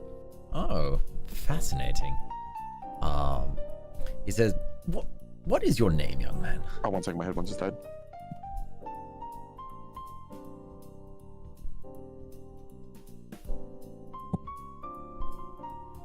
Sorry. All good. Wait 1 second. I need to turn off this light. My model might freak out. All good. There we go. All right, I'm back. What is your name, young man? Oh shoot. You can go with Tyr Noir. It's okay. It's your agent name. Yeah. Yeah, I'll just say my name's Tyr Noir. Oh, I'm Victor Harcourt. A pleasure to meet you, young man. Victor Harcourt. Yeah. And that is not the person that I've been sent to find, right? No. He brags a little bit about himself. He's like, I co-develop with Aegis, with just a second, trying to find the names here. Yeah, with Aegis Innovations. I co-develop with Aegis Innovations. I'm a tech magician and philanthropist. So yeah, I'm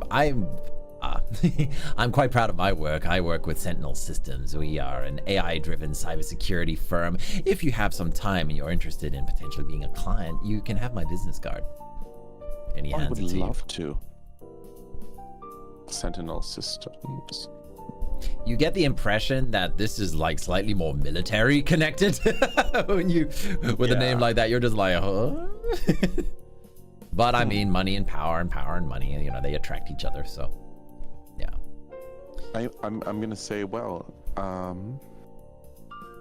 I might just call you up. I actually might have a job that might suit your team's expertise. Anytime. Which, I'm gonna nod and I'm gonna say I'm gonna go around and see if I can mingle a little bit with people. What's it called? Oh yes, of course. I was actually tasked with greeting some of the speakers. Oh shoot, this yacht's so big. Do you know whereabouts a lot of the special guests are gonna be heading, so I could apologize for forgetting to greet them? No worries. Everybody's going to be gathering on the open deck soon to enjoy the speeches and that. So I'll see you there. Okay. And I'm gonna nod and I'm gonna walk off and I'll be like, damn it. And I'm gonna look around and see if I can spot any of the speakers that would be speaking today, and see if they're collecting somewhere, or even if I can find the guy I'm looking for. All right. So, yeah, as you head to the open deck, you can see Ellie is waving over you, going, "You, hey sexy, come back here." She sort of stumbles over a little bit. You can see she's already been hitting the drinks quite a bit. Oh yeah. Oh, I can imagine. Yeah. So you've got her in hand, and you can hear that the music starts to die down a little bit as the guests are gathering on the deck. And you see several like a host starts speaking up, and he's like, "Ladies and gentlemen, welcome to today's very special fundraiser. As you know, the GCI is a very important initiative, and every dollar counts. Your donations are going towards creating global connectivity for all. I would like to start today's speech with Marcus Salat." Marcus, please take the stage. As soon as this Marcus guy steps on stage, you see immediately that matches the image of Dr. Vexler's husband from the photos that the Eclipse provided you. So he's changed his name to Salat. So Marcus Salat. So yeah, Marcus Salat is on the stage. And yeah, he's give me a psychology roll. All right, and this is more of like an observation one, so no. Yeah. It's not a social thing, so just psychology. +8. Nat 20. Okay, yeah. You see right through him. You notice that he is nervous, but not because he's speaking in front of a crowd. There's a much deeper thread that is causing his fears. And you know, he's doing his best to play it off as just like not being used to speaking in front of a crowd. But he thanks everybody for coming here tonight, and he goes deeper into the mechanics and the cause behind the GCI and how they are reaching out to people around the world who need it. And you notice that essentially this initiative, even though it's only been a couple of years since they started it, the cell phones are being distributed globally, right? They predict that within the next 5 years that the goal of the GCI should be completed, and there shouldn't be a single person on this planet who doesn't have a cell phone. Also, during the talk, I'm just constantly siphoning more drink into Ellie. Oh my goodness, you enabler, you. Hey, look, the sooner she passes out, the easier this gets for me. All right. So let's see here. Sorry, I'm scrolling up and down on my notes here. So yeah, he as he gets into his groove, his speech starts to become more grand as he starts talking in grandiose words, you know, flowery language, just trying to like make all of the guests feel really important, and their egos swell at, you know, the notion that they are, you know, the world wouldn't be a great place without them in it, you know, like it's only made possible because of them and their contributions to this world, you know. Right. And they're praising themselves as humanitarians, and they're visionary, and you know, they thank everybody for their generous donations. And you see on the stage there are several other like company heads as well. You notice that that even the guy you were talking to before, what was his name? Victor, right? Yeah, Victor. Yes, Victor Harcourt. Yeah, Victor with his what was it here? Sentinel Systems. Yeah. Sentinel Systems is also one of the main contributors to the event this evening. Right. So yeah, you see several big company guys are up there, and they are being given extra special treatment amongst all these extra special people, VIPs. Right. So yeah, lots and lots of puffery. Right. But eventually Marcus like leaves the stage, and again, you picked up on that with your psychology that he is extremely relieved that this is over, and his body language gives away that it's shifted towards anticipation. So interesting. Yeah, he's shuffling away out of the crowd as the other speeches start to continue. I'm going to. So at this point, how conscious is Ellie? She's basically slooshed, like she's just mumbling. Like, all right, you can. I'm gonna make sure that she's somewhere safe, possibly on like a sofa or something, and then I'm gonna go see if I can tail Marcus. Also, at the same time, I'm gonna ask Jono if he can search Sonia Salad instead of Sonia Vexler and see if that gets any hits. Okay. After a few minutes, you get a reply, and it says no hits. But don't lose this lead. It's the only one we got. Okay. I'm gonna see if I can tail Marcus. All right. So as you're walking by, there's the occasional like of the fireworks going off from the harbor area. So yeah, you hear the occasional puffs of explosions of the fireworks and stuff. But yeah, you need to give me a crowd blending skill. So +4 with wit. So yeah, right. 4 in total. That's 4. There we go. Nice. Yeah, 22. You are stealthed out. You just slip amongst the crowd. You chat to a couple of people. You keep him on his eyes. You wave greetings to people. You like accept, grab a drink as I pass. Exactly. Waiters and staff walking past. You take the free snacks and stuff, and you just pretend to be a guest having a great time while making sure that he's never too far away. But yeah, you notice he starts heading towards the quieter parts of the yacht, and you notice he has an escort. He's got a very muscular looking guy who was also doing something similar to you but much closer to him, and does he seem aware of that guy? Yes they are aware of each other, and yeah, he's being led away to a dim room.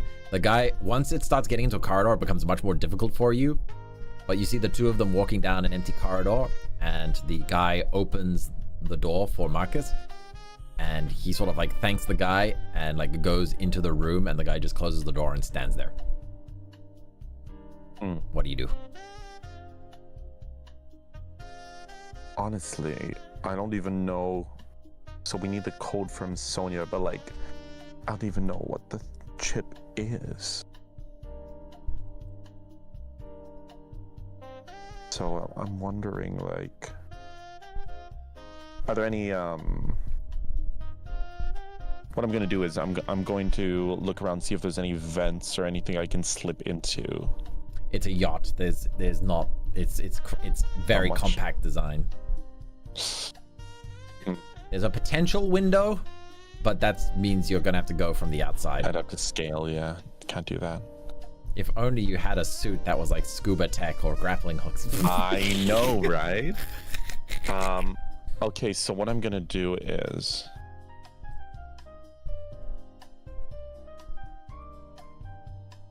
Okay, this is what I'm gonna do. I'm going to kind of pretend I'm drunk.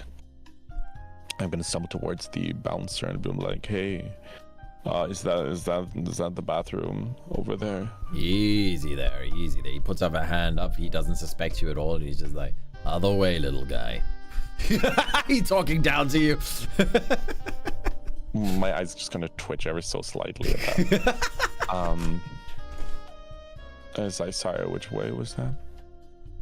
He turns his back towards you and he like points down the hall and is I'm like, immediately going to. I'm immediately gonna try to. I won't kill him, but I'll try to. I'll choke him out. yeah, from behind. use your become death essentially, but non-lethal. Yeah. Become near death. All right. So give me close combat plus stealth, so +5 plus your dexterity, so +7, and I'll lower the difficulty because you're stealthing him. Well, that's a guarantee win, right? Because I just need to get over 5. Yeah. So don't crit fail, and he mustn't crit succeed. Okay, so I'll just roll it and not 20. Just a second. Where is it? I am become genius. You hit him and he just drops to the floor. There's a partially open door right on the opposite end, and there's nobody else inside of it, so you can just drag the body in there, Hitman style. Awesome, cool. At this point, I'm going to. Fuck. So at this point, I don't want to be hostile to this guy. But you know what? I've got it. I'm going to I'm actually just going to enter the door slowly. But I'm going to open it ever so slightly and see what he's doing, see if he notices the door being opened. All right. Peek inside. When you enter into the room, you see it's a very luxurious room, and it's mostly a lounge type room, and you see that there are 2 doors that lead to a bedroom, and those are closed as well, and there's nobody else in the room here. Okay, I'm gonna make sure that you can close the door behind you as well. Yeah, I'm gonna make sure that the door behind me is closed and locked. All right. When you said there's 2 doors, is it 2 doors leading to the same bedroom? Yeah, it's like a double doors kind of thing. It's very luxurious. All I'm bragging. So I'm going to do this. I'm gonna see if there's any way I can peek into the bedroom without being spotted. Okay, give me a stealth roll first. So +6 in total. Okay. 20 + 6. Boom. 18. All right, 18. So yeah, you listen in through the keyhole, and they don't hear you on the other side. But yeah, you see, like, by peeking through the keyhole, you can see Marcus is holding Dr. Sonia Vexler in his arms, and the 2 of them are embracing each other in a hug, and you can see that they're both quite emotional. And he's like, I missed you so much, my love. She's like, Marcus, why did you agree to come here? It's too dangerous. And he's like, but I needed to see you. I agreed to do the speech so that they'd let me see you again. Yeah, she's being held hostage, basically. Perfect. Oh, okay. Sneaking out 2 people is going to be tough. I'm at this point. Quick question: do you have the device on you, or did you leave it on the plane? Which one? The chip. The shoe? Oh, the chip. You're wearing shoes, right? I did not bring the. I'm gonna say I didn't bring the chip. Okay. So yeah, basically, yeah, you need to get Dr. Vexler and her husband off of this yacht and back to the ship. So at this point, I'm going to open the door, and I'm gonna just immediately put my hands up, and I was like, because I know they're gonna be scared, and I'm gonna be like, I'm not with them. I'm not with them. Is all I'm gonna say. I'm just gonna be like, I'm not with them. Okay, charisma. and Right. and persuasion. So yeah, +4 with advantage.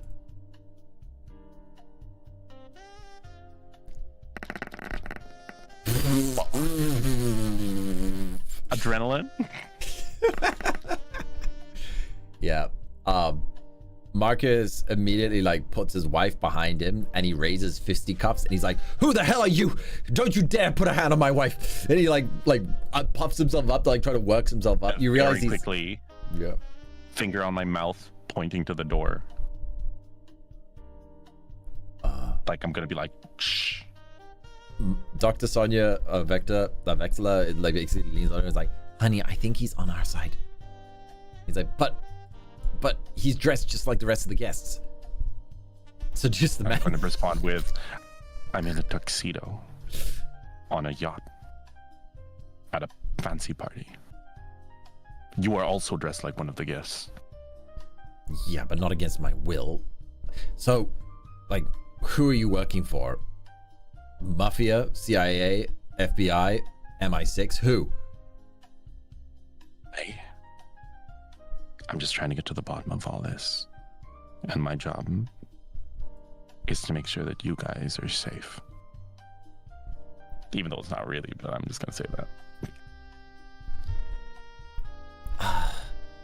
You can see the Dr. and Marcus are really unsure of what to do now. They are very hesitant. They're going to need a nudge. I'm going to say that, look, all I know, I wasn't able to recover the projector, was I? Damn it. All I know is that everyone here is obsessed with some kind of chip. And they're, I'm assuming, holding you here as a direct result of that. I just want to know why. Why is that? You can see she wants to say, but she's actually like really scared to say it. And she looks at you and is like, "If you promise to get us out of here together, I will tell you the passcode, but I won't be able to say anything else. I can't. I can't." I kind of like rub my temples a little bit, and I pause Subway Surfers.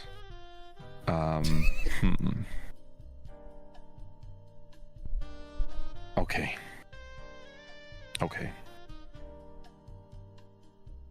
God, I wish I had a scuba suit. Just not a scuba suit. God, I wish I had like a scuba car. A submarine car. It was an option.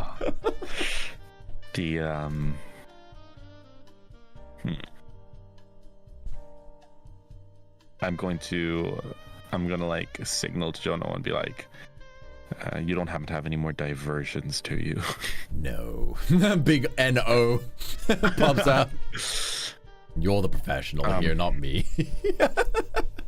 And I'm gonna be like, is the yacht still close to the shore? He says, "Hold on just a moment." You see it's typing a message. You don't have an earpiece because an earpiece is really obvious, so you just see the messages, but he can hear you. Right. So yeah, he after a few minutes he goes, "There are some power boats that are used for entertainment in the back. If you can get them quite literally past everyone and through the kitchens and out to the back, you might be able to get them onto a power boat." It's kind of like a speedboat, like a little mini racing, like. I don't know. Yeah. You might actually hate me for the cheese I'm about to do. Go for it. I'm gonna nod and I'm gonna say, I'm gonna look at Sonia and attempt to, and I was like, 1 second. Then I'm just gonna slowly open the front door, look left, right, run ahead, find that, do you know the guy that I knocked out? Yeah, the guy right across the doorway, yep. I'm gonna make sure he's still knocked out. Yeah, he's out cold. You nat 20'd him. Cool. I'm taking all his clothes and going back. All right. I'm going to hand them to Sonia, and we're gonna try to fluff it up so it doesn't look. We're gonna use like pillows, and we're gonna try to make her look as muscular as possible. It's not gonna be perfect, but you know, it just needs to not look super bad. It is like we're look gonna terrible. do as much as we can. It is gonna look really bad. You're he right. was he was tall enough to look down on you, and you are no small guy. He was a big muscle. Fuck, never mind. That's why he called you little man. That one worked. God. Is there any way that we can... But I do like to imagine now he's tied up in his striped underwear in the other room. Yeah, I still want to use this somehow. Hypothetically, what if Sonia got on my back like a piggyback, and then like put the suit on over, like two guys in a trench coat? How bad would that look? It doesn't need to be perfect because people are still distracted and have had a few drinks. Okay, you can try. But like, okay, at this point, I'm then gonna use my silicon face mask maker to get his face on her. Oh, I see what you're doing here. But what about her husband? Well, he's escorting the husband, so it's gonna be like transporting the prisoner. Oh, okay. Okay. I mean, alternatively, you could also make yourself look like the bodyguard as well, and you're leading them. Would it not be suspicious having both of them together? Well, he was bringing the two of them together, so. I mean, right.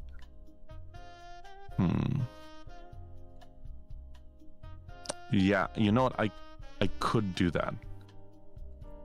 Yeah, if it's okay that they're seen out in public together. Or you could try and give a scan of Ellie's face and put it on her. That might be a lot smart, but then we can't explain why her husband is with us. Well, you're escorting. Oh, yeah, it's only a one mask. Oh, this is difficult. No, it doesn't need. We don't need to bring the two of them. Because we can bring so I'm gonna be like, okay, what do you guys think of this? I can disguise Sonia as the woman that I came to the party with. We sneak to the back, we get the boat, we bring it around as close as we can, and then we have you, Marcus, exit from the window onto the boat, onto a powerboat. Okay. She doesn't really see any other option. She's like, okay. I mean, it's also, before I go, I'm gonna make sure that we tie like a bed sheet rope as well, so you're not just jumping from the window. All right. So, yeah, you're gonna go with her down to the powerboats, right? Yep. With her dressed as Ellie. All right. So yeah, you scan her face, and the little fax machine thingy, the little printer thing starts going to work. Like it unfolds from your pocket, like, and a perfect replica of Ellie's face is made. And yeah, it doesn't take long to apply it to her, and she's, this feels weird. It's like it sticks to her face, but yeah, from your perspective, it looks like a perfect match of Ellie, like a fantastic wig and everything. Then I'm going to be like, just for like flowers and show, I'm gonna be like, and look at Marcus. I'm sir, permission to link arms with your wife. If it gets us off this boat, do what you gotta do. Under my breath, I was like, oh, don't give me that much freedom. Anyway, but I'm gonna, but then I stick out my elbow, and I was like, all right, let's do this. We gotta get around as much as I can, and also I'm gonna try my best to exit because I know exactly where I left her. I'm gonna try to avoid and go in the other direction. And if anybody stops me or questions me, I'm gonna be like, Ellie's had far too much to drink. All right. So then, give me your crowd blending skills. Oof. Okay, what's that? That's gonna be what's that? Is that a social? 4, so total 4. Yeah. Yes, we can use social here because you're with her. Unfortunately, she's a scientist and she's not very good at this, so she's gonna have a negative. She rolled with disadvantage. She rolled a 7. She's incredibly nervous. You're putting up a great show, but she is she's not very good at this. I mean, she spends most of her time in a lab, and she's been a prisoner for several years now. But am I also able to like play it off that like she's very drunk? Because everyone knows she was drunk at the party. Yeah, you are playing it off, but you can feel that she's kind of like self-sabotaging here by accident. She's fumbling. Okay. Based on that, I'm gonna see. I kind of know. I don't want to go too much further, and I'm gonna whisper to her. And it's like, pretend you passed out. I'll carry you on my back. All right. Give me a perception roll. What's that? +6. Fuck. 10. All right. That's still not bad. That's still 10. You see a couple of tough looking, muscly guys walk past you, but you don't notice anything else about them. Okay. Shit.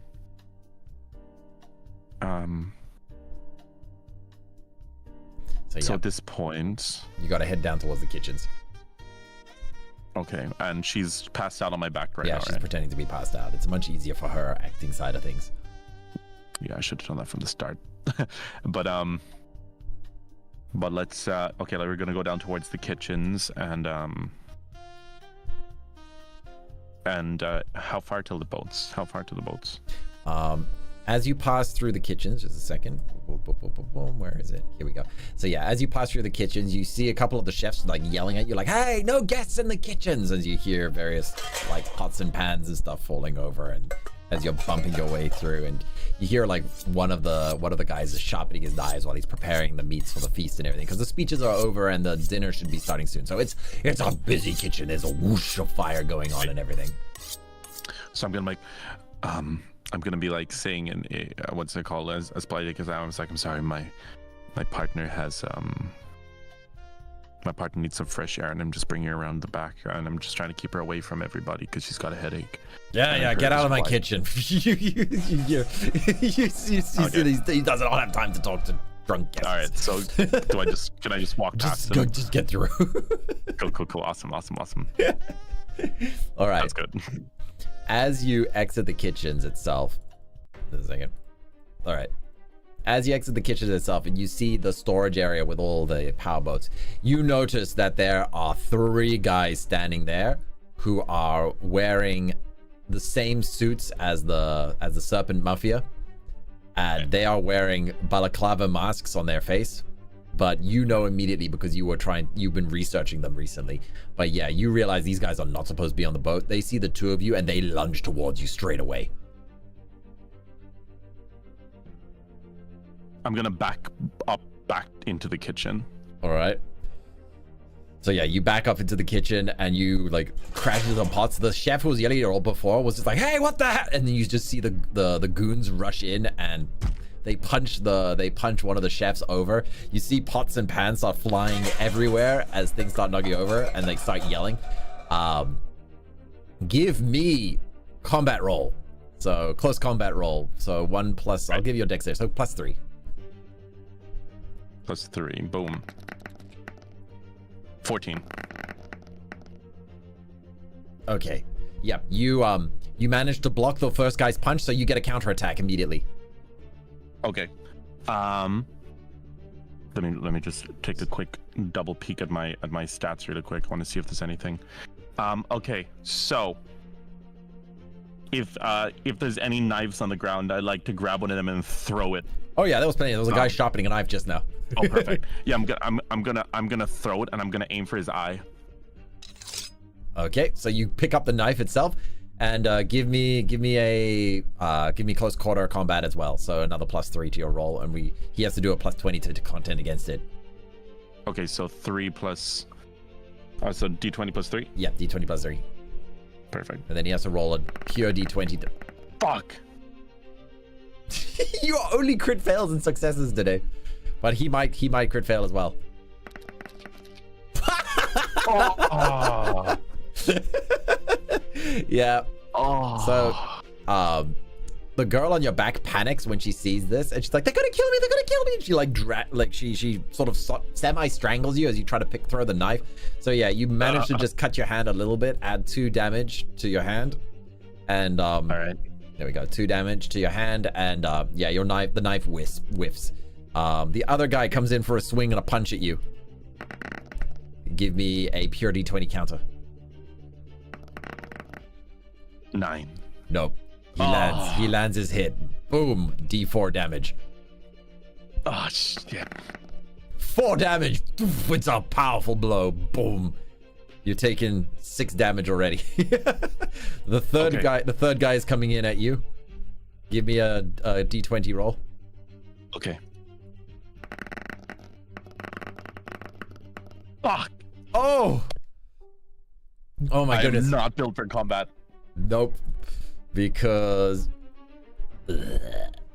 Oh yeah. you drop her to the floor and she screams. She's gonna now join the fight as well. The kitchen staff also join in on this as well because, you know, they just like, what the frick? So Yeah, I was gonna say that's my next action was gonna try to rally up the kitchen staff. yeah, but I gotta roll a D4 for the damage you took from that attack. 3. Oh, you're already past halfway. You got roughed up badly, buddy. But yeah, the kitchen staff join in. Also, why did my eyes change like that? Just a second. There we go. Awesome. Okay, kitchen staff go on the attack.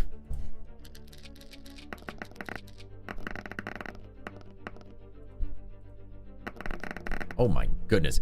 Yeah, they are wailing on it. The one guy is holding his own against it, against the kitchen staff, but some of the kitchen staff are really just like beating the crap out of the one goon guy. Your turn. Awesome.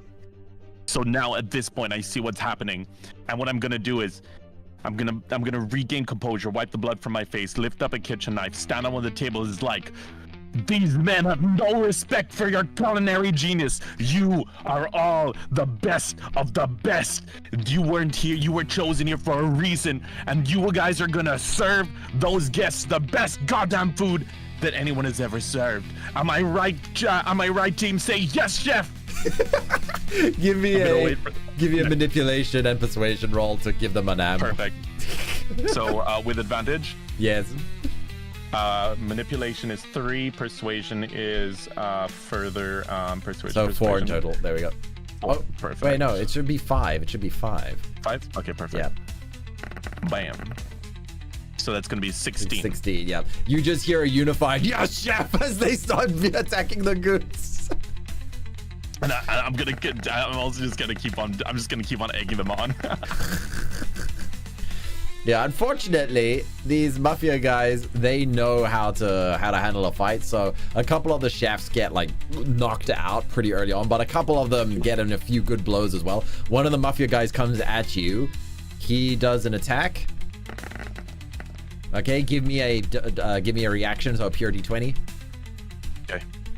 Adrenaline rush. Because I'm very injured. Yeah. You get their adrenaline rush. So advantage. Yes. Yes, you 18. You get a counterattack immediately. So you block it. You block it with one of the pans that you kick in his face, and you get to attack it. You get to counterattack him now with your vibrating shoe. Vibrating shoe is crazy. I was gonna. Is there a way I can instead of going physical? No, it's not. It's not your turn. This is a combat cycle. So it's attack, react, react until somebody loses. Okay. So yeah, I'm gonna try, and since I'm standing on the table, I'm gonna try and plant the vibrating shoe in his face. Okay, so yeah, give me a close combat attack. So +3 in total. Ooh, his D20 counter. Can he beat this? No, he cannot. He takes a shoe to the face. Give me a D4 roll and +1 to the result because of the vibrating shoe. Ooh, 5 damage. All right, nice. Yeah, you bloody his nose pretty solid as he like flies back. One of the chef guys sees an opportunity to go for it, and he nat 20s. Oh my god. was this the guy that was like sharpening his knife at the start? Yes. You just hear a shliek as the knife goes into the back of the guy you just I'm kicked in the imagining face. he's like he's like a ninja, like it's a fast sheath, and then the guy's like on one knee and he like resheaths his knife. All right, there's still 2 goons left, and they're fighting the kitchen staff. Yeah, Dr. Sue throws throws a pot at one of the goons, and the one chef picks up a hot frying pan and smashes the goon against his balaclava's masked face. You hear him scream in pain as the hot oils in the pan and everything just splash all over him. But yeah, the other goon has the other chef in like a necklock. Your turn. Oh, if he has the chef in the necklock, I'm gonna look around the kitchen for a Okay, is there any there would be like rubber bands and things, like thick rubber bands that they'd use for cooking? Okay. Do I see any of them around? Yes. Usually to hold the meat together and stuff. Yeah. All right, I'm gonna grab one of those. Then I'm gonna look for something like small. You know what? I'm gonna look for look for like a claw, like from a shellfish or something, like whatever they were cooking. Sure, yeah. And then I'm gonna try and set up like a rudimentary slingshot, and then like fire something small from range, and try to hit the goon right in the eye. Okay, first off, give me a craft roll for creating something. So intelligence. All right. So +2. +2. Please. Yes, you build 19. you build your slingshot, Mr. David. And you shoot at the Goliath goon. Give me a marksman Perfect. roll +5. What are you shooting that's at him? gonna be- A fork or a knife or what? Oh yes, I want to shoot a fork right in his eye. Shoot the fork. So that's marksman. So Five. that's +5. Plus dexterity. I mean, sorry, Plus plus wit. Sorry, dexterity, plus wit. which- Sorry, plus wit. So +7. So it's +7. Perfect. Boom, boom. Come on. Oh! Boom! Can he do this? Can he do this? No, he does not. The fork flies straight through the air and just lands straight in his eye. The chef he was grabbing on the neck reaches up, grabs the fork, and plucks the eyeball out. Which releases the necklock on him. Okay. So Do I even roll for damage here? No, like we're gonna just say that goon is out of it. The other goon is out of it because he got a knife wound in the back, and the other one is covered in oil and such. You have an opportunity here to run with Doctor. I'm gonna grab the doctor, Dr. Vexler. and as I'm as I make my way out, I'm gonna be like, appetizers are due in 5. Everyone get back. I'll send someone up to clean this up. Get back to work quick. Yes, chef. Can I say yes, chef? As you run past, she even like kicks one of the goons with her high-heeled shoes. As you're like carrying her past, she like takes an opportunity to kick one of them. I look at her, I grin, and I shake my head. No, she's married. She's married. She's married. Alrighty. So yeah, you make your way through to the back of the boat. So did any of them have any guns on them? Because if they do, I'm taking one. No, they didn't. Damn They it. were trying Okay. to be stealth. Oh, okay. I see. All right. I'm gonna get on the powerboat and I'm gonna see if I can drop it and pull alongside towards the window where Yep. Marcus is. Yep. So the two of you climb onto the powerboat, and yeah, I'm also really freaking injured. you didn't take any like cut wounds. You just took like bruising. So yeah, Okay. it sucks. Like you feel like a rib was dangerously close to breaking and stuff like that. Right. Like it's gonna suck. But yeah, you get on the power boat and you cycle around the boat. You see Marcus is like ready. He's like leaning out the window, like nervous that the guard is gonna wake up.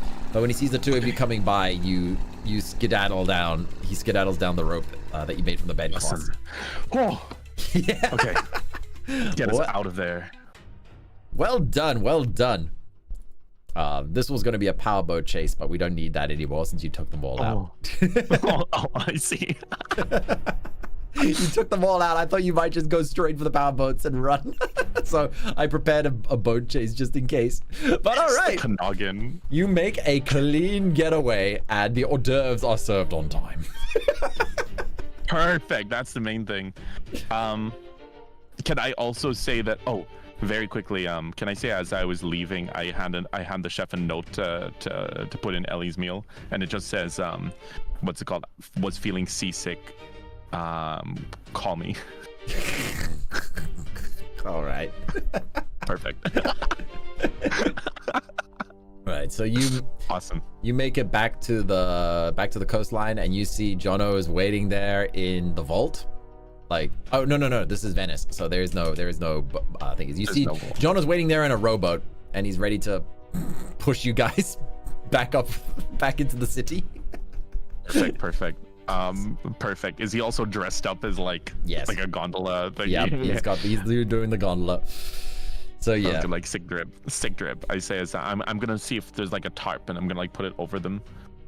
He also hands you an ice bag, and he says, "That looked like a pretty solid punch you took there, sir." And he hands you an ice bag for your face. I put on my face and I said, "Well, what can I say? I'm a lover, not a fighter." I know, sir. That's why I prepared the ice in advance. Oh my god. He's like, I'm getting better. Look, I even asked permissions before I lay hands on Marcus's wife. You see Marcus being like, wait, what? No, don't worry about it. All right. The few hours go by, and you get back to the airport, and Marcus and Dr. Vexler are on board. She says, okay, you held up your end of the bargain. I will uphold mine. But like I said, I'm only going to enter in the passcode, and I cannot tell you any more. My life will end, no matter where you try to hide me. See, wait, but if that's the case, then when they figure out you're missing, could they not? It's not that simple, she says, and she like grabs the device and she connects it. She connects it in with the proprietary connection. She takes out a cord and she links it up to the computer on your side of things. And she enters in the password. It's a really long password. You realize it's a poem. She's typing in a super long poem that is shared between her and her husband. So yeah, would have been a nightmare to try and crack that. You know, when you got like 128 characters password. Yeah, I kind of joke and yo, Jonah, how long would it have taken to brute force that one? A few million years. So yeah. She cracks the device and she basically says, like, Marcus and I have to disappear now. Like, we need to go completely off the grid. We need to go somewhere that we cannot be found. She's like, I wish you luck and everything. And like, she basically like wants to leave. I look at Jono and I said, is there anything that our organization can do for them? There is, but unlike other organizations, we don't take in people by force. They have to willingly request our protection. I looked to them and I said, we can help you if you want. We're good at this, but I understand if you guys just want to disappear. Or if you want, we can even just drop you off somewhere else. She thinks for a moment. She goes, Berlin would be good. I look to Jono. He's like, Berlin it is. You hear the pilot in the back saying, I also got rid of the dust bunnies. I with the most sincere that I can from the bottom of my heart say, thank you, good sir. You have done a great deed. All right. So we need to give this guy a raise. I'm gonna reach in. We still have the suitcase, right? I'm gonna give him one of the gold coins.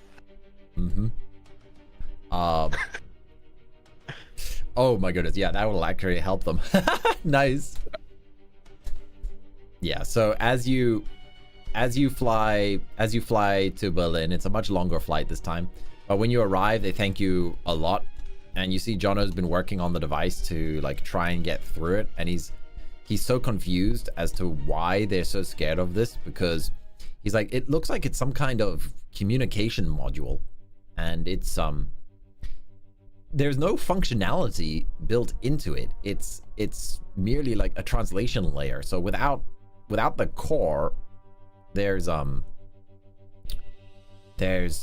not much, like, we can't really use it for whatever its purpose is, but there is a login here that it says Alessandro is going to be at a nightclub in a few days. And you realize the name immediately, that the Alessandro is the name of the mafia leader itself. Yeah. Or why would that be encrypted? Why would that be here? And communication layer, that's got something to do with the initiative to give global communication access to like all those in. But also remember that like the mafia itself was trying to buy this chip. Yeah. Huh. So it has information on their boss. Interesting. So the question is, are you going to go to the nightclub or what? I feel like this is our only lead, but if I'm going in blind again, I nodded and I said,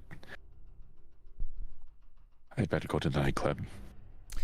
It's the only lead we have. We just left Italy, sir. We flew all the way up to Germany.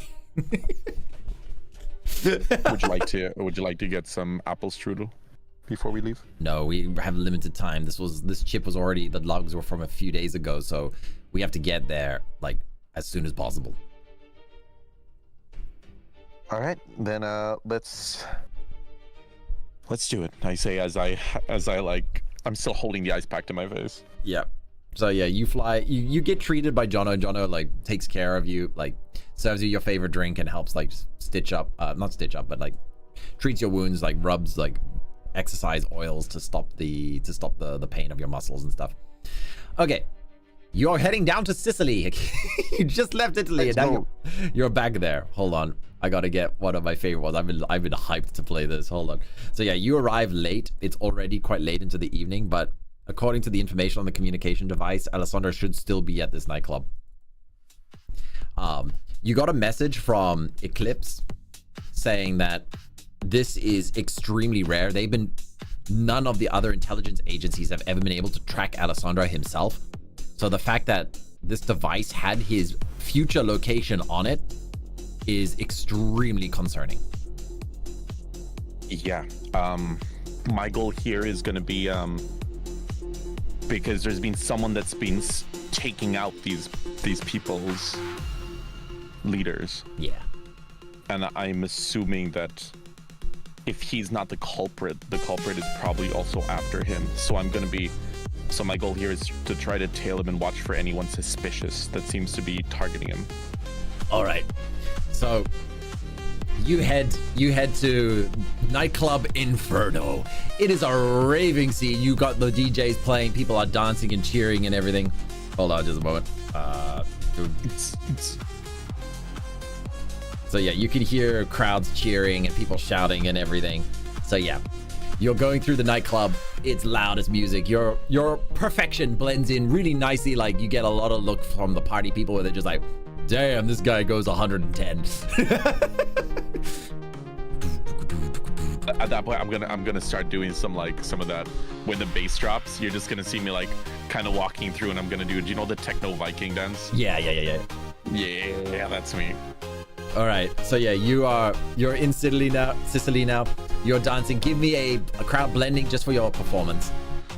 So non-advantage. Oh, let's see that dance roll actually work out properly this time. Any +3? Yeah. Nat 20! Nat 20! You bust a move from your nat fail on the boat to the crowd now. Woo, woo, woo! That wasn't even my fault. I blame my dance partner. She was drunk. Right. So yeah, you're just vibing out. You're dancing. You're also making a spot for all of the security guards. You notice there are a lot of serpent goons around this club. Okay. They're positioned in various ways. Some of them are dressed. They're trying to be inconspicuous, but you can tell. You can see that there is tight security here. And they're watching everybody going through. They were patting everybody down when they came in, but you don't have any weapons on you, so. Right. So everything seems to be fine, yeah. Right. As you go through, you realize that this is just the party floor. There are multiple layers to this building, so Alessandro itself will probably be like deeper. So either up or down. Which way do you want to go? To the basement or to the higher levels? It's a lot of goons, so he probably feels safe enough. I'm gonna go up. Okay. As you're heading up into the next level, the music shifts a little bit. It's much more like darker, grungy music. The lighting is also like very red, and you notice that there are very scantily dressed people in cages. There's smoke coming off and lights everywhere. This is the much more adult section of the nightclub. So okay, right. you got to make your way through. You can see that a lot of these people here are drinking, doing drugs, all sorts of crazy stuff. Like, you're trying to blend in, but it's going to be much harder. Give me another crowd blending roll here. All right. Like, you address the party downstairs, but this is a different type of clientele, so you gotta try and sneak past this. 18.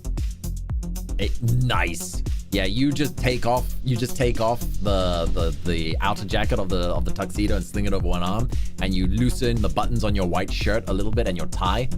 And yeah, in fact, let's just say you tie your tie around your head, so it looks like you've just gotten off of work and you're just here to party.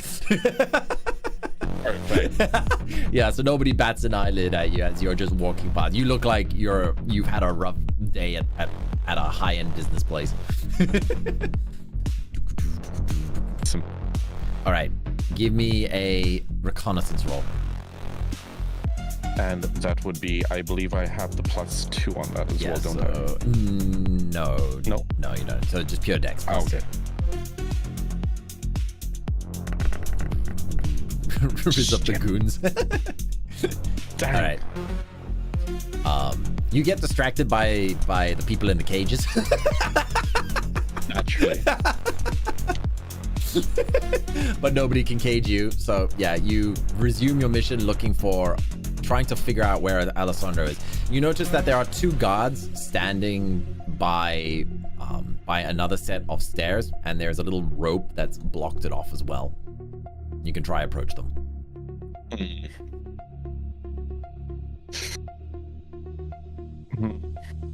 What's the vibe like? Is everyone kind of suspicious? Like, how's it? These guys are very obviously guards, and they're dressed in suits as well, like proper mafia suits. Like they're not even hiding themselves. Like, there are extra guards that are trying to blend in, but these 2 are very clearly like, don't try to force your way through here kind of muscle. Right. So at this point, I'm going to look around. Is there anyone else eyeing them up? Because no one else should really be looking at them. No. Is there anyone else? Everyone else is just enjoying their parties and stuff. They're just positioned there at the stairway. So there's 2 of them, and I definitely cannot take them. And I definitely should not take them. Are there any vents that I can see that are... You know what? Give me another reconnaissance. Is there like a supply closet? Yeah, I think that's probably gonna be easier. Is like a supply closet or something around? Yeah, give me another reconnaissance roll. Okay, that's gonna be +3, +2. Oh, you enjoyed the music. Yeah, it's a vibe. 15, 17 total. All right, nice. Yeah, you managed to slip, because your crowd blending has been so expertly done so far. You managed to slip out into the quieter place. You can still hear the music booming on the other side, but yeah, you've got yourself a moment of quiet. You do see a vent section at the top. While I'm gonna look around, I might need a distraction or something.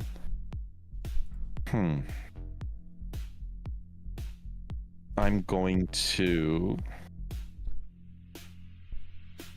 Is there like a glass or anything that's kind of like a little bit, what's the word? Just like unattended or something on a bar counter or something somewhere near me? Yeah, you can get yourself a drink, basically like a normal customer, and then slip into the. Okay, so what I want to do is, because I want to make sure no one sees me go in, so I'm gonna see if I can quietly like grab the glass and see if I can roll it so that it lands underneath someone's shoe, so either they break it or if they fall over to cause a distraction. All right, give me a sabotage roll. So wit. So +2. +2. Come on. 8. Yeah, there are a lot of people here, so eventually, it takes a while, but eventually somebody slips on it. All right, Which cool. causes a bit of a scene. In that moment, I try to slip into the vent. Okay. Stealth roll, so +4, plus your dex +6. Okay. 6. Boom. Not 20. Not 20. All right, you make your way through the vents. Among Us. Among Us. Among Us. Right. So, let's see here. So yeah, you slip past the security completely. You make your way through the vents, and eventually the music starts to fade into the distance as you get further and further, and it is replaced by a different type of music. You hear classical music starting to play, and you see through the vents that there is a fireplace going, even though it's summer. And you see that there are old bookcases, and there is an elderly looking man with a walking cane, and it's made of gold with a ivory handle, and he is wearing a very large gold ring with a red ruby built into it, and he is just sitting by the fireplace and like reading a book.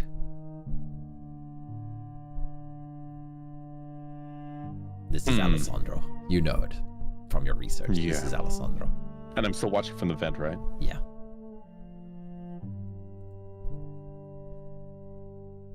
He's just reading. I'm going to... You know what? I don't think he's old and frail, and he's gonna know better than to shout for the guards. If anything, he's good enough to defend himself, seeing as he's the boss.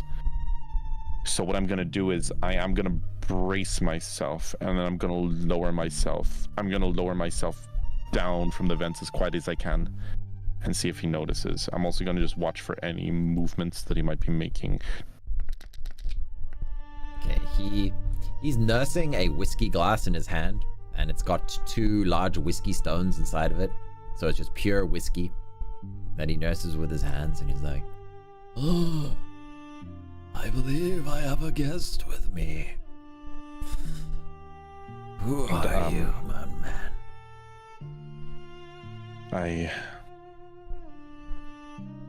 I silently say, I hope you understand by the fact that I come unarmed that I mean you no harm. You don't strike me as a killer. Pity. I'm more of a lover. I can tell. There's a nice suit that you're wearing there. He can respect that. He can respect that. I smile and say, it is perfection. I believe a man as yourself values such virtues. And what do you want with a man such as myself? I wish to know why members of your family, if you have anything on why they're suddenly disappearing.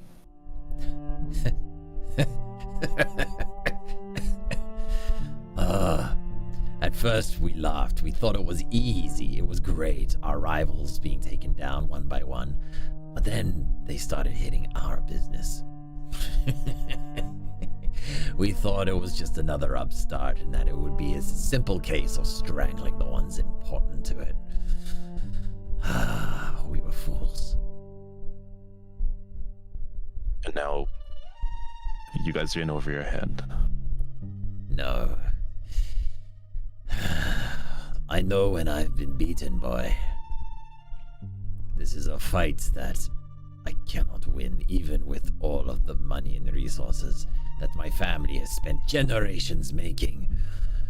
Is worth nothing because of those damn cell phones. I know. I say the global communications enterprise. That cursed initiative, tracking everybody's move. Nobody is safe. Everyone is known where they are at all times. You try to convince another person not to have a phone in this day and age. It's impossible. He's like stomps as the youngsters. He's like, these youngsters just can't put the damn things down. What happened to respect, family, loyalty? You can see he doesn't like technology at all. He's old school. and I say, and that is why you're... No, but I still don't understand.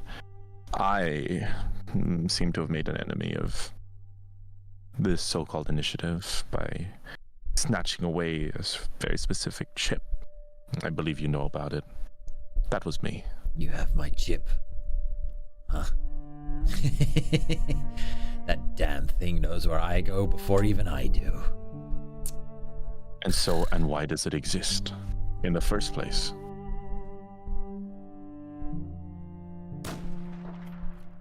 A single sniper shot comes through the window and hits him straight in the chest.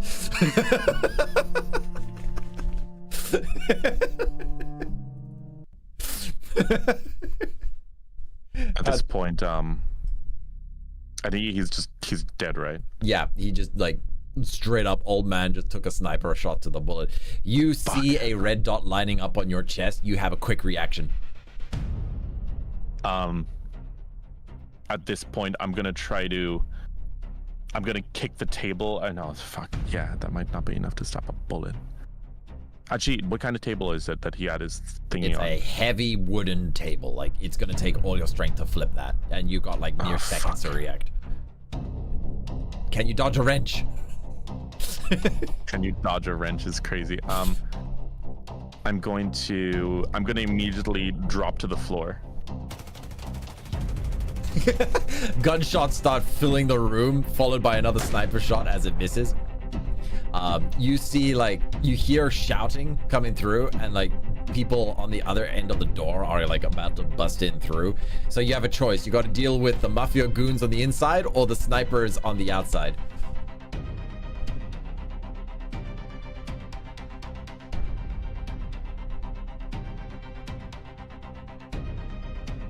What I'm going to do...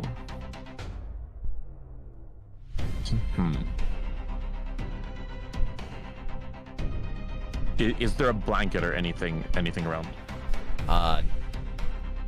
Not really. No, this is more like a library thing. Actually, the thing that he was saying, does he have a cushion? Yeah, he was leaning against a cushion. Is there any way I can put out the fire? No, it's quite a big fireplace.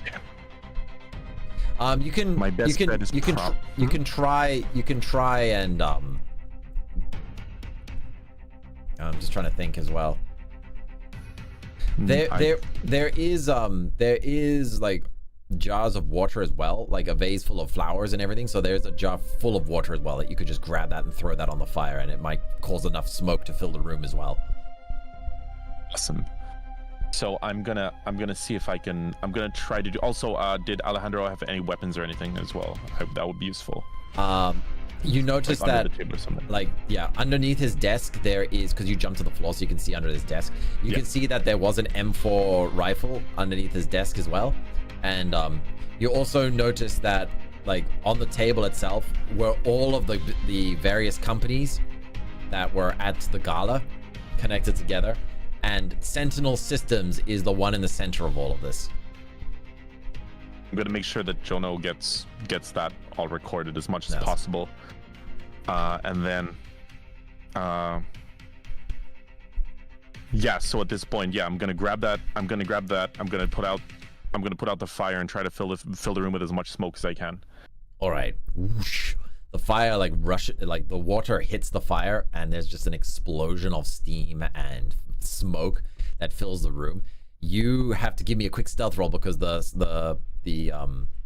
snipers, the goons are about to kick the door in. Okay. Do I get any advantage because of the smoke? Yes. So stealth +6. Boom. 17 + 6, 23. Nice. In the dark. Yep, the goons go and they're like, "What's going on? Sir! As they run over to the table, and you just hear like another like suppress shot this time that just hits one of the goons, and he drops to the floor like straight away. You're under the table. What are you gonna do here? There's still like another goon. So at this point, And it's still dark. He hasn't spotted me. Yeah, the room is dark and it's filled with smoke, and there's a sniper that's like trying to take shots. I mean, the guy like ran in, so he was like standing up, so it was really obvious. Okay, I'm going to... I'm gonna try to push the table off to create some kind of diversion and then make a dart for the door. Okay, you've got the M4 in your hand as well, right? Yep. All right. So give me a strength roll. All right, 0. That's a flat 20. Yeah, 12. you managed to knock over the table, which like provides cover from the snipers on the windows. Yep. The goon is like, what the, as he like pulls out a pistol, but yeah, you're already bolting through the door. There's an explosion of wood next to your head as you dip around the corner, like just as if the sniper was about to take a shot at you. Whoever the sniper is, they are f***ing good. They are really good. You've dodged death like 3 times now. Oh my gosh. As I'm running out, I'm gonna be signaling to Jono like, I need to pick up. You need to pick up. All right. You start running back down through, and remember your perfection is tailored to like blend in with the club thingies. So as you reach the 2 goons who were standing by the rope before, you have a chance here to tell them to like go and help the boss or something. I'm gonna be like, in my best like Italian, I'm gonna be like, the Godfather's been hit. There's what's it called? The Godfather's been hit. Sniper on the roof. Sniper on the roof, yeah. What? Father is down. Yeah, like they're talking like father is like metaphorical father. Like they're just like, ah, and you see like they're running up, and the other one is like, we need to get all the boys, and like he runs in the other direction. He's like, so the one is running up to check on the father, the other one is running to go and like get the other men to like hunt down the I'm gonna run with him and see if there's at any point I can slip away. When we catch that sniper, we're gonna tie him up in the basement and torture the hell out of him. If you'd gone down to the basement, you would have entered the torture room. Great. Wonderful. Well, yeah, you're still in the not safe for work room right now. So, yeah, the people are just vibing out and clubbing out. They have no idea that there's like sniper shots going on outside and like rich club goer. But yeah. So I'm gonna at this point I'm kind of sticking with them until they what's it called? I'm guessing some of them are gonna start going out the front door. Yeah. And so I'm gonna stick with them. Yeah, you make your way back down to the club below, and you see the people there still have no clue what's going on, like because it's soundproof club room, right? Yeah. So they're just vibing, they're dancing, but you see all of the guards who are on secret duty, they all start getting the same call in at once. And you see all the guys that you spotted before when you came in, they start mobilizing as well. They start reaching under tables to grab hidden weapons and stuff like that. So yeah, you and the boys exit the club. Yeah. And I blend in because I've got a weapon as well. Yeah. Cool. All right. At that point, I'm gonna look around and then I'm gonna wait until I see the car. Right. You spot Jono pulling up in the hatchback on the side, and he's just like parked like nonchalant. You see a message saying slip out when you can, and the rear door's unlocked. Okay, so as soon as we get out, I'm gonna point at the roof roughly where the bullets came from, and I'm gonna shout like the shot came from up there. Yeah, you hear the sniper shot as the guy is like taking out more goons. All right, and so do they start rushing in that direction? Yes, give me a crowd blend. Cool. +3? Yeah. +4. +4. Is this a social situation? Yeah, you can use it with advantage, yeah. Cool. Double 19. Very nice. Yeah. So you slip out of the way and you can just drop the gun as well because take it with you. It's a souvenir. Awesome. And there's enough compartments. Yeah, the vault car. Yeah. Awesome. You just tuck the gun away into one of the many compartments in the car, and Jono just pulls away nonchalantly. You hear the various shots going on up there, but that's not your circus, not your monkeys anymore. Exactly. Oh, okay. And then as I'm driving, I kind of just like recline the seat a little bit. I'm like, Jono, this is bigger than we thought. How? You're not gonna believe this either. I believe Dr. Vexel was trying to give us a clue. How so? Berlin? Well, yes. The main research facility and development research sorry. Oh yeah, he was watching. He was watching through the thing. Yeah. The main development facility for Sentinel systems is in Berlin. We were so close, and now we have to go all the way back up there. This is good because it's not just about the. We also know that Sentinel Systems is pulling the strings, which means, luckily for us, I do have a business card that we can utilize. All right. I say as the however, we are going to need to go off the grid. So any phones, anything that we have are going to need to not exist right now. Great, because because Laura is fuming. Everywhere we go is explosions and dead people. Thankfully, in this case, we can write up that we actually had nothing to do with this. All I did was topple a table. Everything else was just internal conflict. Yeah, but the chaos is always happening around you. Laura is not gonna be happy. Dang. Yeah, but all right. Anyway, you board the jet and you take off once again. Awesome. And as I'm doing that, as we're in the air, shit. No. Shit. Okay, when we land, I'm gonna need a burner phone. All right. So you buy a burner phone, and Jono's card. Poor Jono. But yeah. So you arrive in Berlin. It's an overcast day. It's cloudy. But yeah, you've got your burner phone. You've got your heads-up display from your contact lenses, and Jono doesn't want to drive too close to the facility because he's worried about giving the game away, because this car is being at the center of all these controversies. So right. he parks very far away in a parkade, and he gives you the instructions by foot to go. Is there anything you want to do before you go to this facility? Yeah, actually, I'm using the burner phone. I want to ring up my boy Victor because I have his card. Oh, okay. Okay, so the phone rings, and at first it's a female voice that answers, his secretary. She's like, "Hello, how can I help you?" And I'm like, "Hello, madame. I recently was acquainted with someone in your company named Victor Harcourt, and he asked me to reach out if I ever needed any assistance."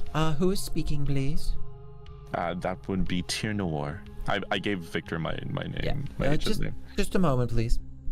And you hear the phone be put on hold for a moment, and eventually she replies back. He's like, "Oh, yes. Victor does know of you. What message would you like to pass along?"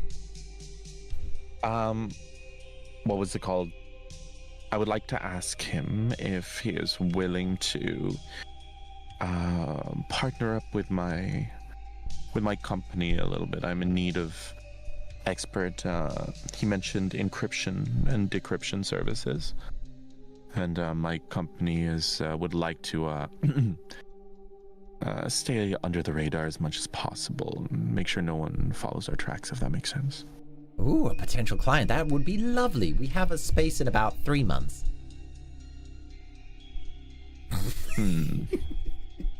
She doesn't know. Would it be possible to arrange a meeting with Victor himself? We did talk quite a bit on the plane, and also my lover is also interested. Her name was Ellie. Insert her name here. Ah, yeah. Just a moment, please. And again, it goes on pause. And yeah.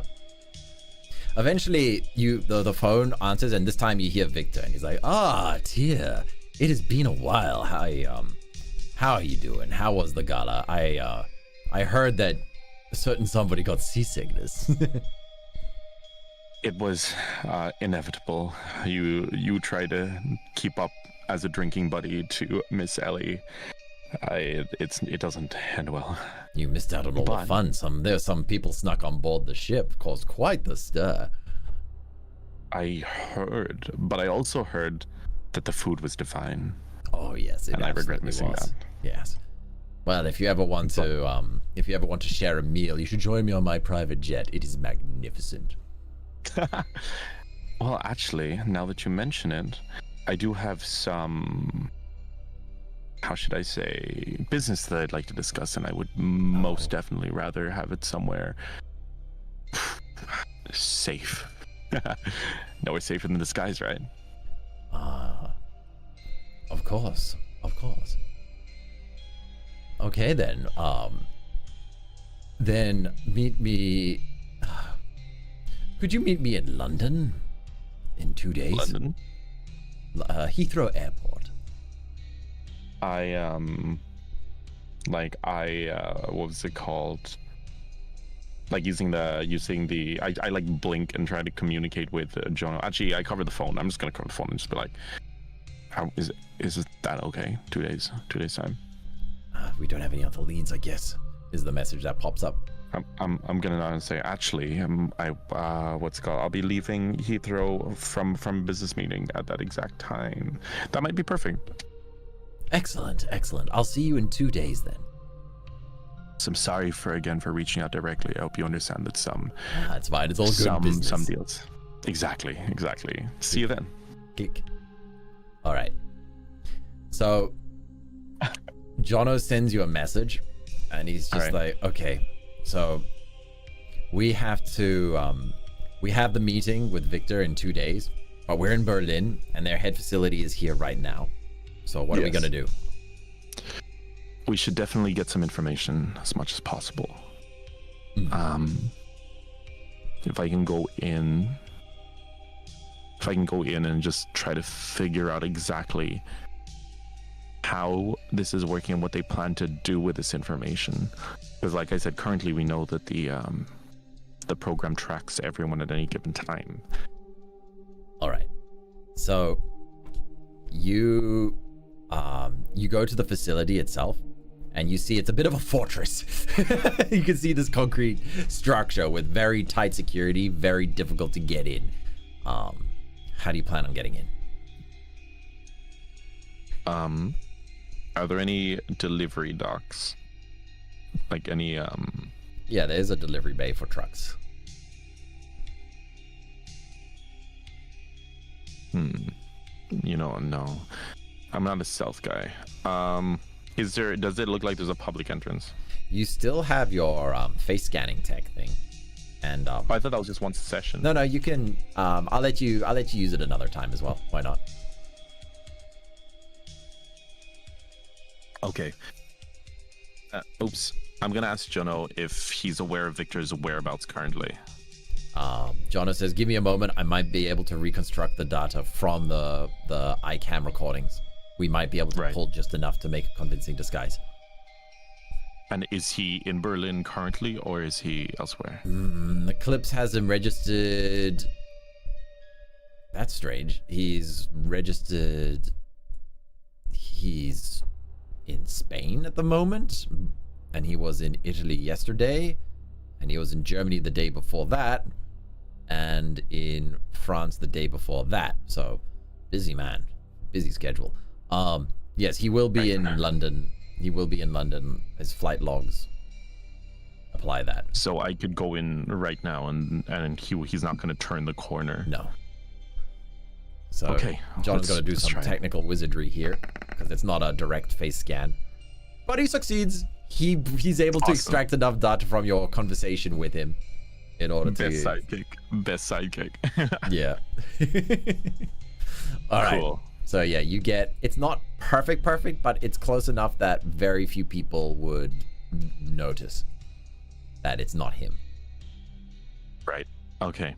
In that case, I'm gonna do what I do best, and I'm gonna walk in through the front door. Okay. Right. So you enter into the facility, and you see some of the guards immediately stiffen up when they see you in the perfection. Wearing the face of the owner of Sentinel Systems. Right. Very, very few people would even try to talk to you. One of the guards kind of asks for ID, but yeah, give me a deception roll. And the difficulty is going to be so low, you could just intimidate this man. Yeah, I'm just gonna look him in the eye. I'm just gonna freaking glare at him. And here's my deception roll. Freaking. Oh, thank God. Yeah. He tries to complain, but he's too scared to lose his job. He's just like, I need to feed my family. So he just lets you through. You flash the business card as well, just as proof, because this is an authentic business card as well. Right. So yeah, basically he doesn't bat an eye. He just lets you go through. As you're walking through the facility, you see that there's a lot of robotics. There's a lot of chemistry development here. You notice there's also some weapon systems being developed, so some munitions, which explains why the building is absolutely covered in concrete. So yeah, there's a lot of dangerous research going on here. And give me a strategy roll. So intelligence is 2. Okay, so that's +2. Yeah. You get lost. You get lost in the facility. But eventually one of the staff members sees you walking in circles and is like, sir, can I help you? I say, what is the meaning of this? I was called back here due to an emergency with our communication software. Oh, right this way, sir. And she starts leading you down the corridor, and you go through several layers of security. So you see various scans and stuff. You notice the heads up display starts to get worse and worse signal the deeper you go into this facility. So you're losing connection with Jono. Okay. All right. And at this point, I don't have my projector anymore either, do I? No, you've lost that. Dang. Okay. In that case, I'm gonna look around, and you said there's a load of gadgets and a load of different things around. Are there anything that because basically what I'm looking for is to replenish some of my gadgets, because I'm basically naked right now without anything. So I'm looking around to see if they're testing anything in specific, and then I'm gonna demand that I have a test sample. You know what? I will give you that. I will give you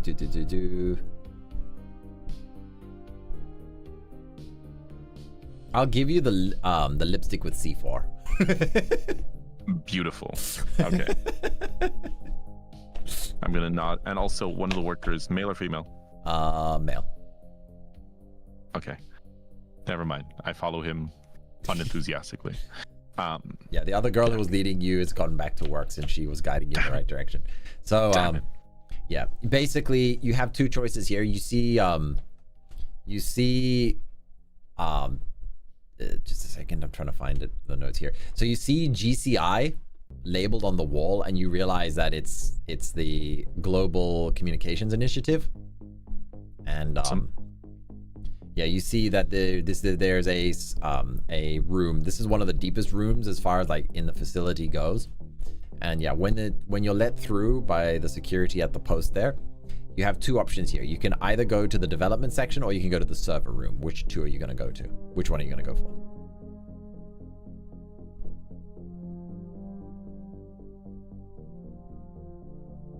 I feel like I want to say the server room because I could get information, but they might wonder why. I look at the person guiding me and say, is there anyone in the server room? I was told that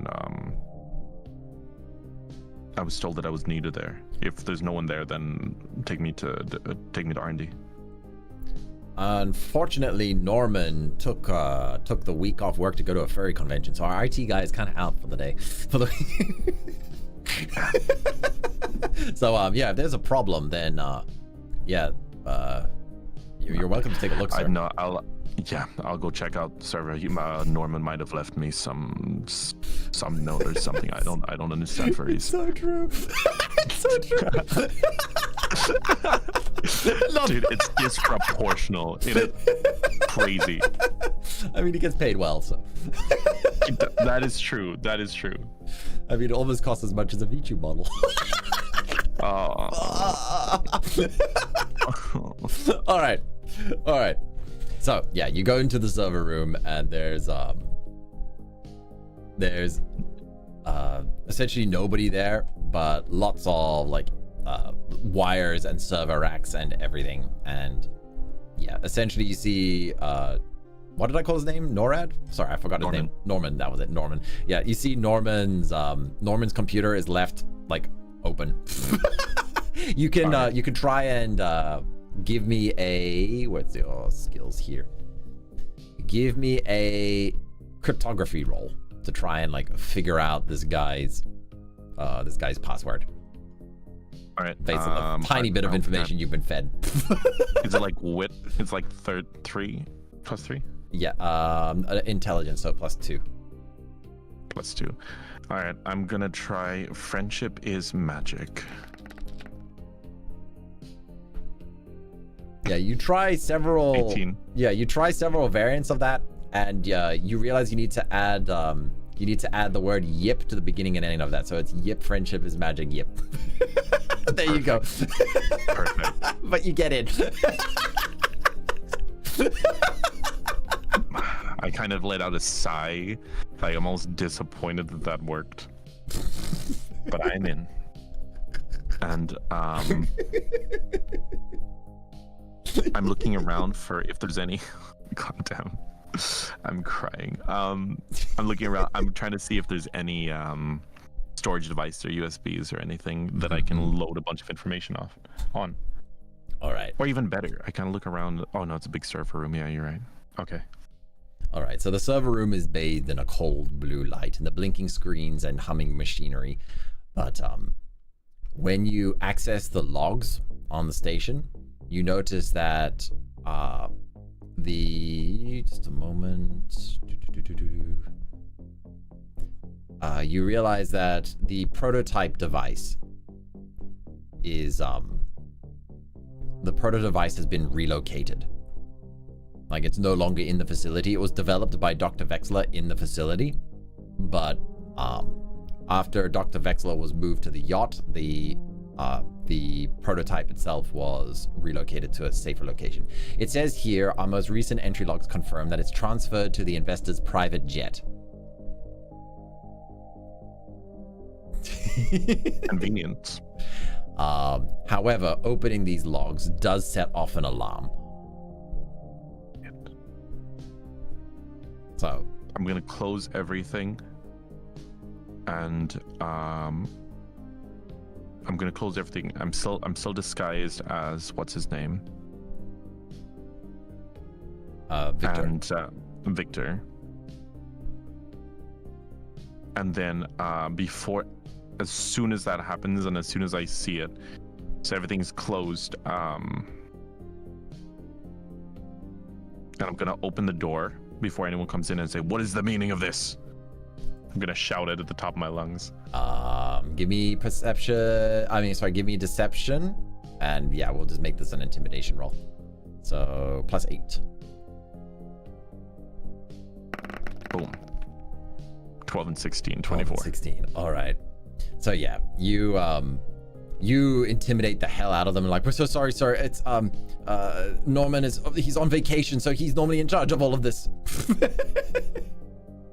They storm off towards the exit and say, "We'll get it fixed." I don't want the investors catching wind of this, and I'm just gonna attempt to just dip from the facility at this point. All right, yeah, you slip out pretty well. You got the perfect disguise for this. You chose a really useful item. Yeah, I know, right? Nice. But yes, and then also, oh yes, another thing is, as I'm leaving them, and I say, "No one must know of this." Yes, sir. I don't want the investors. I don't want the investors catching wind of this. If I get any word that this happens, all of you are fired. Do you hear me? So even if and I will be directly asking, and if I hear that this happened, you're getting fired. Yes, sir. Yes, sir. Let's go. All right, we're out of there. Nice. All right, so there was a quick in and out. You got explosive lipstick and Yeah, I got loot. And you got the final clue that the device that all of this has been centered around is on the plane of Victor. Right. And you have a meeting with him. So I do have. How convenient. Yeah, Jono is just like, oh my god, are we flying again? We've been all over Europe this past 2 weeks. Yeah. Care for some crumpets? No time. He's exhausted.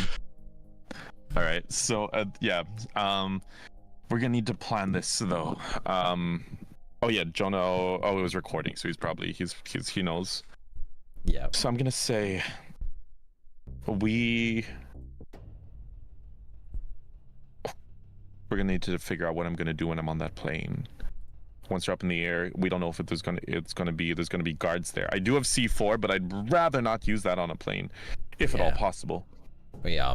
But we were going through his logs, and it turns out his plane stops in a different country every single day. Interesting. It's never stationary for one time, and sometimes they even change the flight logs, so they switch directions at the last minute mid-flight.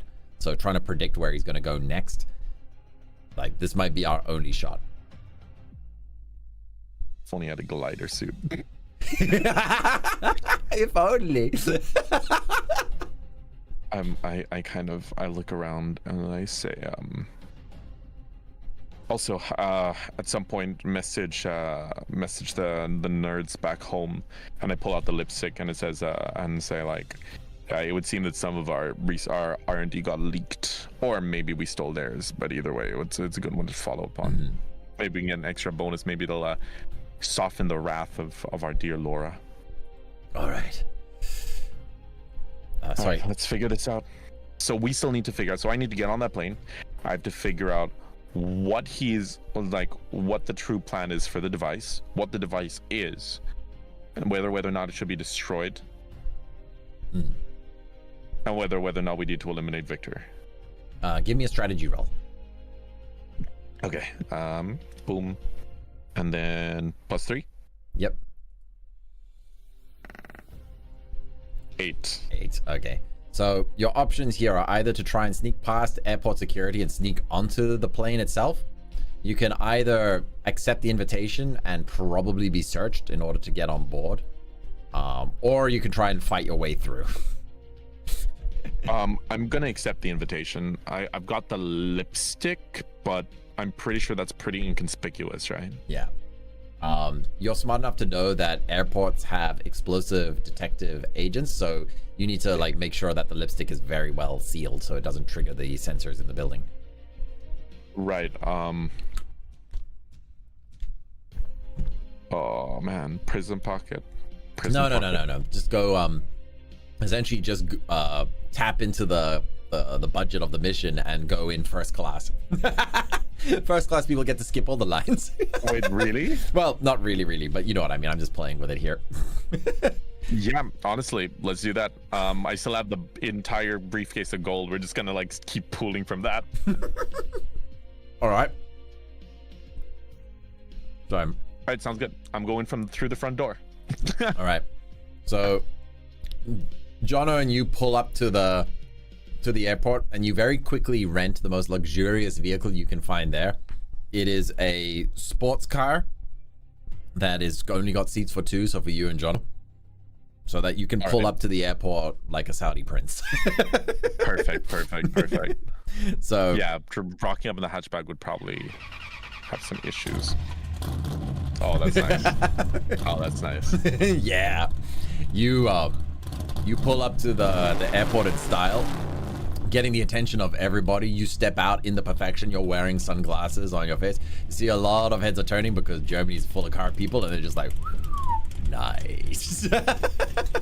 And I've got a very nice suit. Yeah. Jono gets out of the car as well and quickly produces a bag for you, like a fake travel bag essentially, Right. and he starts wheeling it behind you. So he's dressed up to look like your servant, right? Like your butler. Perfect. A valet. I am very pleased by this. Yeah, a valet takes the car keys and like takes the rented car to the parking space. You guys are such It served its frauds. purpose. You're such frauds. It served its purpose. We're rocking up sunglasses. There's music playing in the background. Yeah. I flashed the first class ticket. Yep. So, just a second.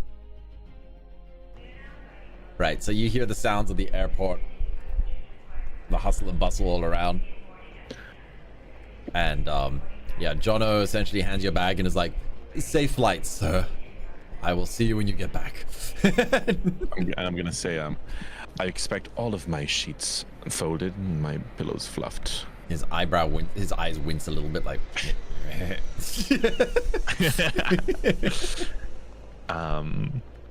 All right, so at this point, yeah, and then I look back at the staff and I'm like, and where's my private escort to the jet? Right this way. Sorry, I'm just quickly double checking the name here. No, you're good. Where is it? Sorry, lost track of it. Ah, yes. So Sentinel Systems private jet will be this way.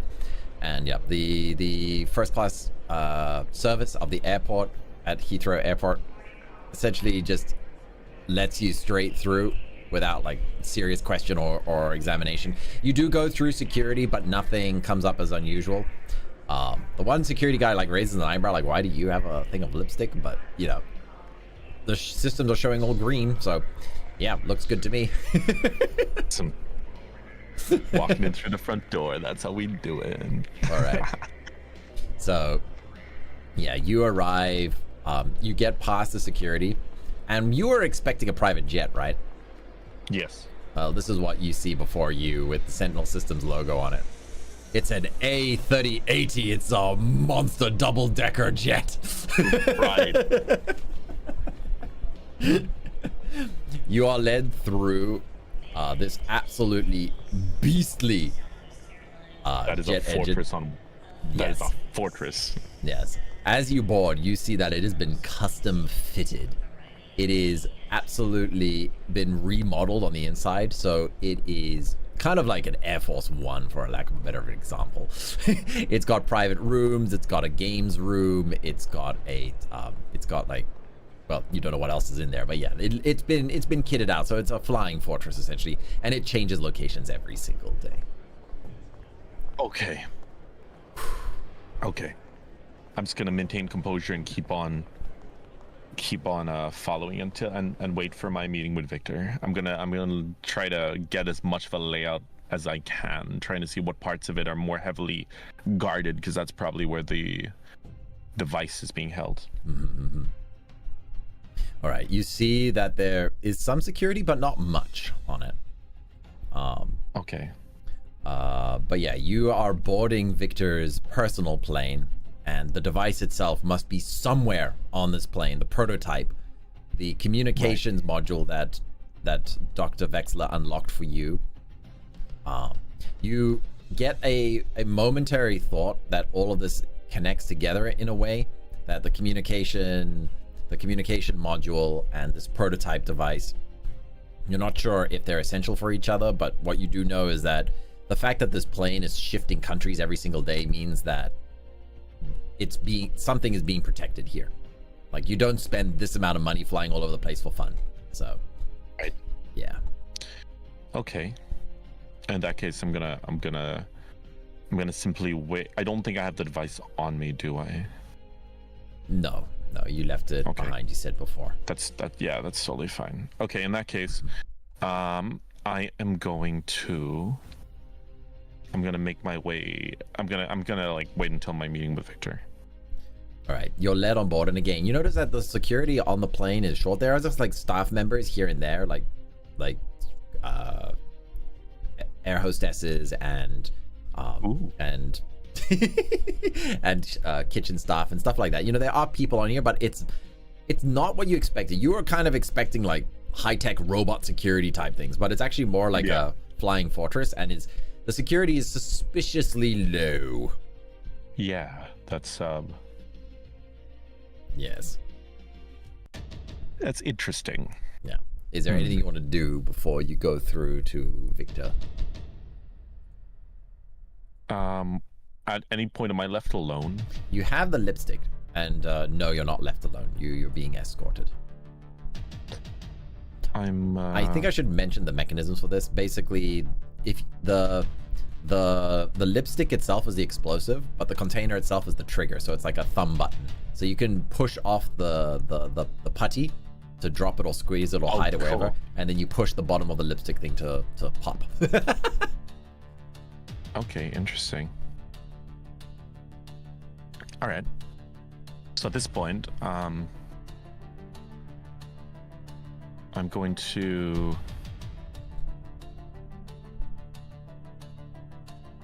No, I'm actually just gonna wait for Victor. I know I could look around and stuff, but I'm not being left alone. I don't want to blow the, because I could get a lot of information from Victor. But what I will do is, does it look like he's gonna come to meet me, or does it look like am I sitting at like a desk? You're being escorted to him through this giant. It's a double-story plane. And yeah, you entered on the ground level, so you pass through some of the luxurious rooms. But you also notice at the back of the plane that there's all sorts of vehicles as well. So there's jet skis, there's SUVs, there's even what looks like a glider. Oh, how convenient. Okay, so I will keep that in mind as I continue to be led towards him. And yeah, no, I'm just gonna keep note of all this because I need information. Information is gonna be the most important thing here. All right. So yeah, you are led through, and you see Victor is sitting there, and he's exactly the same as he was with at the gala when you met him before. Sure. And he's just like, Tyr Noir, how have you been? What is this business deal that you have for me? I'm gonna smile. I'm gonna be like, here's the thing. I sit down and firstly, it's great to see you again, my friend. I would like to propose a little business deal involving my business as well as your sentinel systems, if you will.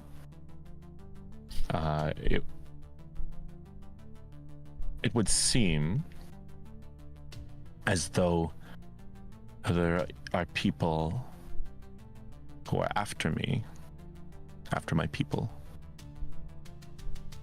And I heard through the grapevine that you have a way of assisting with that. And I'm willing to pay whatever it takes to keep my people safe. But something tells me that's not in your budget.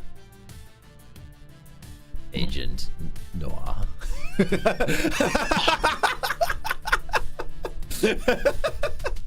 Fuck. I mean, they really tried to settle that lawsuit under the radar, but unfortunately, Project Echo sees everything. As he taps a metal box of a similar design to the communication device you got before.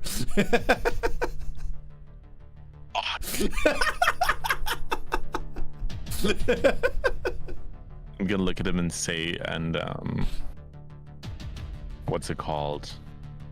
I'm gonna look at him and I'm gonna say as composed as I can and be like, well, cat's out of the bag, I guess.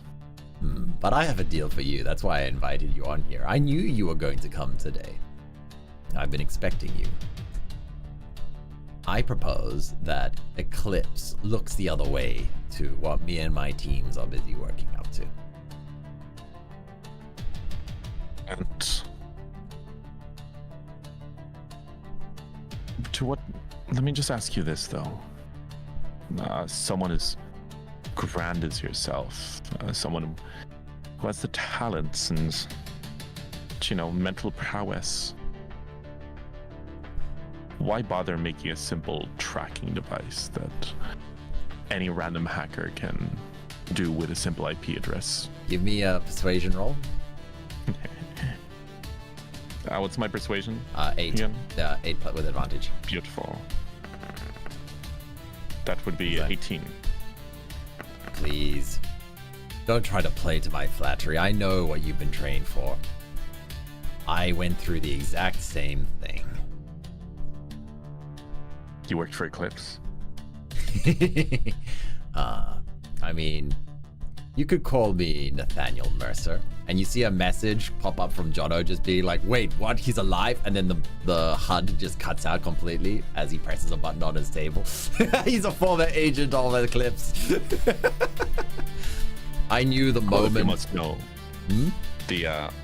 if you must know, the training only did so much. I was naturally good at this from the start. But continue. No, he says, like, I knew the moment I started eliminating syndicates with Project Echo, it told me that eventually I'd come face to face with you. It's told you? You said that this was merely a cracking device, a listener in. It is so much more than that. I mean, billions of cell phones of information. How is one supposed to sort through all that noise? Project Echo can hear between the lines, can see the patterns that no one else can process all that data and make predictions. Just like today. So Project Echoes is not the communications, nor is it the tracking. It's an AI capable of processing all that data from the CGI. And using that much data, you could effectively peer into the future. Essentially, yes. The moment I started taking out the organizations a few months ago, Project Echo told me that we would be meeting here today. I knew who you were the moment you stepped on that boat. I knew what part I had to play. It's told me that you will lose, because if anyone but I possesses Project Echo, the world will fall into chaos. Only I can fix this. Give me a resistance to seduction roll. Resist. He's using seduction roll on you. Oh shit. He's trained in these arts just like you were. Okay, what's the You give me your persuasion and with your advantage roll, and you will take likability damage if you fail persuasion. There it is. So that's gonna be a +2, and that's +2 plus my persuasion plus my charisma. So 2 + 2, 4. So it's a +4. You ready? Yep. All right. Let's do this. Boom. Ooh, 22. You waver a little bit. I gotta do some psychic damage here. Okay, 5 damage to your likability. All So right. you're starting to be swayed by him. He's Uno reverse the counter seduction. I'm gonna hit him back with only you can fix it. Fix what? How exactly do you plan on doing that? Because the world is spiraling into chaos. Technology is developing faster than our primal brains can keep up with. I mean, just look at what Project Echo was able to achieve in just a few months. Imagine this kind of technology being in the hands of absolutely everyone. The world will come to an end. As only I can possess Project Echo. So your plan is to use Project Echo To make the criminals of the world kill each other. Out of character, my character would actually just be so on board with that. Real dog, but like, okay, out of character, or back in character. Okay.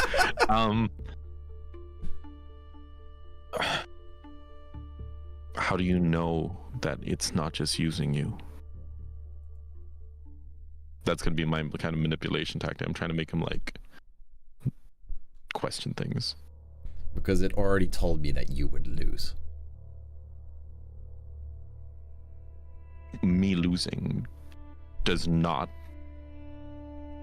change the fact that you yourself could be being used.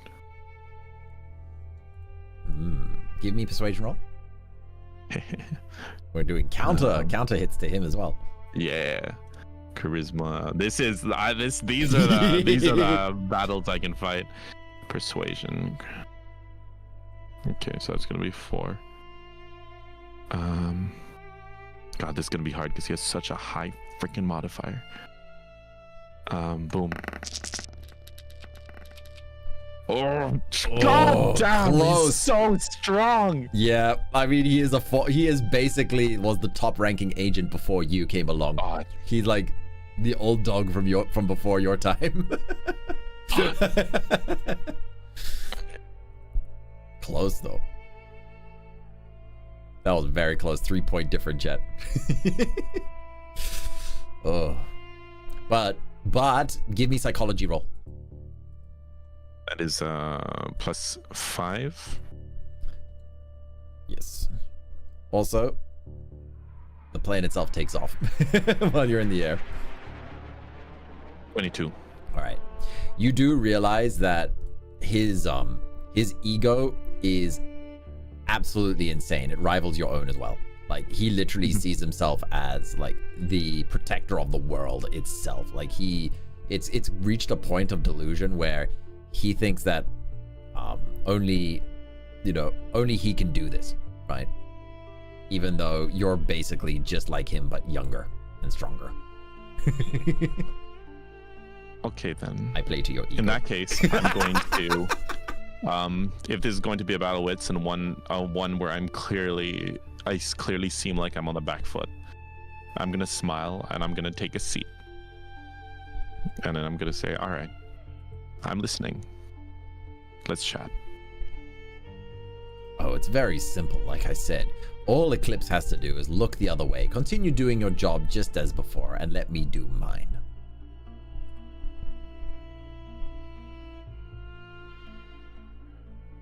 But here's the thing, Mr. Sorry, should I call you? I should refer to you as my senior, shouldn't I? Senpai, if you will. Nah, you can just call me Nathaniel. But Victor is my public name after my death at Eclipse. You can imagine Jono is panicking on the ground right now. Here's the thing, though, Victor and Nathaniel. You're trying to save the world, but you know that every time you stamp out a bug, I don't know if you've ever had a fruit fly infestation, but new ones will always appear. Are you going to keep on going one criminal at a time? I see a problem with scalability here. Are you implying that I need an assistant, a protege? Somebody to pick up the mantle once I get too old? No, not at all. I'm saying that you are eventually going to find that even with Project Echoes, it is a fruitless endeavor. To change human nature itself is something maybe only gods can achieve. Are you saying that you are capable of this? He taps the box of Project Echo and he says, well, we've already unlocked omniscience.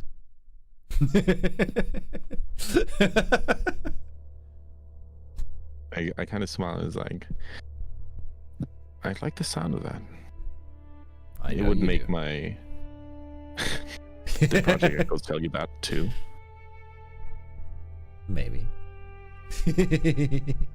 You can try and do... Let's have another seduction war off against each other. All right. Okay. All right. Ready? 3, 2, 1. Yes. Go. Ooh, you rolled low. I forgot if it was... Wait, shoot. Was it +3? Plus no, 8 plus for 4. you. Plus 8. Oh, seduction, yes. Shit! So close, 3-point difference again. Adrenaline? No, this isn't adrenaline yet. Not adrenaline yet. In danger. But yeah, your likability is taking knocks here. Sorry, you're up to 12. His patience meter is running out. I'm writing a I'm gonna write something really. No, my thing, it's not connected to Jono, but it's still running, right? It's recording.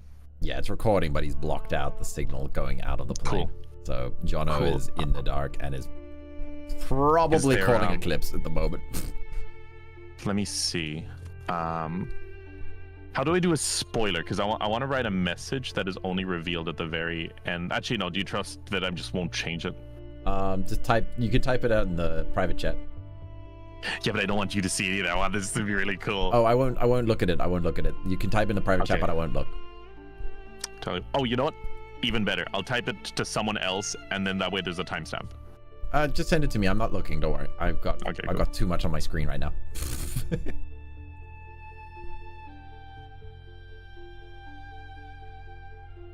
Plus, I'm in streamer mode, so I won't even know when the message is sent. All right. Okay. So, yeah. So at this point, his patience. He's so confident in his victory that he doesn't have a lot of security with him. He is so confident that you will lose because Project Echo has already said so. Project Echo has already predicted that this game is going to end with him winning, and that's a meta knowledge. So I look at him, and I'm like, I wouldn't consider myself worthy of being a protege. After all, you did something that, let's face it, if me and you are truly cut from the same cloth, as you say, you'll understand that is what you're doing with Project Echoes. Whether or not I agree with the method is something that I would happily do any day of the week. Well, codename Wolf meets Spectre. While you might specialize in infiltration and social engineering, mine was in target elimination, deep cover operations, and predictive threat analysis. It's the entire reason why I built Sentinel systems, applying the knowledge that Eclipse trained me in, and optimizing it, making it more efficient. But so what you're saying is we have different specializations. Well, it's funny. You mentioned before that I will grow tired of it. Why do you think I left Eclipse to begin with? After years of cleaning up global crisis after global crisis, I realized that Eclipse and all those other intelligence agencies, they're reactive, right? That's the nature of intelligence work, isn't it? Something goes wrong and then they respond. I decided to take the proactive route. Eliminate potential threats before they escalate into a problem. And I do agree that would be much better. Prevention is better than the cure, am I right? I say as I reach for a bottle, make sure my sleeves are rolled up, and mind if I pour myself a drink? Of course. He also grabs a glass and starts filling up a cup for himself as well. You guys make identical motions. The tension swells. I smile. I was like, so what I would like to propose then, let's continue this business deal we had. Honestly, I'm gonna take off my my contact lens and put it aside. Mm-hmm. I would like to come on board on this venture. They quite literally have been working me to the bone, and for what? I've been chasing a ghost, excuse the pun. Ooh. I'm sick of them being... You're sick of budget concerns, HR reports. No. I'm sick of a bunch of higher-ups forcing me to do useless work that eventually leads to nothing but more work, when I know that I have the potential to be and do so much more. I'm sure you understand. No, I understand the drive. The kind of people that work in our industry, we're different. We're different to everyone else. But at the same time, you know just as much as I that both of us want to be sitting at the top. And I know, and you know, that no matter how much we might pretend to get along and work together, at the end of the day, only one of us is going to be leaving this place alive. That's true. That is true. Unless you consider one thing. And what's that? Pocket sad. What? Pocket sad. What? If you had the pocket sad. What's it called? That's so funny. The dramatic tension is just...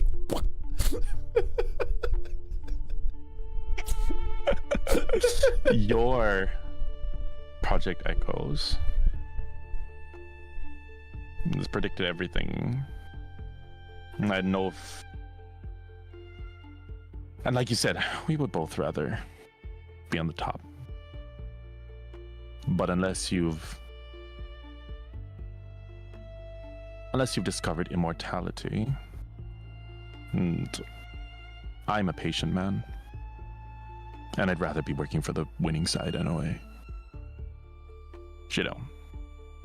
Now, if you have discovered immortality, then there goes my argument, but I would happily continue the work. So are you offering to switch sides? I'm practically begging, my friend. Well, at this point, I'll let you know from the get-go that this will be the last time you ever see Project Echoes this close. Are you saying that Project Echoes is... You can work for me. Device? Yeah, that device is Project Echoes. He's made that pretty clear from the get-go. Basically, he's saying you can work for him, but he will not let you on his plane ever again after this. I look at him and I say, and, you know, I hope you don't mind me asking about the job description. What would you have me do? Oh, the usual. Infiltrate villainous groups. Just the kind of work you've been doing this time, except the pay will be significantly better, and the results will be more noticeable. Okay. I mean, obviously, you are going to be hunted down by Eclipse. As will I. I was their best agent. You were their best agent. They don't stand a chance. Let's face it. The rest of them are nerds and pencil pushers. I'm gonna say...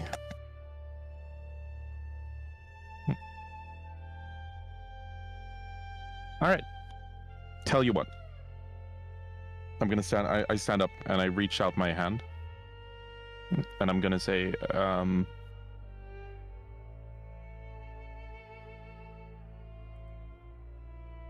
going to say,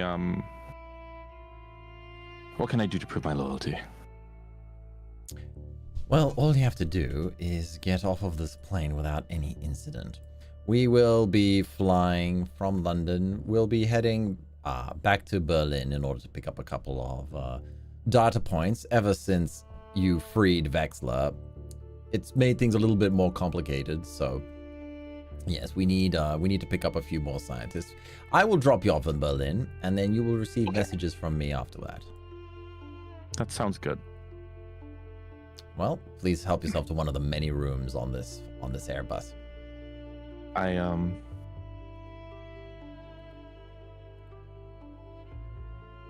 don't suppose that you'd consider a handshake. Yeah, no. It's not like you. He reaches forward for the handshake.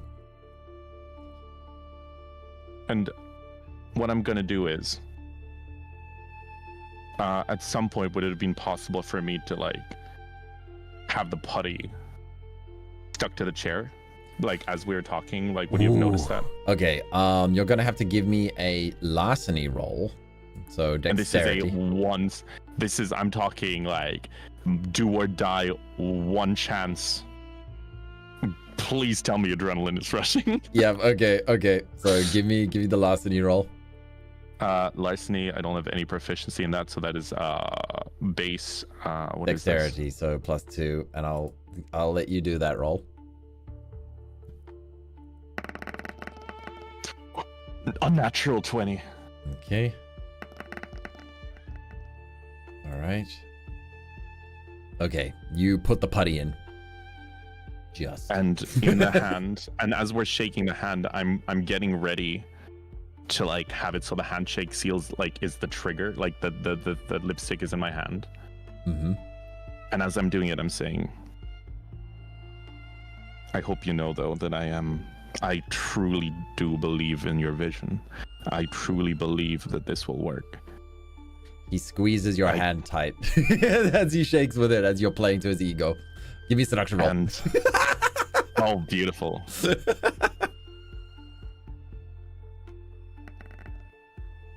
Oh, Oh. 25. Okay, he takes some damage this time. and I say, but unfortunately, it would seem that your product is too correct, my friend. Because there is nothing more. There is nothing more than I would want than for this device to work and for us to rid the world of all things bad. And as I'm squeezing my hand, he's going to hear the click as we're holding hands. And I'm going to say, so I did one thing that all machines absolutely hate. I left it to fate. Should you refuse to take this handshake, we both leave without incident. I work for you for the rest of my life. And unless, once again, you discovered immortality, I would take over. And that would have been wonderful, and I would have been happy. However, should you take my hand, a mere... I thought he was holding your hand already. Like he was as in, like, you know... Yeah. So, like, should you take my hand, as you are now, then the C4 putty that I snuck onto this plane would take us both out. Because as Echo said, I am destined to lose. Ooh. Okay, first up.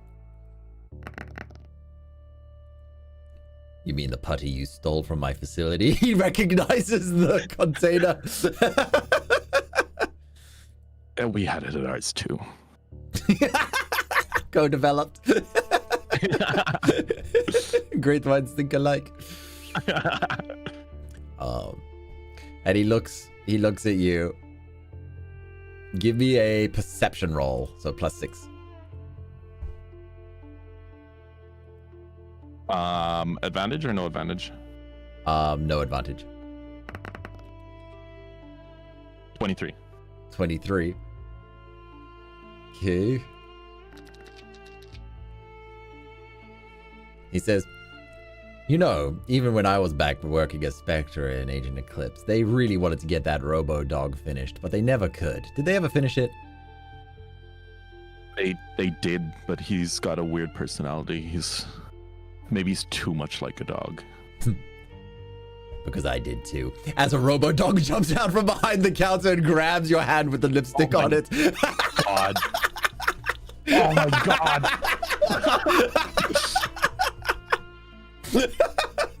Shit. The dog snatches the lipstick container and runs down the plane. What do you do? Do you go after the dog or do you go after him? I go after the dog. 100%. I go after the dog. All right. God damn it. God damn it. Close. Okay. You were so close with the perception. Yeah. Your mistake, Jono, was forgetting that I've just been binging JoJo's. All right, I gotta run after that dog. God, I'm not good at this. All right, so give me athletics. So strength. Oh, that's a flat. Adrenaline? No, not yet, not yet. Damn it! Nat 20, let's go. Yeah, you slide over the tables and down the stairs as the dog, like the robo dog jumps down, and you start like wrestling with it. It looks like a real dog, but it is heavy. Like it is a solid thing, and it starts like trying to like bite at you. Give me combat skills, close combat skills. Flat 20. Adrenaline? No, not yet. Dang it. But I mean, you rolled a Nat 20 before, so I'll 19. factor that in. Nice. Yeah, you basically rip this robo dog's mouth open, and you grab the lipstick switch out from within it. Oh, yeah. Would I have any idea on whether or not if I blow it up right now that if Project Echoes would be taken in the blast? You don't know. Shit. Because you ran down rather than dealing with him. This is what I'm gonna do. I'm gonna immediately beeline it to the glider, and I'm gonna click this switch, if that's possible. All right. So I want the plane. I want to send the plane down right now. woo! Okay, right above a civilian area. Holy shit, Laura's gonna hate you. Yeah, she is. Oh, actually, wait. I should probably wait, shouldn't I? No, you were chatting for a long time. We'll say that. Okay. You were chatting for a long time. So you're probably over the ocean at this point. Because it was cool. it was London, right? So you're probably between between the channel. All right. Oh yeah, definitely. We were chatting for like a good 40. Yeah, we're definitely between. Yeah. Okay. So give me athletics once again for strength. I will factor that you rolled a nat 20 earlier. All right. So that's advantage because I rolled nat 20 earlier. No, 6. All right. Yep. So the robo dog is trying to catch up to you. It's got like the fake flesh has been torn a bit, so you can see the robo parts inside of its mouth and such. You see some of the security as well are also like starting to try and fight with you. So yeah, give me some combat rolls. The guy's going to attack you first, so give me a nat 20 in response. Awesome.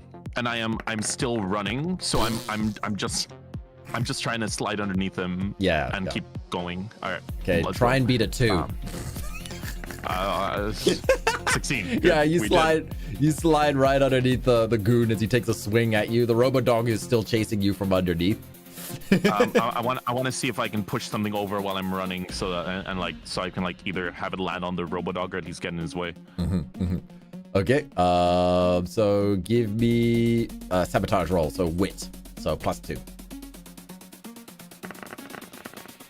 17. All right. Yeah. You grab a couple of the luxury golf clubs and tables and chairs from the area, because this is a whole luxury airline. So yeah, you throw a whole bunch of stuff on the floor. The doggo jumps over most of it, but it does get caught a little bit because it's not that great at jumping because it's so heavy. So yeah, it does slow it down. But yeah, you're making your way down to the basement, the base of the plane with where all the vehicles are. Okay, awesome. Yeah, I'm gonna be looking for like the button to start opening the rear.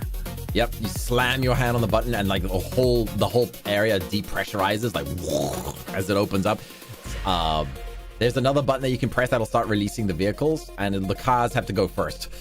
All the luxury cars. Yeah, that's fine. I'm gonna hit it. All right. I've got no parachute right now. I just got a really nice suit. Yep. And there's the glider. The glider, its wings are still folded up, but you might be able to unfold them while falling. That's a risk I'm willing to take. That is a risk I'm willing to take. All right. The robo doggo is about to lunge at you. Give me a reaction roll. That's yeah, I don't have anything beyond that. Oh shit. Okay. This is just gonna be pure luck. Let's go. Oh, it sinks its teeth into your arm, your left arm. Crunch. Robo doggo bite hard. Crunch. Oh god. Okay, I'm just a second. I gotta do damage. Just a moment. I'm also healed from the previous fight, right? No, you got. I'll say this. You went down 2, so you're at 7. There you go. Okay, so roll. Oof, 3 damage. So you're up to 10. You got 5 HP left. You know what? I'm gonna. It's like a glider. So he's like clamped onto my arm, right? Yeah, the doggo is like locked onto your arm. It behaves just like a dog. Okay. So what I'm gonna try to do is I'm gonna try and get to the glider, see if I can sit inside and start using the door and start just bashing its head with the door. Okay. So give me... That way, even while we're fighting, if the glider rolls out, I'll be in the glider at least. Okay. So give me a close combat skills. So we'll add your dexterity, so +3 to your rolls. Okay. Adrenaline? Yep, add adrenaline here. You just took a big chunk. Yeah. His react roll. Plus his stats. Okay. It's a tie. So in that case, I'll make it that the attacker succeeds on a tie. So roll for damage. Give me a d4. 1. The doggo, you hear it mutter going, "I must serve, master." As it's, even though it's still biting down on you, you can hear the speaker saying, "You must serve, master," as it's biting onto you. Wait. In theory, does that mean that it's In theory, does that mean that it's like also as smart as a dog? Would I know this? Because it's the same if it's the same dog. Yeah, it's basically programmed as a dog replacement so that there are no doggo casualties in the...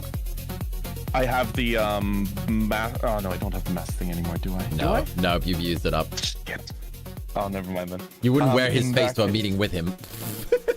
No, wait, I already made his face. Yeah, you will say you have it in your pocket. How about that? I already have his face made. Okay. Go for it. Okay, in that case, I'm gonna try to slip the face on while turned away from the dog, turn away, and I'm just gonna shout release, even if it's like barely hanging onto my skin. Oh my god, this is so good. Okay. Larceny, dexterity roll, go for putting it on. So 3 and then dexterity, adrenaline. Nope, you already used one just now with the attack. 19. Whoa. That's 22. Okay, you get the mask on. Now give me deception. Oh, that I can do. Okay, 8, boom. That didn't, fuck! 15. Master? Yes! Master? I shout like, stupid dog, release! It lets go of your arm. It sits down and its tail starts wagging. And I say, then as I start closing the door to the glider, I say, good dog, do you remember that little chip? Yes. Fetch. Yes, master.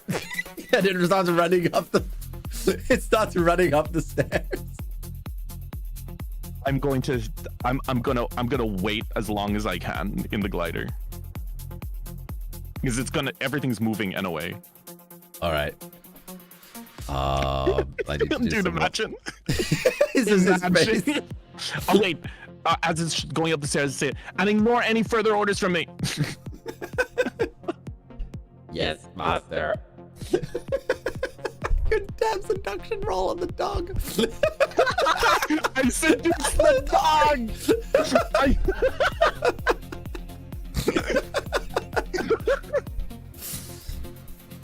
All right. Oh, just a sec.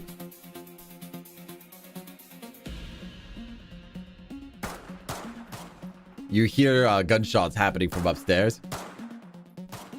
Do I hear a whimpering dog? No, you just heard gunshots. Oh. For a second, I feel some guilt. What do you do? I'm still waiting. Like, if the dog comes back or not, the glider's being pushed off and the entire plane's going to the ocean. Strategy roll. Intelligence. Right, let's go. 2. Yep, 2. 6, 18. 18. Okay, you realize that there's only one reason why there would be gunshots on this boat, and it's because they were shooting at the dog itself. So, okay. Either the dog has succeeded or they did. So, if they have succeeded, it means they'll be looking for you on the plane with guns.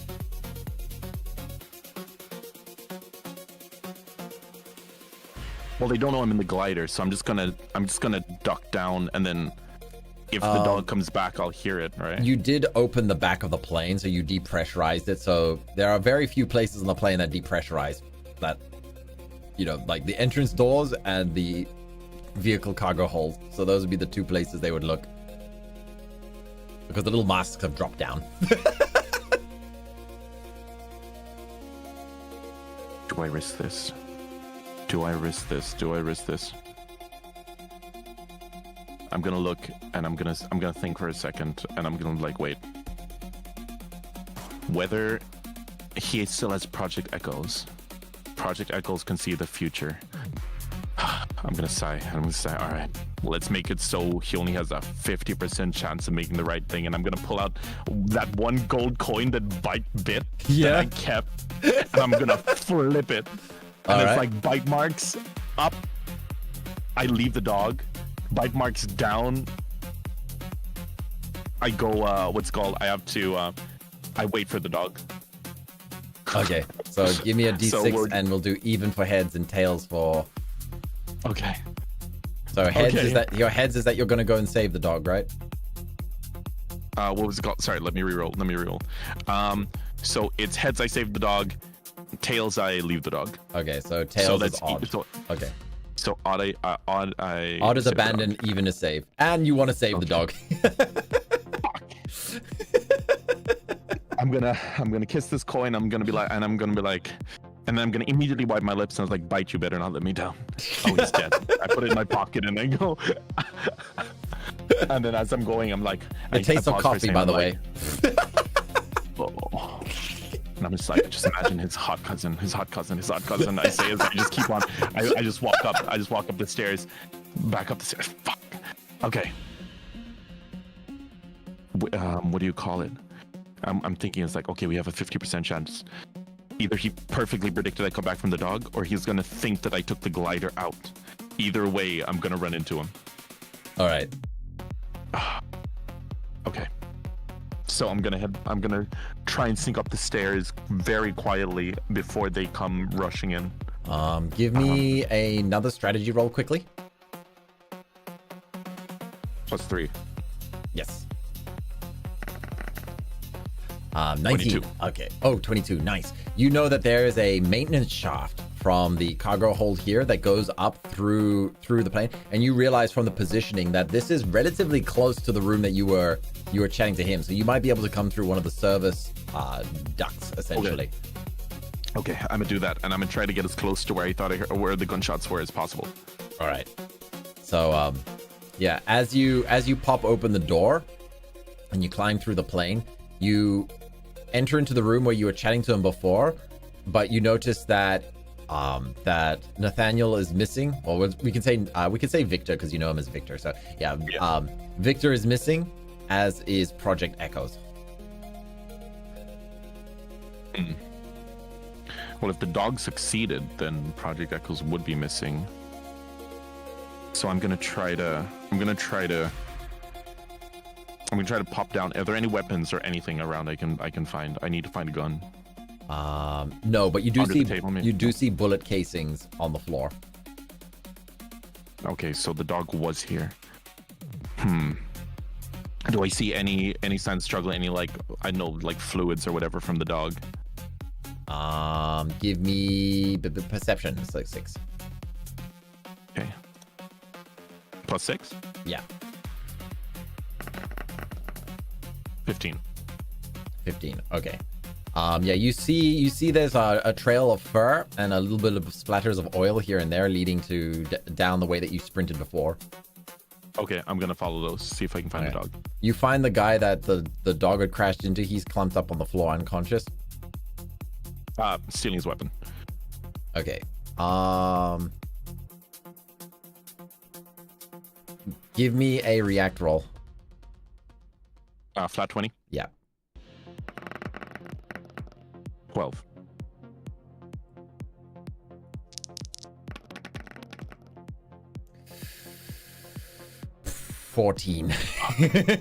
Because as soon as you reached for the guy, the hand shoots out and you realize it's a different hand, It's the hand of Victor himself. He disguised himself as the guy who was curled down there. He grabs you and twists, pulling you down to the floor. Clunk.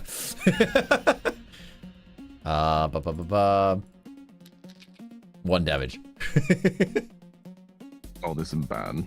Okay. He disguised himself. He's got all your tricks, man. He's got all your tricks. One of them.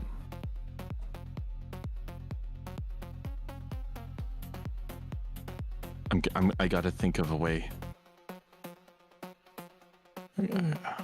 What is the one thing? Because he's better at me than. So in this moment, I'm thinking like he's me, but better in every way. But I need to. There's got to be something that's different. And I'm gonna be like, I kind of like reach down, and I kind of like feel something, and I'm like, wait a minute, and I was like.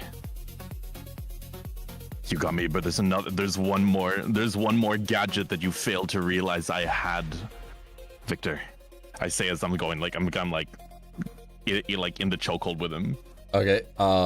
Yep. And I open up my hand and it's like one more explosive to make sure I got the job done. And I open my hands and the sexy dice are in my hand. Because in my mind I'm like, the one thing you didn't get from me is my promiscuousness. Because that's all me. Okay, roll the dice. The D6. And then I'm just like, and I'm gonna be like, no, I want to threaten with him. I was just like, it doesn't have to be this way, Victor. We can both make it out of this life. Oh my goodness. Let's see. Give me a persuasion roll. All right. Persuasion. So 8? No, 5. 8 with advantage, I think. Bam. 26. Oh, 23. Yes! Yes! Sexy dice! He hesitates for a minute. He says, "You wouldn't dare." Is it, I immediately say, I literally just did this earlier with a lipstick.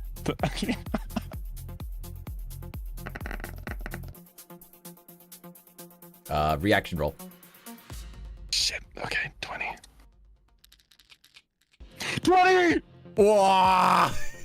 Nice. He pulls out a hidden pistol from the sleeves of his pocket and he shoots at the dice. But you pull the dice back at the last second. You hear the sound of something running behind you, and it's the Robo Doggo, and it's like, "Master!" as it jumps over you and bites onto the wrist of the Victor with the pistol in his hand. That's crazy. Wait, what? Because he saw you, he was trying to shoot at you. So the doggo, who couldn't tell which Victor it was, decided to go after the one that was trying to get... Victor mask. Yes. Oh my gosh. And okay, awesome. And he disguised himself as the other goon, so the dog saw the goon attacking his master. You're right. And also at this point, did the dog have the chip? You don't know yet. I'm gonna immediately grab the gun. And then give me a perception roll. Give me a perception roll. Okay. 20 plus 6.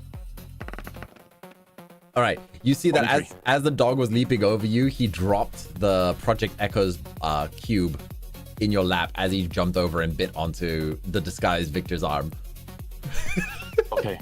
I can't believe the power of seduction on the dog is what's gonna win this. It's so good. I'm gonna grab the cube. I'm gonna look at Victor with the dog, and like, I'm gonna like, I kind of look at the gun and I'm like, there's no time, and then I just shout, "Good dog! Remember, don't follow any instructions from me, like I said before. I love you, you're master. free. I love you too, doggy. Am I a good boy? You are the best boy," I say as I turn and run down to the glider. I have to do rolls between him and the bloody dog.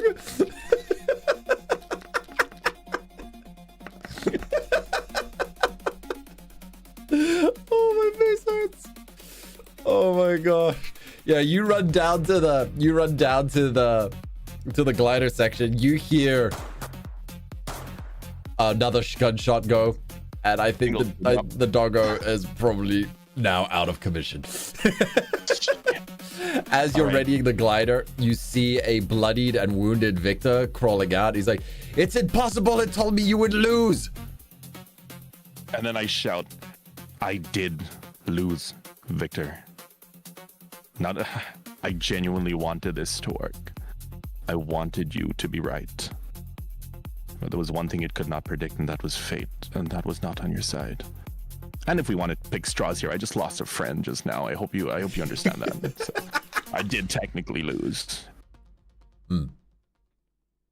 I say as as I back up the glider. So you hop into the glider, which is rolling out of the plane, and you pull the lipstick trigger. I thought this entire time the plane was going down because No. lipstick trigger agent. No. The doggo grabbed the lipstick trigger. Right. So yeah, Right. You can pull the trigger and then hit the plane. I'm doing it. Okay, you pull the trigger and boom, you hear explosion from the room upstairs. And yeah, the whole plane like just starts lurching, and like Victor grabs into the edge of it, and you just roll out with the glider. Give me athletics. You're skydiving with a glider that still isn't fully unfurled. Yeah. What's the thing? Athletics. And I'll give you adrenaline for this one. Okay, thank you. Advantage athletics +3. No, just strength, so 0. Shit. 12.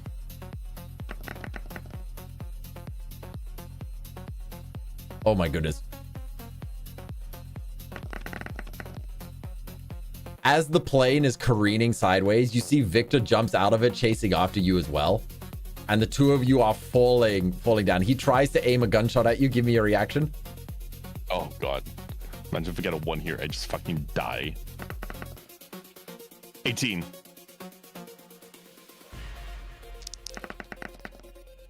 Woo! The shot misses as you're whooshing down and skydiving. You still have the pink fluffy dice. I do? Yeah, you want to use that as a projectile weapon. You know what? I do. I'm going to what I'm going to do is I'm going to wait. I'm going to look at the dice. I'm going to see him. I see he's much bigger than me. And I'm like, oh, what's that called? I shout. I was just like, I'm going to purposely annoy him here. And I'm going to try and make him shout at me. And I was like, looks like it's the end of the road for both of us, isn't it, Vicky? And I'm gonna try and rile him up to get him to say his own name. It's Nathaniel! And as he says Nathaniel, his mouth's open. I'm gonna try and lob the sexy dice into his mouth. Give me not a seduction roll, a marksman roll. Let's go! Oh god. Okay. So marksman, a wit plus so plus 7 to your roll. 7. Adrenaline? Yes. How's that? Okay. 21. Come on. Yeah, you land a hit.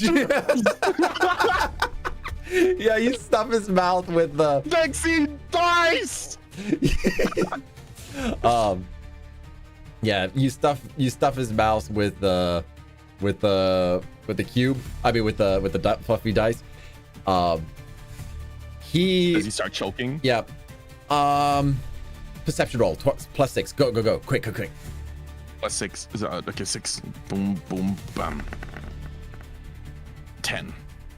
One of those luxury cars that was falling down, like, smashes into the two of you. Oh. Shit. How's the glider? Oh my goodness. First off, he takes 4 damage. You take another 1 damage. Oh. Yep, you're at 12. Okay. Okay. But yeah, he gets knocked to the side by the car as well. You see leaping off the car as it goes past you is Robo Doggo with like it's leaking fluids everywhere, and it dives onto it and bites Victor one more time. Leave myself. It's definitely no longer functioning properly. Shout. Good boys. I am the bestest boy. Yes. And in the best Batman voice that I can, in that last moment, I say, I will take care of your son. The glider is already starting to pick up wind. You're about to drop below it, so you don't have much. You've only got a few like seconds to grab onto it before. Yeah, I'm just trying to pull. I'm just trying to pull as much as I can. How's Victor's gone now, right? Yeah, he's below you, so it's very unlikely that he'll be able to like. He might be able to get off one more shot, but your main focus right now is getting inside this glider before dying. If only you had a glide suit. I know. But yeah, let's do this. But you look good. I look very. Yeah, this entire time my suit is still perfect. Exactly. All right, perfect. Oh, awesome. Okay. Yeah. I'm trying to get in. I get in. I just try to pull up as fast as I can. All right. You climb in. Give me a piloting, a driving, a vehicle check. What was it? Was it vehicle, or was it driving? What was it called? Sorry. Piloting, driving, dexterity. Yep, dexterity roll. So my dex is +2. Adrenaline? No. You already used it. All right. Save. It takes a moment. It takes a moment to get it. You're struggling. Give me another roll. Okay, +2 again. 19. A gunshot. 21. A gunshot tears through like one of the wings as you see like Victor is like taking shots at you. But with that roll, you finally get control of it and you veer out of the way.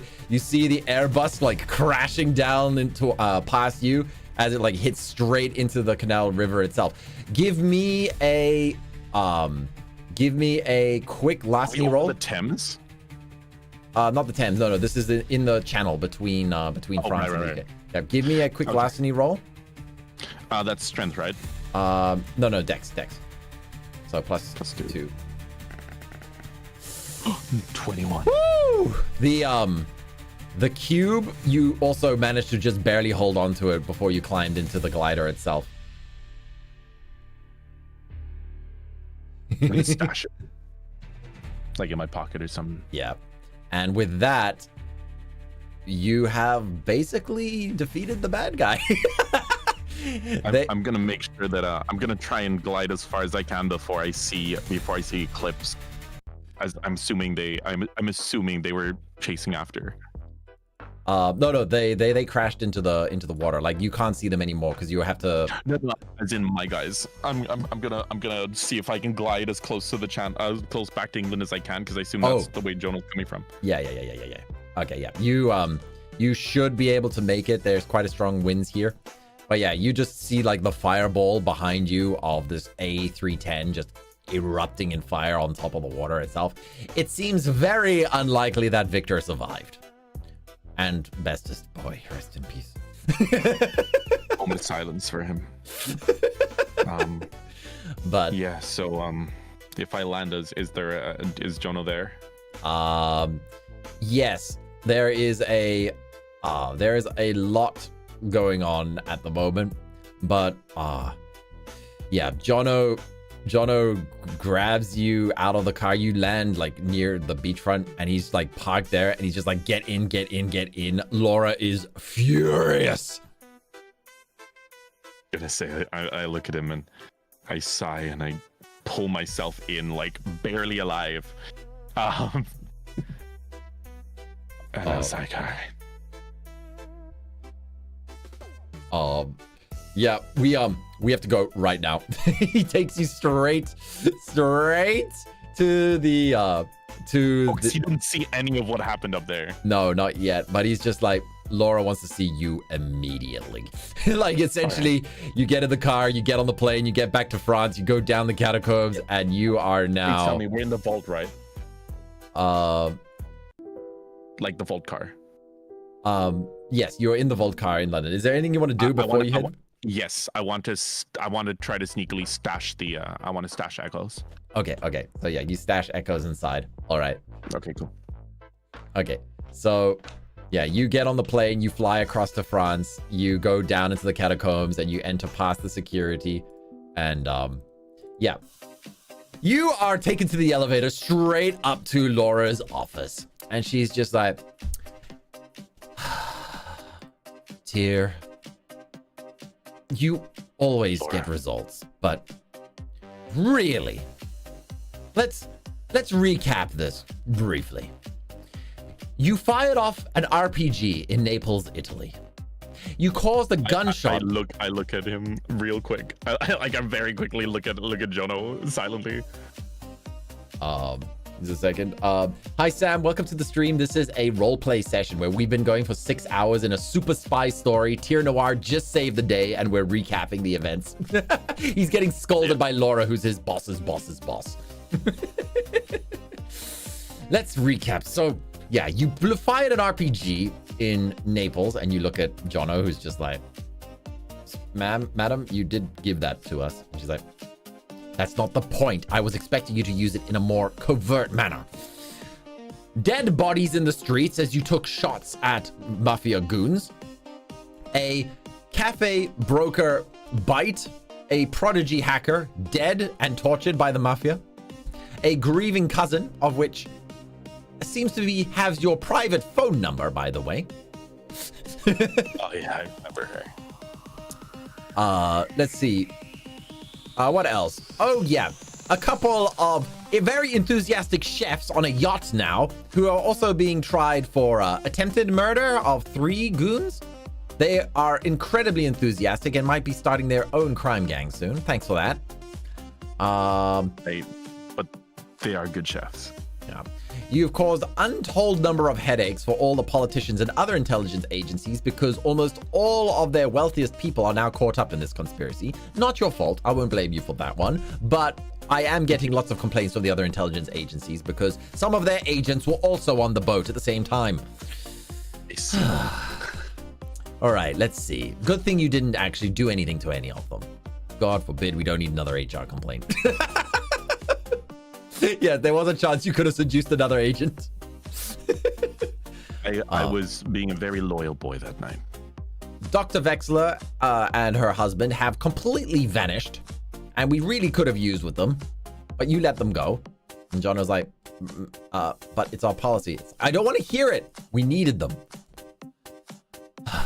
Let's see, what else? Oh yeah, Alessandro died. He took the shot, as well as a shootout in Sicily.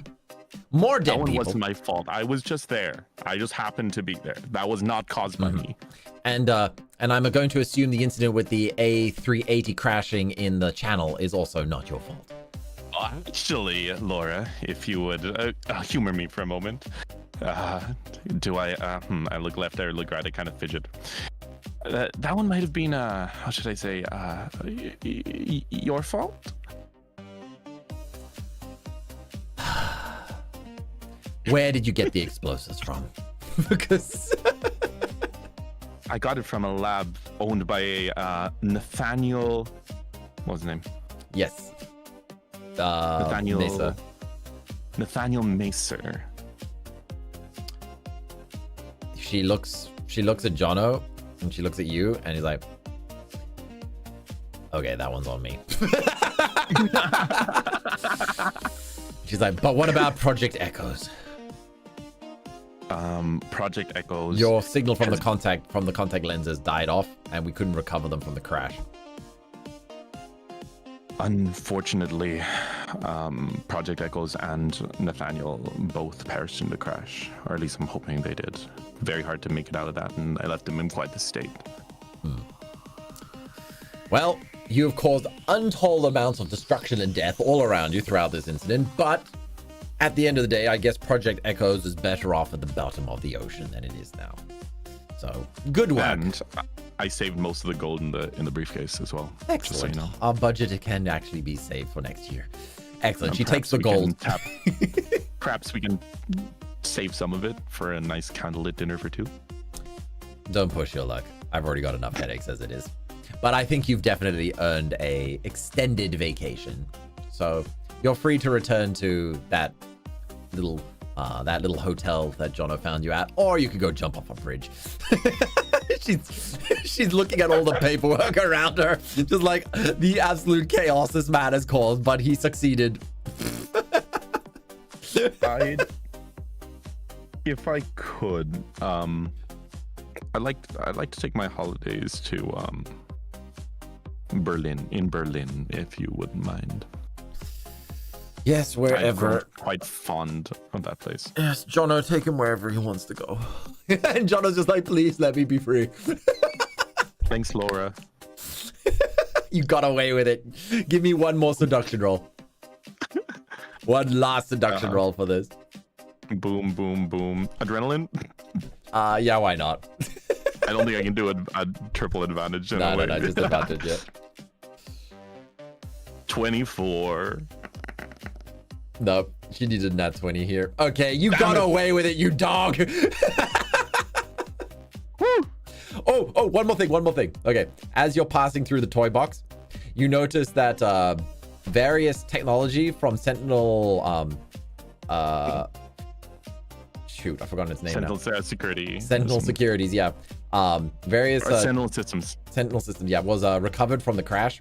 And you also see that the scientist who was working on the robo-dog at the office is working on Best Boy's frame on a table there. He was recovered. He was recovered. Is his dog next to him as well? Yes, his doggo is next to him, and he's basically like, Is he going to be okay? is he a friend? Is he going to be okay? He's excited. I'm gonna like get down on one knee, put my hand on the dog's head, and said, "Your father's gonna be just fine." The scientist is a bit confused, and he's like, "I'll do my best to fix him up. Would you like to be registered as the new owner?" Sure, I'd like that. All right, you got away with it. Congrats, Tyr. Thank you so much for playing. Dude, that was, what do you think? That was kind of insane. Yeah, that was madness. Your seduction roll with the freaking dog and the dog saved us. That mask saved you because it switched the dog's allegiance. That was so good, dude. The fact that the last person just happened to be him was insane. What did you think of my freaking JoJo's Bizarre Adventure Uno reverse on like why Echoes couldn't predict it? Yes.